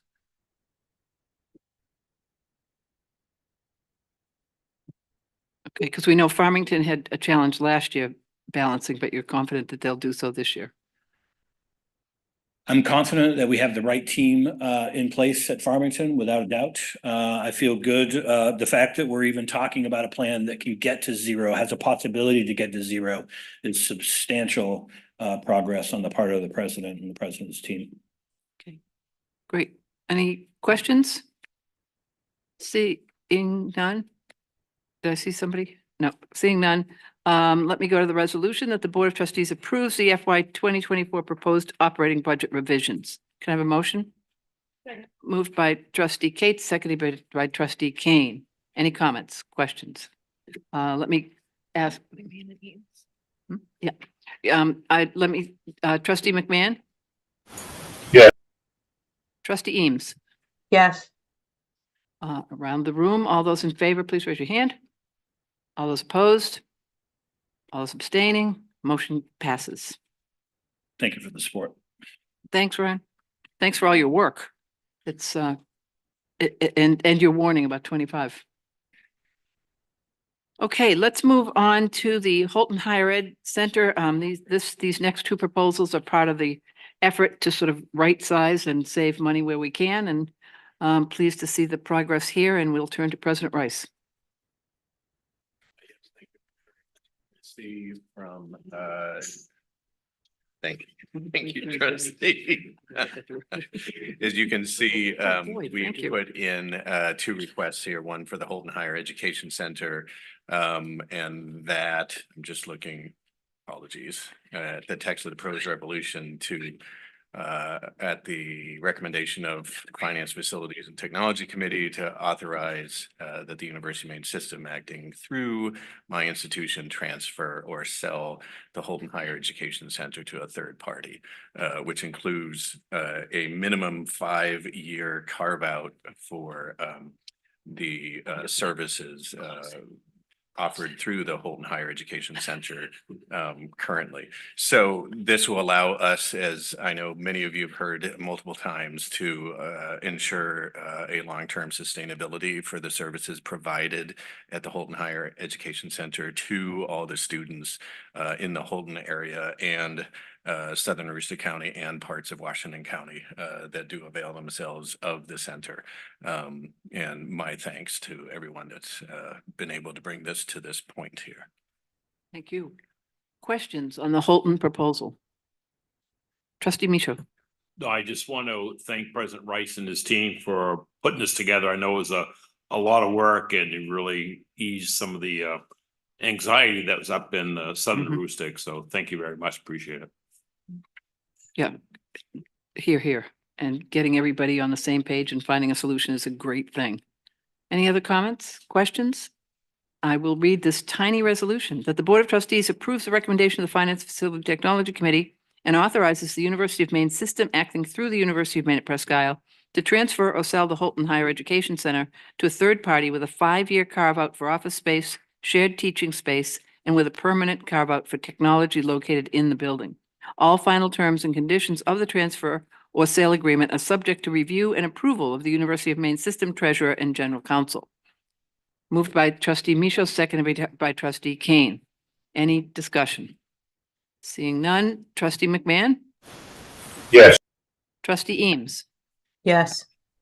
And all those in favor, please raise your hand. All those opposed? Abstain? Motion passes. And we will stick with President Rice and go to Skyway. Thank you. And Skyway is, as many of you are aware, is part of a series of facilities that were turned over to the University of Maine at Presque Isle at the closing of the base at the time in Presque Isle. And those are apportioned to us for educational purposes. We've been fortunate to divest ourselves of the former facilities to various owners in the area that have met their needs, and that includes housing needs. So this is the last facility, is by far the largest facility. We've gone through a lengthy process which has allowed us to assess it at fair market value. So we have a request from at least one buyer potentially for purchasing at fair market value. There might be others, and so this is us asking approval to enter into a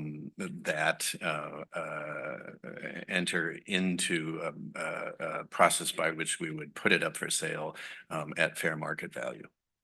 Great, thank you. Questions about the Skyway proposal? Seeing none, the resolution is that the Board of Trustees approves the recommendation of the Finance Facilities and Technology Committee and authorizes the University of Maine system acting through the University of Maine at Presque Isle to sell the Skyway complex with a minimum sale price at fair market value. All final terms and conditions of the sale agreement are subject to review and approval of the University of Maine System Treasurer and General Counsel. Can I have a motion? So moved by trustee Micho, seconded by trustee Kane. Any comments? Trustee McMahon? Yes. Trustee Eames? Yes. All those in favor? All those opposed?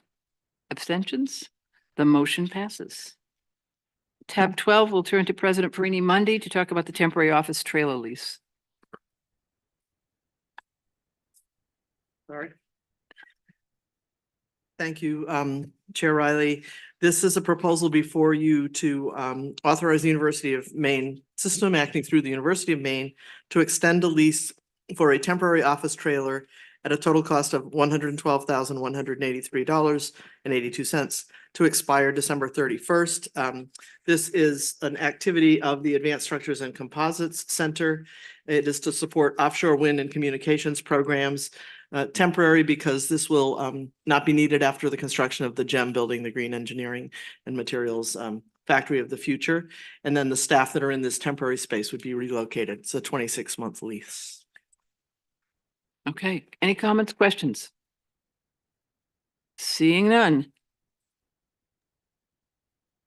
That the Board of Trustees accepts the recommendations of the Finance Facilities and Technology Committee authorizing the University of Maine system acting through the University of Maine to extend a lease for a Will Scott temporary, am I on the right one? Yes. Okay, temporary office trailer for a total cost of $112,183.82 and to expire December 31st, 2025. All final terms and conditions of the lease will be subject to review and approval of the University of Maine System Treasurer and General Counsel. Can I have a motion? Trustee Martin beating trustee Micho. Is there a second? Trustee Kane. Got you. Questions? I think you meant to say 112,000. I think you did. Oh, 100, I did. 100, I had $112 million lease. I definitely meant to say 112. That's a big. That's one big, that's a good deal for somebody. I'm sorry. Thank you, trustee Cates. Any comments or questions besides correcting me? Okay, trustee McMahon. Yes. Trustee Eames. Yes. All those in favor? All those opposed? Abstention, motion passes. And then we're going to go talk Upstart.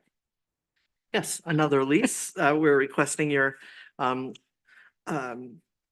we're proposing that you authorize the system through UMaine to extend a lease with Bangor Target Area Development Corporation to lease 6 offices and 2 laboratories at 20 Godfrey Drive in Orono, Maine for 1 year for $101,640 to expire in February 25. This is additional space needed, again, as the Advanced Structures and Composites Center continues to expand. It'll be space used for 2 large research programs, the Hub and Spoke Sustainable Materials and Manufacturing Program with Oak Ridge National Lab, and the NATIC program Soldier Systems Center program. The space is unavailable on campus currently, but the NATIC program will move back to campus when the Secure Textiles Lab at ASCC is completed, and then GEM will provide space for the smart materials. So we appreciate your consideration of this. Okay. Any questions for the president? The resolution is that the Board of Trustees accepts the recommendations of FFT and authorizes the University of Maine system acting through the University of Maine to extend a lease with Bangor Target Area Development Corporation to lease 6 offices and 2 laboratories at 20 Godfrey Drive, Orono, for 1 year for a total of $101,640, set to expire February 1, 2025, with the option to renew for an additional 12 months. All final terms and conditions of the lease will be subject to review by the University of Maine System Treasurer and General Counsel. So move. Moved by Trustee Martin, seconded by Trustee Kane. Trustee McMahon. Yes. Trustee Eames. Yes. All those in favor? All those opposed? Abstentions? Motion passes.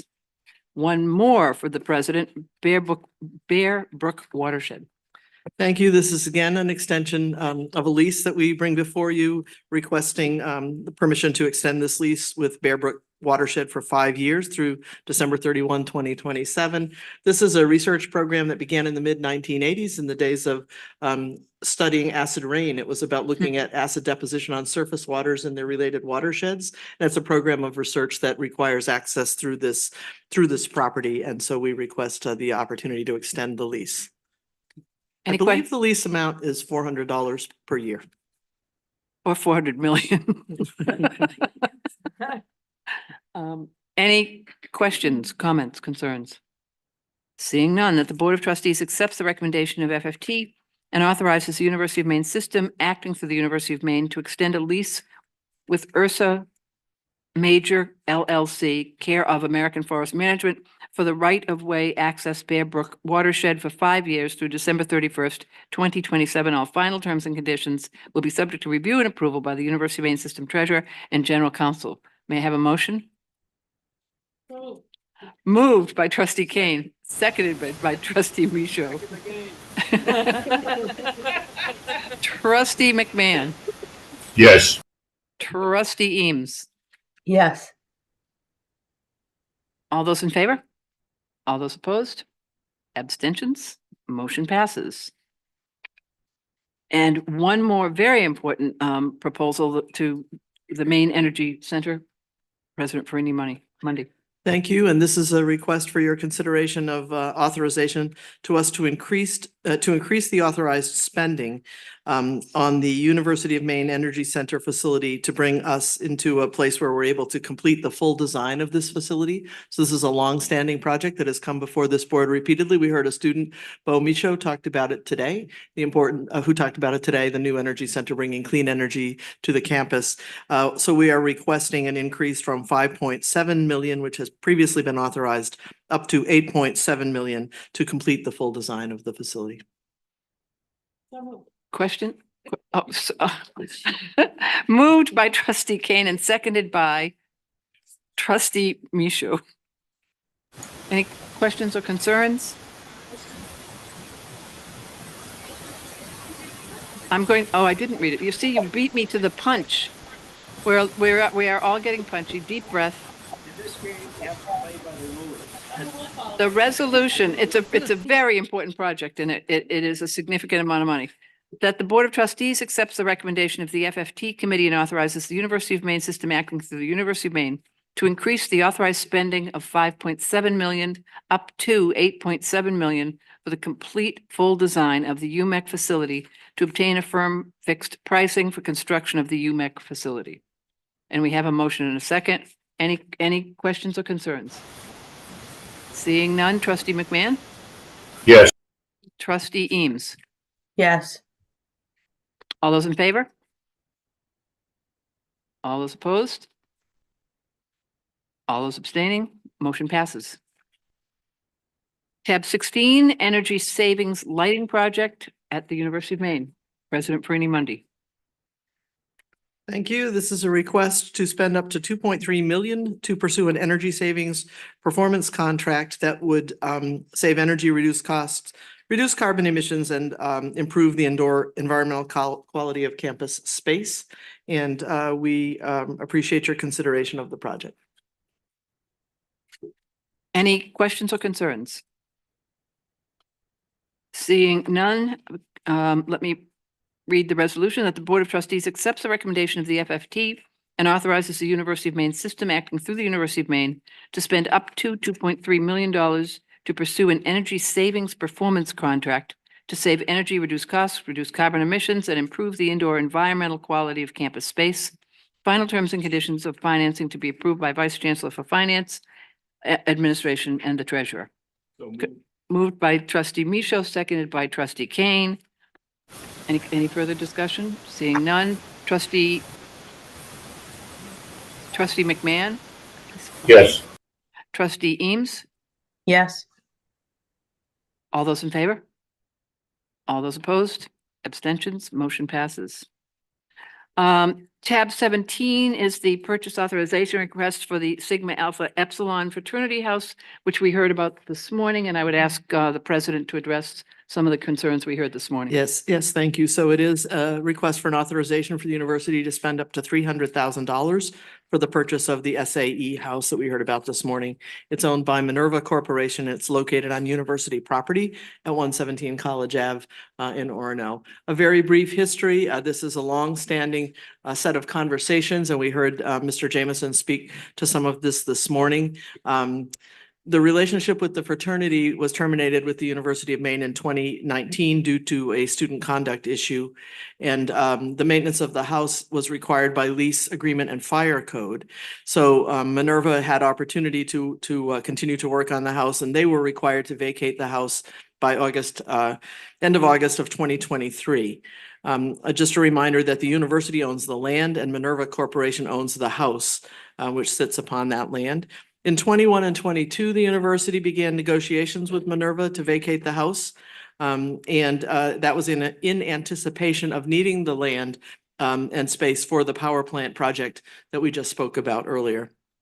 And there are several meeting dates when Minerva was advised about the option to move the property. A third party appraisal by the university produced a value of $300,000 due to the property condition, and that was completed in just this past February. The university did communicate in writing to Minerva that they could get an additional appraisal. In the fall of 23, the university began to board up the house after it had been broken into. A signed purchase and sale agreement is in place for $300,000. So there's been extensive conversation about this project for several years. And the higher number that was referenced today is? There are two higher numbers. The assessed value by the town of Orono was $371,700, and then Minerva requested an updated valuation by the town, which was $562,800. And the more recent appraisal was a third party at And the this was $300K. after the purchase? After the first one. Comments, questions, concerns?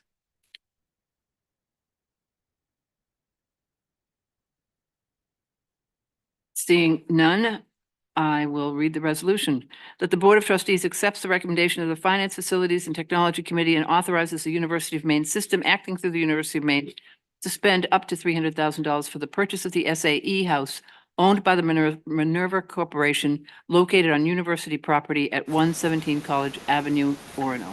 Do I have a motion? Moved by Senator Trustee Cates. Who seconded it? Okay, okay. All right. We've got it. Any further discussion? Seeing none, Trustee McMahon? Yes. Trustee Eames? Yes. All those in favor? All those opposed? Those abstaining? One abstention. Note John Moore. And the motion passes. And keeping President Farini Monday on the hot seat, the Sean Walsh Center renovations. Thank you, trustee. This is requesting authorization to expend up to $46 million for the design, renovations, and construction of additions to the Sean Walsh Center and Alfond Arena. This is part of the UMaine System Transforms project and has been included in the athletics 10-year master plan. And so we put that before you for your consideration. Any questions, concerns? Seeing none. The Board of Trustees accepts the recommendation of the FFT and authorizes the University of Maine system acting through the University of Maine to expend up to $46 million for the design, renovation, and construction of additions to the Sean Walsh Center and the Alfond Arena as part of the UMS Transforms project and included in the athletics 10-year master plan. Do I have a motion? Moved by Trustee Kane, seconded by Trustee Michaud, because this is what we do. Trustee McMahon? Yes. Trustee Eames? Yes. All those in favor? All those opposed? Abstentions? Motion passes. Tab 19 is congressionally directed spending. Okay, so this is a request, again, to expend up to $14,875,000 for the construction of new facilities and renovations. And let me just say a little bit about those, because these are made possible because of excellent work by many, many people within the system, as well as great support of our congressional delegation as congressionally directed spending projects. And with those projects, many of which are capital projects, comes then the work of engaging in all of the steps of doing that construction. They came to you as an FYI in the March 23 board meeting as planned projects. They include the University of Maine PFAS Research Center, which will provide testing for the state, University of Maine Nursing Skills Lab, the Aroostook Farm Phenotyping Lab, and a UMaine Wild Blueberry research facility. And these are projects that are vital to the state, some of them referenced by Dean Carter this morning. They build on the strengths of the university and the system. They all will involve students, and they have come to the BOT, as I mentioned previously, and they fit the strategic plan relative to the idea of workforce and R&D coming together. There is other funding in some of these projects, including dollars from the Harold Alfond Foundation and Maine Jobs and Recovery Plan project dollars as well. Great, thank you. Any questions or concerns? Seeing none, the text is that the Board of Trustees accepts the recommendation of FFT and authorizes the University of Maine system acting through the University of Maine to expend up to $14,875,000 for the construction of new facilities and renovations of existing facilities, of which up to $7 million for UMaine PFAS Research Center, up to $2 million for Nursing Skills Lab as part of the Improving Access to Care and Patient Outcomes Across Maine, up to $2,875,000 for the Aroostook Farm Phenotyping Laboratory, and up to $3 million for the Wild Blueberry Production for Changing Markets and Climates Project. Moved by Michaud and Kane. Trustee McMahon. Yes. Trustee Eames. Yes. All those in favor? All those opposed? Abstentions? The motion passes. We've made up time here. Excellent. Let's move to the consent agenda, and in deference to Trustee Eames' very bad cold and cough, Trustee Cates has agreed to take the reins. Try. I move for the Board of Trustees to approve the consent agenda items 21 through 28. So moved. Second. Whatever you need. Moved by trustee Kane, seconded by trustee Micho. And I would point out Hotel Ursa is part of this. And as we drove last night to the Buchanan, it was lit up and very exciting, looks beautiful from the outside. So we're eager to see it fully open. It's loved it. Trustee McMahon, Yes. trustee Eames, Yes. all those in Thank you, Roger. favor? All those opposed, abstentions? It passes. We have one more, we have 84 more items, just a few little things to get through. We have one more item that we had talked about earlier, and Vice Chancellor Dorsey has actually given us new information about the AP related enrollment numbers. I actually can't take credit for it. The three presidents reached out very quickly to their teams. Great. And I will just actually start, because she's closest to me, with President Hadeen, and then we can go to Edmondson and Rice, and they can give a very quick update. So the update regarding academic partners, near the end of fall semester, we were seeing a decline in enrollment, predicting a decline in enrollment for spring semester leading into next summer, spring of 2024. But with us moving in and addressing those concerns, we have now had consistent enrollment compared to last year. And overall enrollment in the program has grown significantly, up 30%. And we're anticipating a nice increase throughout spring semester because students register for the second half of the semester. So we'll see some more growth once we hit the second part of spring semester. Thank you. Great. The AP at USM is in graduate programs only, and they represent about 15% of our total graduate credit hours. And so for the spring, we projected 1,700 credit hours, and right now we're at 1,600. So we're pretty close. And it's too soon to predict for fall. So our association with AP was with the Your Pace competency-based program. So we currently have matriculated, and this is as of 2 hours ago, 936 students matriculated. We budgeted for 641, so that's about 30% over budget. That's an 85% growth over last spring at this time. People always ask me how many are from Maine, 222. So only fewer than a quarter of the students are now in this program are from Maine, but 3 are over the age of 85. So I'm encouraging my mother, who just turned 86, to finally get her degree because I'm a first gen student. The other states, 89 are from California, 60 are from Texas. It's very interesting. Those are the next two states with the largest enrollments. So we budgeted for 702 for spring 2. So we expect to be over that because we already have 650 enrolled for spring 2, 159 being matriculated, and probably 200 more in the admissions pipeline. So we're budgeted for 825 for each of the fall 24 sessions, but expect to supersede those. So, and similar to what President Hadeen said, we've seen that uptick with the separation. So great. So Great. I would just add that in the last year, the numbers, while under AP were remaining flat or almost decreasing for UMFK and USM. So they've done a wonderful job of picking that up and growing it on their own. And then clearly as Ray's program is continuing to grow rapidly. So I think that the transition has been, I would call it incredibly successful on our end. Good, good. Any questions? Good news.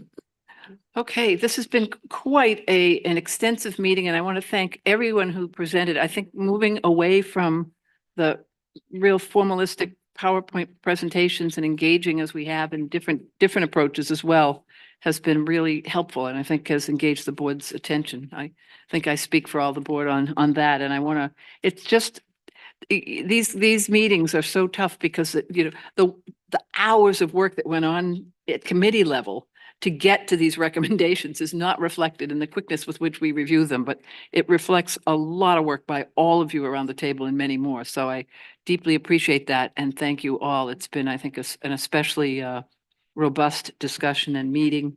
We have a lot to do. We have worries about the budget that are real, but I think it helps us focus on those when we see the kind of programming that we saw in this day and a half. So thank you all for your diligence, commitment, and hard work, and we will see you in April.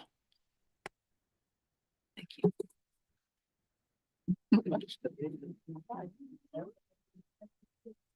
Thank you. Oh, yeah.